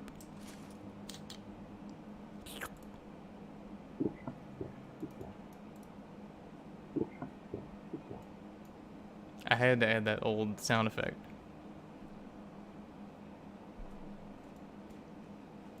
And here's the Shooting Star, what it looks and sounds like. It's got a loud pop, so watch your ears. It's sort of a crackly electricity sound also. Again, it's a Gauss gun, so it's got some electrical discharge, and it fires slugs. It doesn't use gunpowder. There's no shells that come out when you use the lever action. All you're really doing is loading the next slug into the chamber. And that's just strictly for loading new slugs. You can see the sort of electrical discharge at the end of the gun when it fires.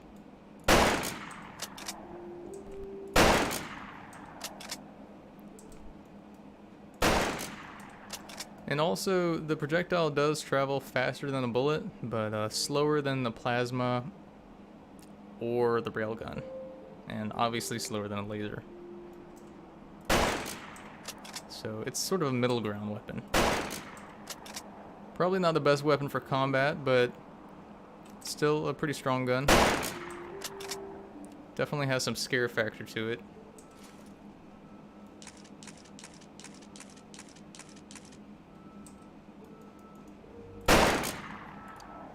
And then, of course, here's what it sounds like when it's suppressed. Let's go ahead and put that that janky blunderbuss handle on it.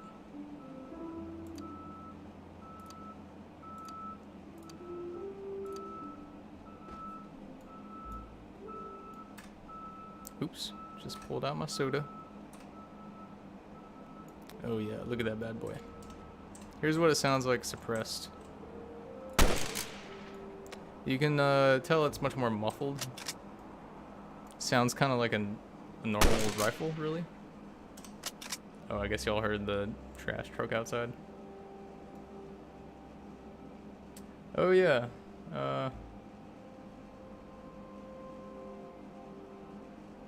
I guess y'all didn't. I didn't tell most of y'all the overhaul that the customization menu has received.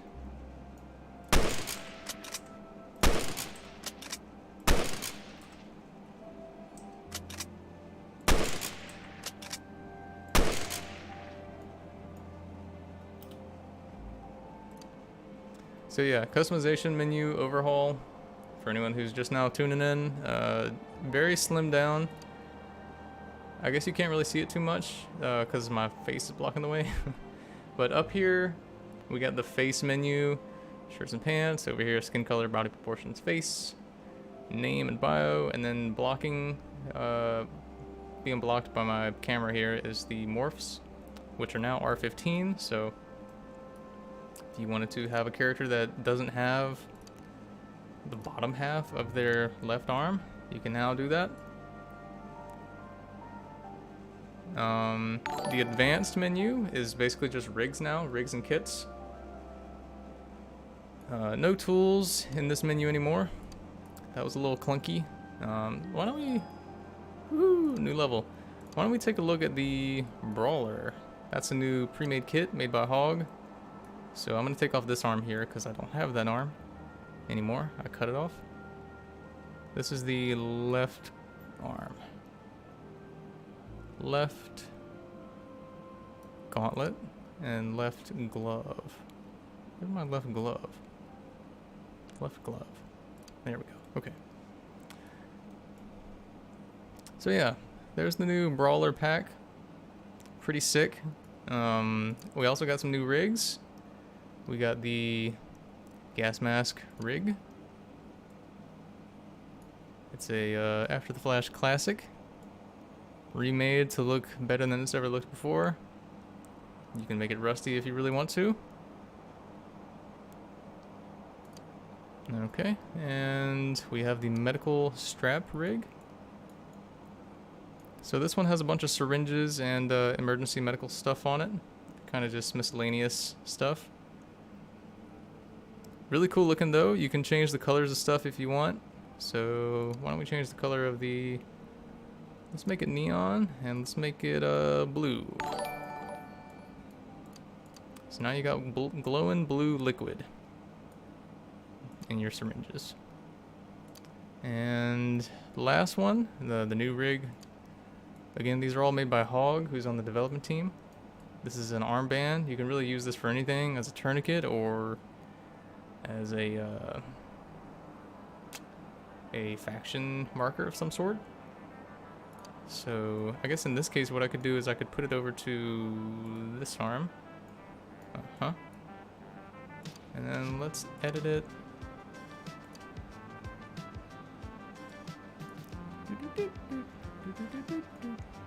You know what I need to add? I need to add increments to customization menu, because rotating just on eyeball alone, like eyesight, is a little finicky.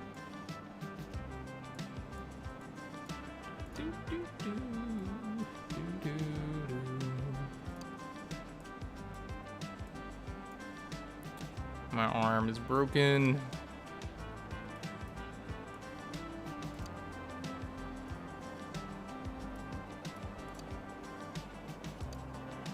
There we go.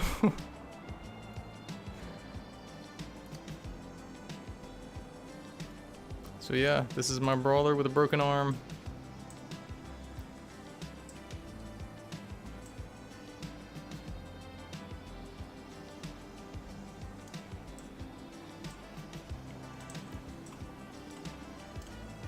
Pretty cool mesh, I would say.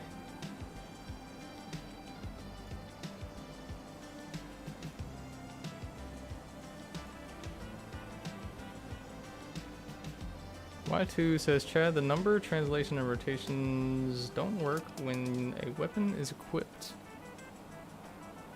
What are you talking about? On the prop placer or in the customization menu?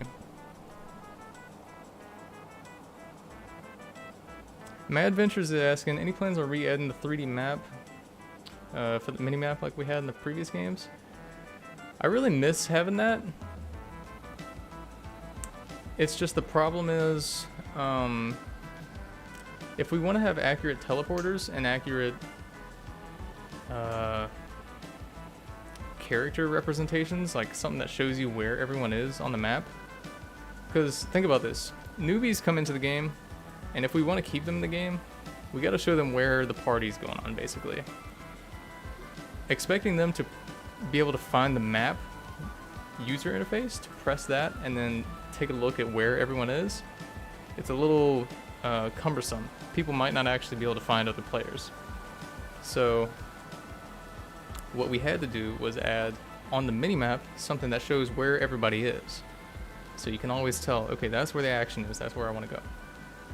Of course, that also has the added effect of, like, you know, everyone goes where the action is because that's where the action is, because that's where the action is, blah, blah, blah. The feedback loop. But it's a good thing for the game overall. And I'm not sure if the 3D map would actually work well with that, because the 3D map was never completely accurate. It was kind of just like a small model of the map with loose teleporters, which were not accurate either to the scale of the map.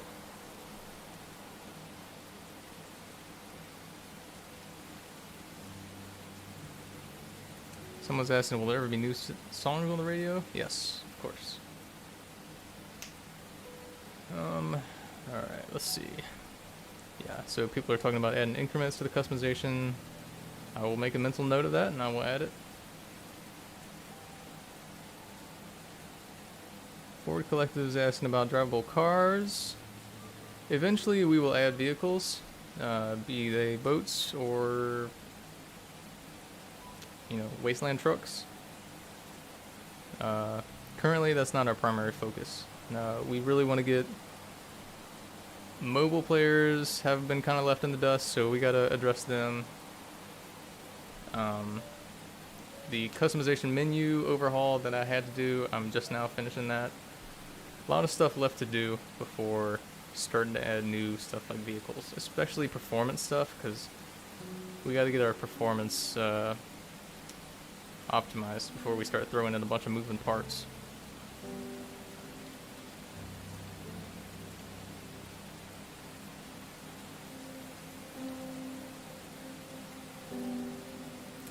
Baseball attachments, someone's asking about that. I will add that into this update if possible.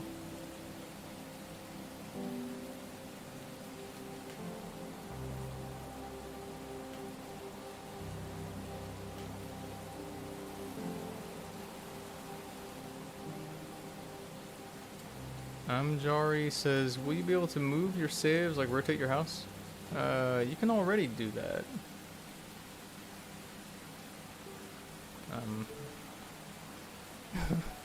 You can already do that.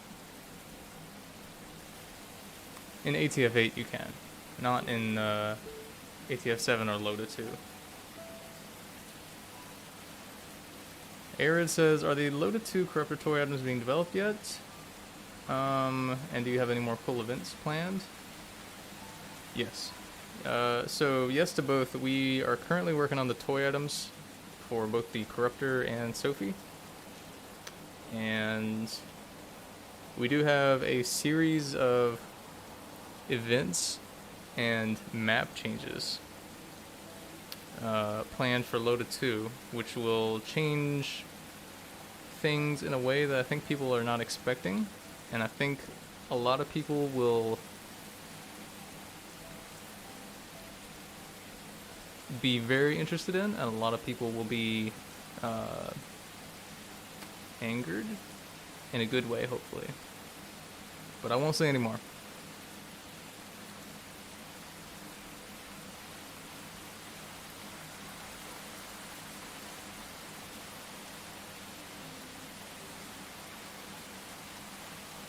I won't say angered, because I don't know what people's reaction will be to the stuff that we're working on. So I don't know. I think people will like it. The grand finale that we have planned for LOTA 2, which will be happening roughly around the time that LOTA 3 is ready to release. So we still got quite a bit of time, but we might start ramping up for the finale.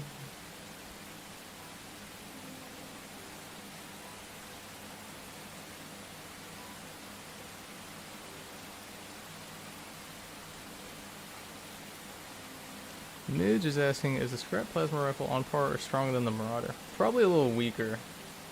Just because the Marauder is perfectly intact, whereas the scrap plasma rifle is, I mean, it's scrap. It's, for reference though, the Marauder, I believe, is 1500 joules per shot, which is a pretty powerful shot. So, I mean, the scrap plasma rifle is not going to be weak by any measure.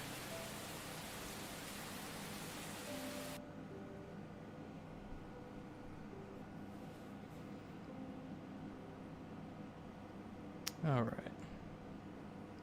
So, we have showed off everything that I wanted to show off.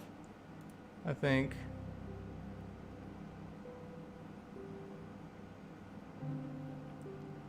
now is a good time to do the final giveaway and then end the stream. We've been streaming for so long, holy crap. Irie donated $5 and says, with the psych problem you mentioned before, do you have any plans to staff someone to solve these strange mass psychology issues like a psych grad? Psych problems? I'm not sure what you mean. Alex donated 25. Thank you, Alex. Says, I'm donating so that this game can continue to thrive. Thank you so much, Alex. Really appreciate that. With the perk of getting an item. Yes, of course. User ID is this. I'll take the gel rifle. Also, quick question. Do you plan to move Bardstown's location throughout the game? Yes. Yes, we do. That's the main reason we put it on a barge, so that we can move it around sometimes when the main story gets going. You got a small taste of it during the Bardstown murders of 57.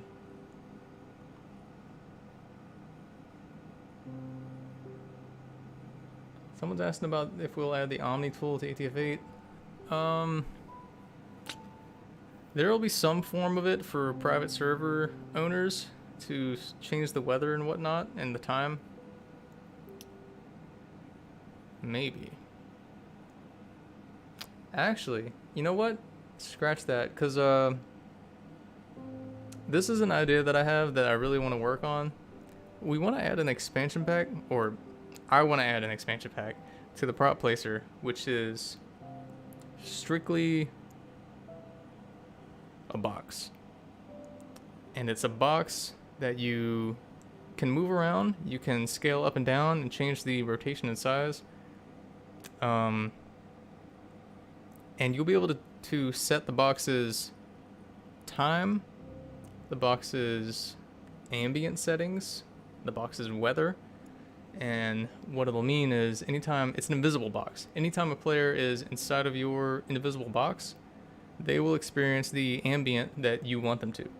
So if you make a cavern in LOTA 3, you'll be able to, if you have this expansion, put the box around your cavern and set the ambient to be drippy cave sounds, or, you know, like a soft blue glow from crystals inside the cavern.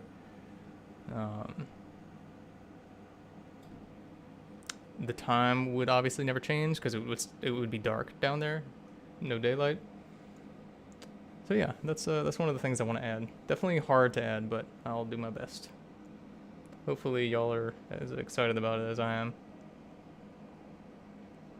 Mr. Banana is asking, will you give another chance for people to get the safe? No! You missed it. Good day.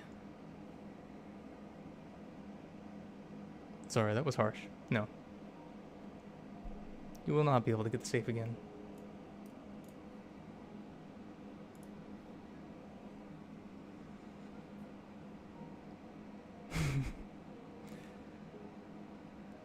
Yashima is asking, when am I getting superheated weapons? So with every streamed wave that we do, we try to have a theme to it.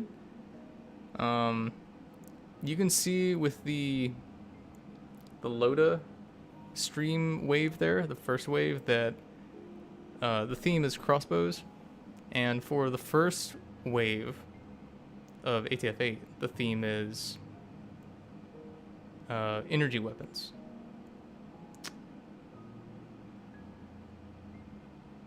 Yeah, energy weapons.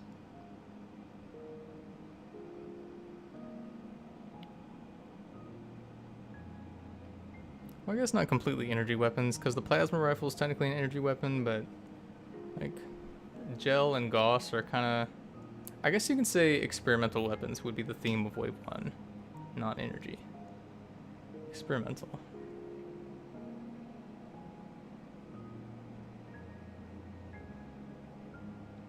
I noticed that I think a lot of people really enjoyed the Alps and the BNL in the last game.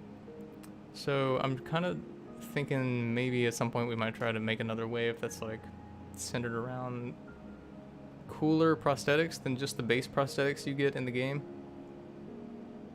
Zara says, can you explain the gel rifle? Yeah, it's gonna be an experimental rifle that has a gel canister on it, and whenever you fire it, some of that gel hardens and fires out like a bullet. At least I think that's how it works. Vort sort of explained it to me, but yeah, we will add those tools to the game once we have the models fully done and coded.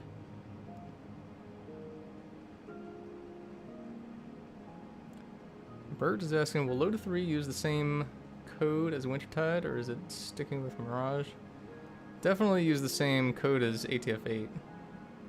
I mean, I don't... Who is here from LOTA? From the LOTA community? Who regularly plays LOTA?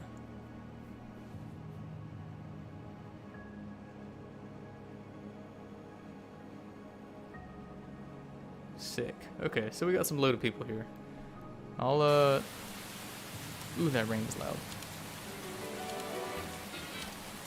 So I'll show y'all... Let's turn that down a little bit. This... This is the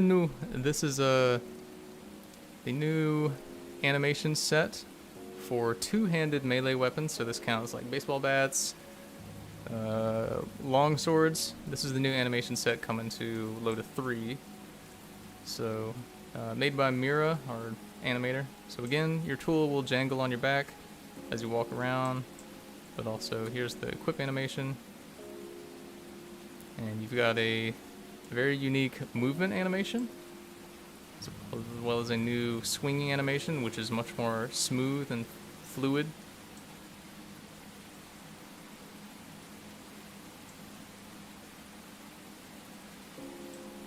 And then you've also got the relaxed state if you really want. You'll probably also notice that you don't move as fast. You don't walk as fast when you're in your combat state. That's an intentional effect, I guess, because you probably don't want to be walking normal speed while you're literally fighting someone. And like I said earlier, we went over the top as usual and added the whole stabbing prone animation, as well as an unequip animation for prone.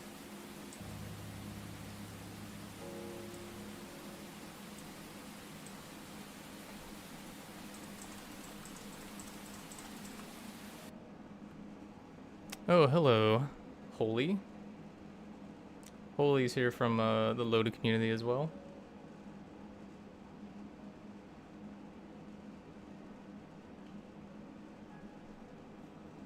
Cookie says, can you show us the new morphs or pre-made kits coming out soon? I just showed those a minute ago, but if anyone got any screenshots, oh wait, you could actually probably go back in the stream like 5 or 10 minutes. And I'll be showing it off there. Daily reminder for Loda staff meeting. Ooh, is that happening now? Because I got till 7 p.m. or 3 hours from now.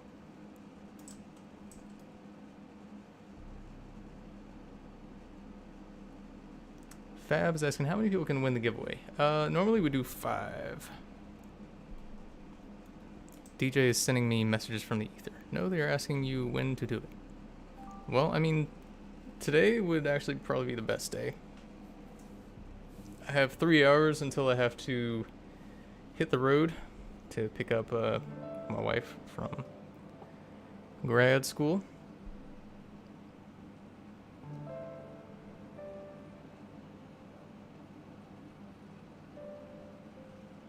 So, if they want to do it today, that would be best for me, but any day of the week works. But I'll talk more with you about this soon, since we're shutting down the stream now. DJ is sending us another message from the ether. What will he say? Okay, do your giveaway. Alright. Let's go ahead and hop into the giveaway. People said, yeah, he's been married. Yeah, I've been married since the winter solstice of 2019. No, don't aim a gun at me. What the hell? I mean, what the heck?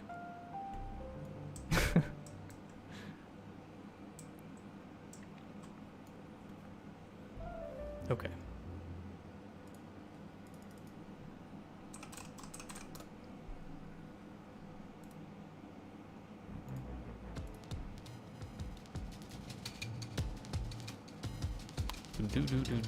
Do.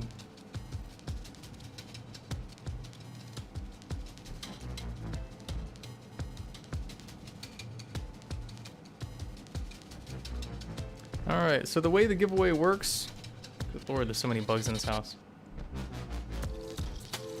There's 3 rules to the giveaway. Let me see if I can remember them. So the bot is going to call your name. There's going to be 5 winners. It's going to call your name in the chat.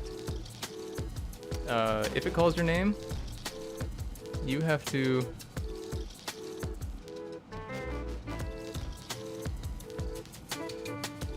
DJ says you don't need approval for stream items if you get them.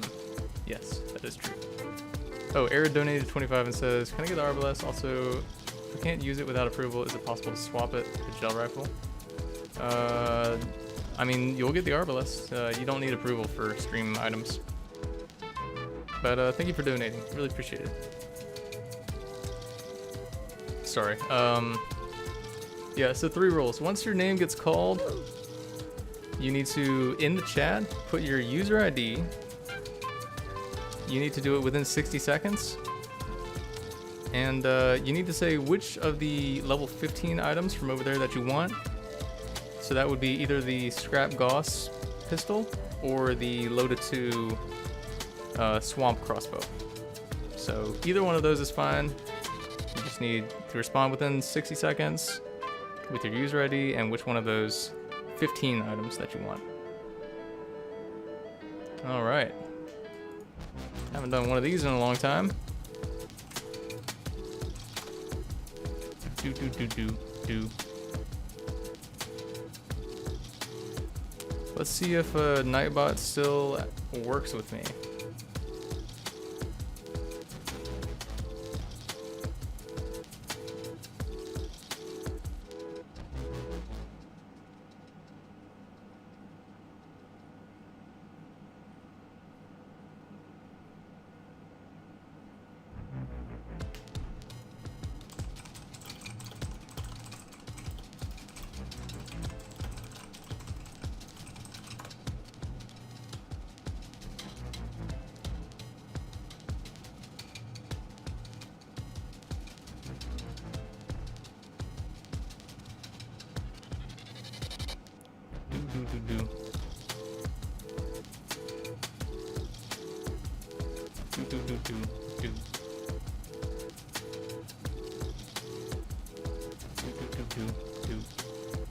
Sorry, I'm just getting Nightbot set up here.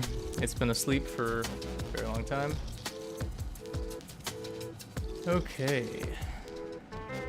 Giveaways. All right.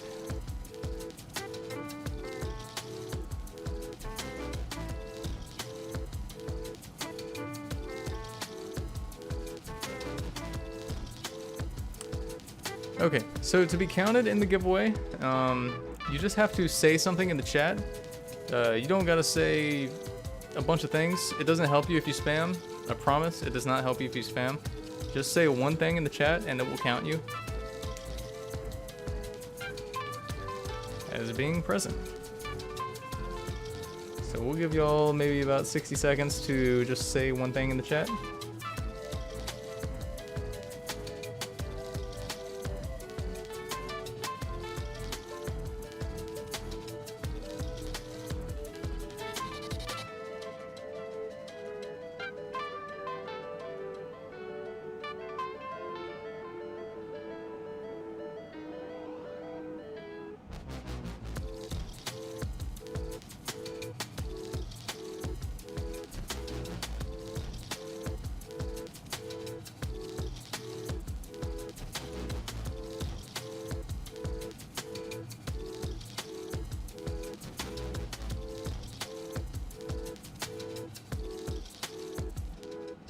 All right.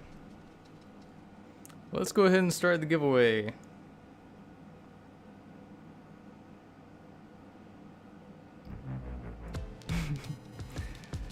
All right, so keep an eye on the chat here. We're gonna select the first one, and the first winner is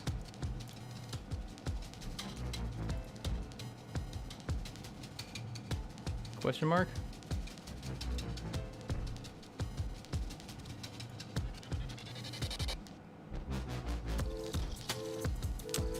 It's not actually counting anybody. It's not giving... Huh?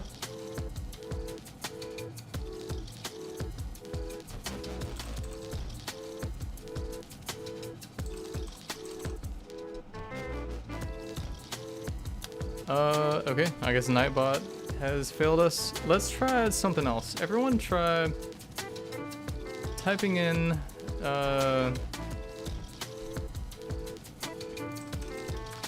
ATF8, all caps. Just press enter, no spaces, nothing else.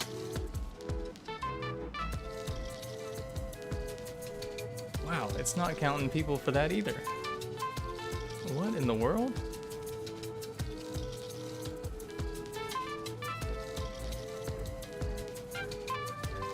Hold on, okay, something's weird with Nightbot here.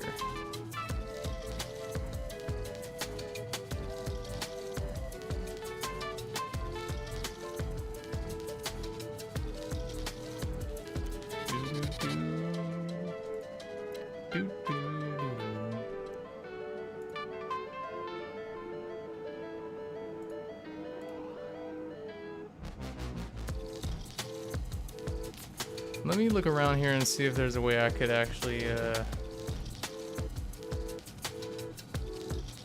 get Nightbot functional. Hello, Nightbot.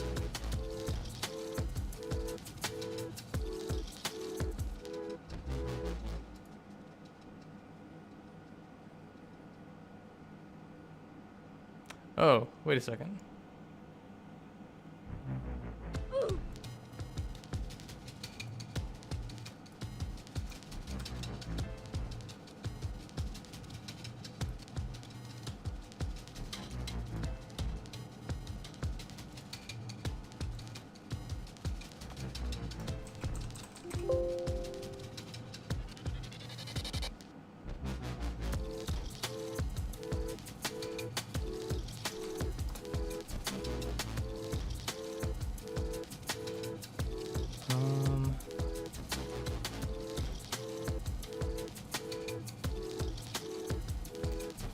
Do.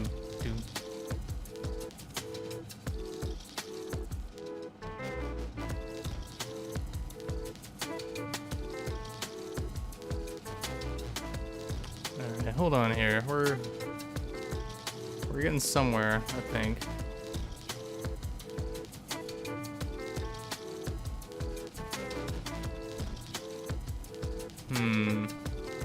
Oh.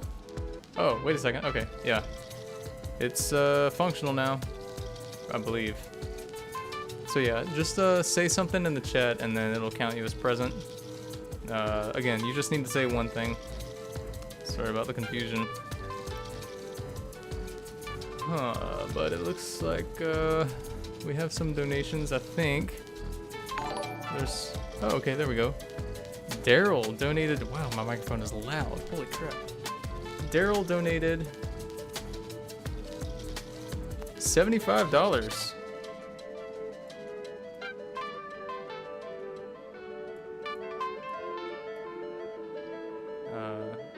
Sorry, I had to mix up my volume there. Thank you so much, Daryl. I really appreciate that. It's very generous of you. All the ATF pre-order options. Excellent. Also, whatever happened to the long suppressor? And the double Daryl shotgun. Also, shot by the Star Motel for some biomass pizza. It happens to the best of us. The long suppressor was actually just a bug, so that was never meant to be a thing, but... I guess there is no but there. That's probably not going to be coming back. But I hope you enjoyed it while it existed. And I hope you enjoy the ATF-8 Wave 1 items when they come out. Thanks again for donating, Daryl. Sean Gardner also donated 40. Thank you so much, Sean. Looks like there's a username there. Still want more data slots. Okay, so I'm guessing you're after the tier 1 and 2, the Gauss pistol and the gel rifle. Alright, thanks, Sean. I'll make sure you have those when they come out. Alright, let's go ahead and start the giveaway here. Let's see if it actually works this time. We're gonna go ahead and roll 1. The Antichrist! Yay, the Antichrist. So once again, you just have to respond within 60 seconds with your user ID and whichever item you're after. Oh no, Nightbot. Nightbot's really...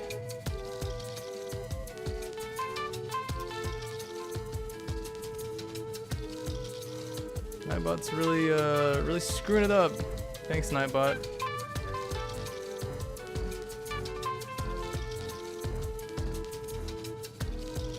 Antichrist, please put your user ID and your... God, okay.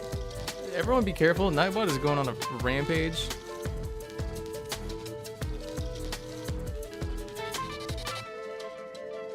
Let me see if I can turn that off.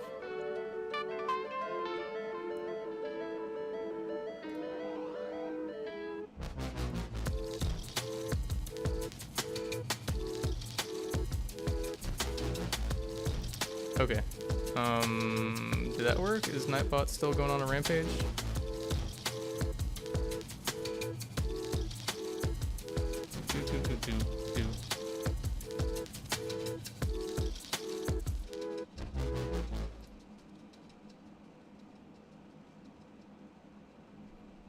Oh, okay.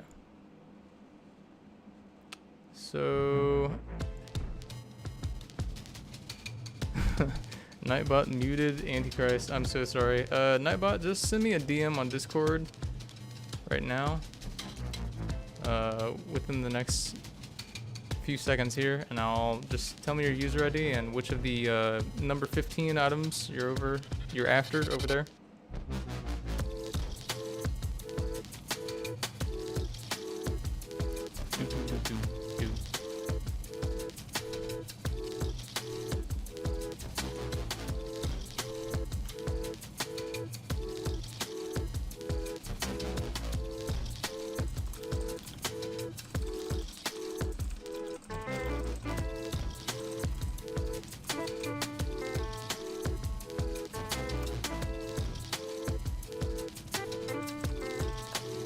Okay, I have gotten Antichrist.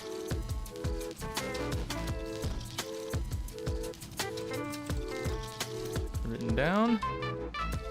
Alright, next winner for today's giveaway is gonna be, let's hope Nightbot doesn't ruin it for the rest of the event, NanoCube! Congratulations, NanoCube!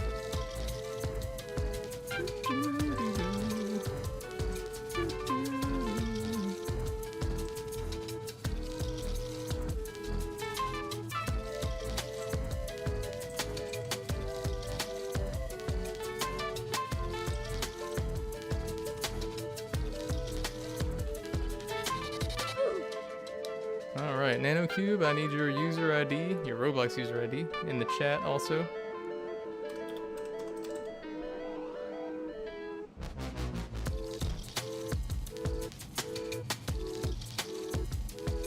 Alright, got your Roblox user ID. Thank you. Alright, and the next giveaway winner is, this is number 3, Random Text. Congratulations, Random Text.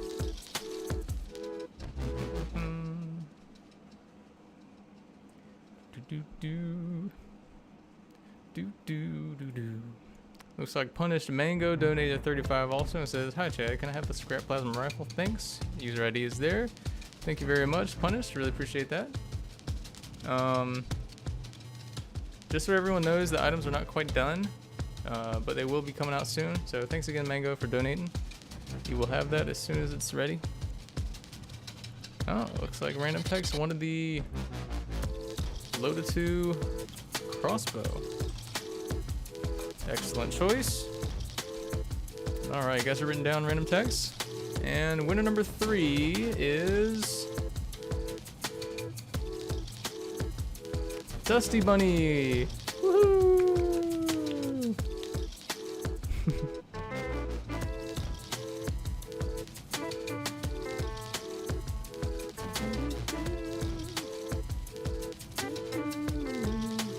Dusty Bunny, you have about 40 seconds to respond before we kill you.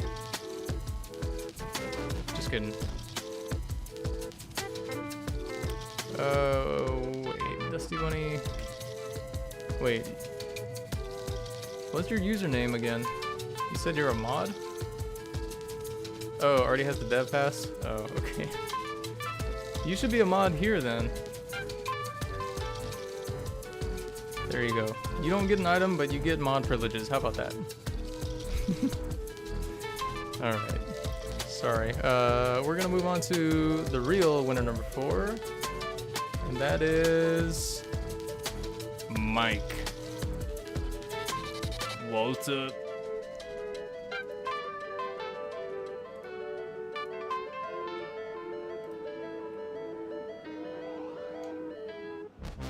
Walter.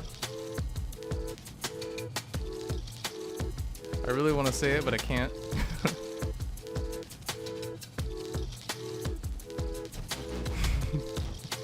Alright, Mike, we need your user ID and whichever one of those number 15 items you're after.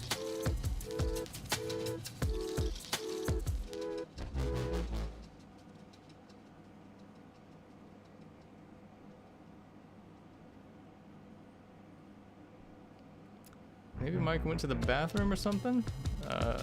Mike, you have 10 seconds.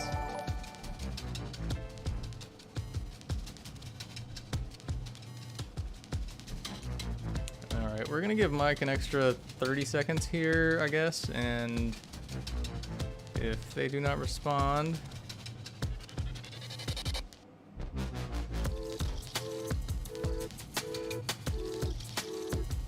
then Nice won't be getting any of that money.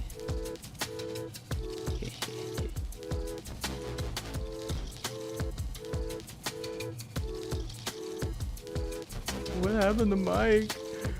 Mike's not responding to my calls. What did you do to Mike? Alright, sorry Mike, we're moving on to the next winner. That is Bogos Hogos.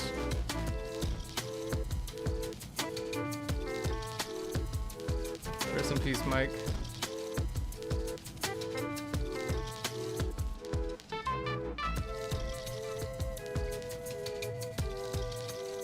The confusing part is that the bot definitely counts people as being present.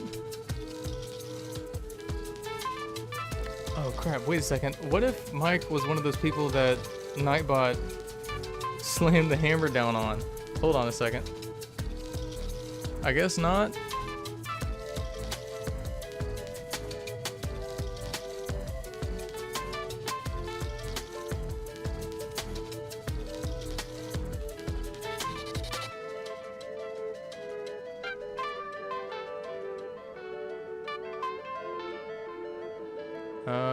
Okay, so I don't have any messages from anyone named Mike. Alright, got a user ID and an item from Bogos Hugos. Alright, let's move on to the last item. Sorry, Pretzel, once someone has missed the call of duty, they don't get to play.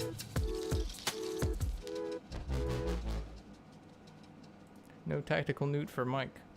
Tactical nuke, not newt. Alright, and the fifth winner. Sorry, that's just how I do it. Otherwise, we would be having a situation where it's like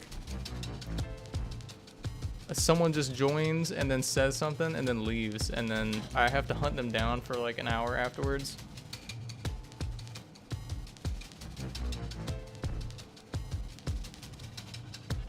Alright, and winner number 5 is Sparkling Pishy. Congratulations, Sparkling. Also, welcome to the stream, by the way.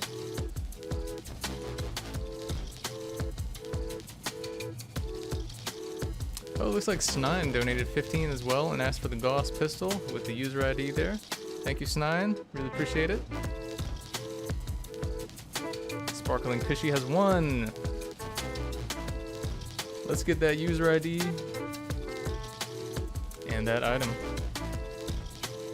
What do you desire most, Sparkling? The Swamp Crossbow or the Gauss pistol?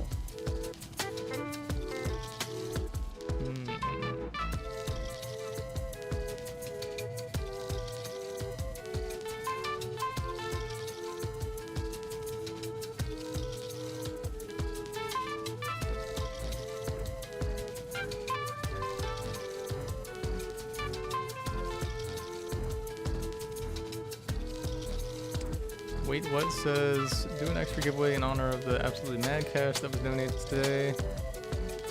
Yeah, we used to do that, didn't we? If there was like a larger amount of donations than normal, we did an extra donation or an extra giveaway. So sure, we can do that.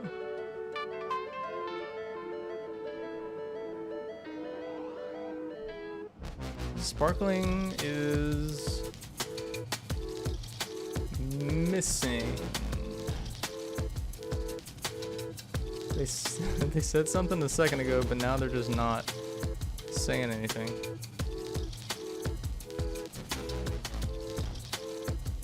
What is what is with people doing that? Huh?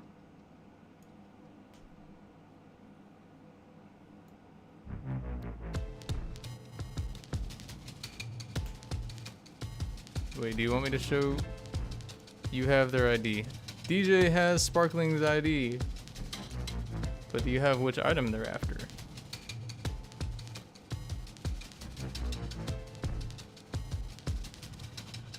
No?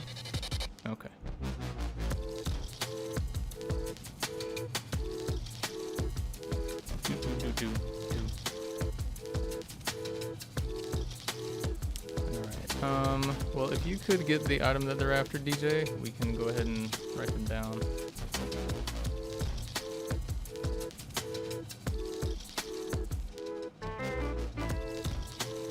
Aha, okay. Sparkling has messaged to me. Alright, and the 6th winner for today, in honor of all the generous donations that we have received. Thank you everyone for helping keep this game alive. These games alive. Loaded 2 and ATF8. The 6th winner is...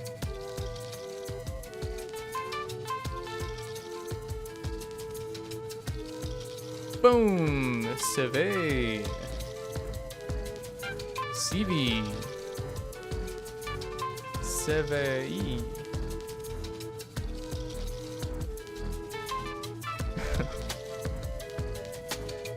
Congratulations, Seve. We just need your user ID and one of those level 15 items, whichever one you are after.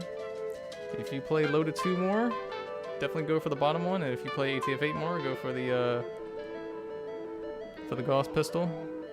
Gauss pistol for ATF8 and Swamp crossbow for Loaded 2.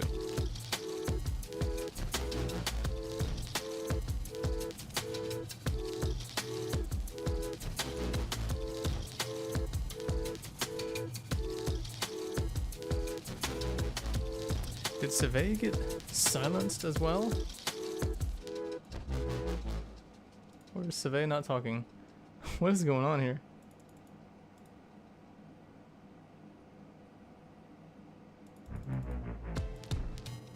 Walter. I won the giveaway, Walter. I was on the toilet, Walter. Give me the pistol, Walter. Alright, thank you so much, Seve. Got you written down for the Gauss.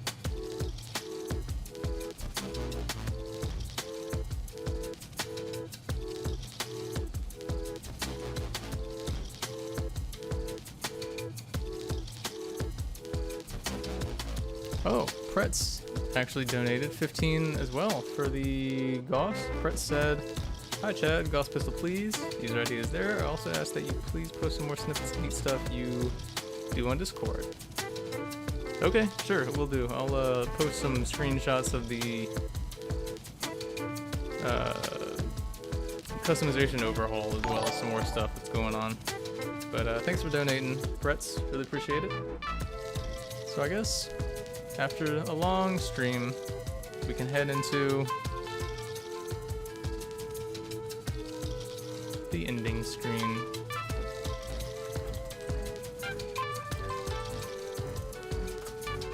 Let's get that classic ending music going on.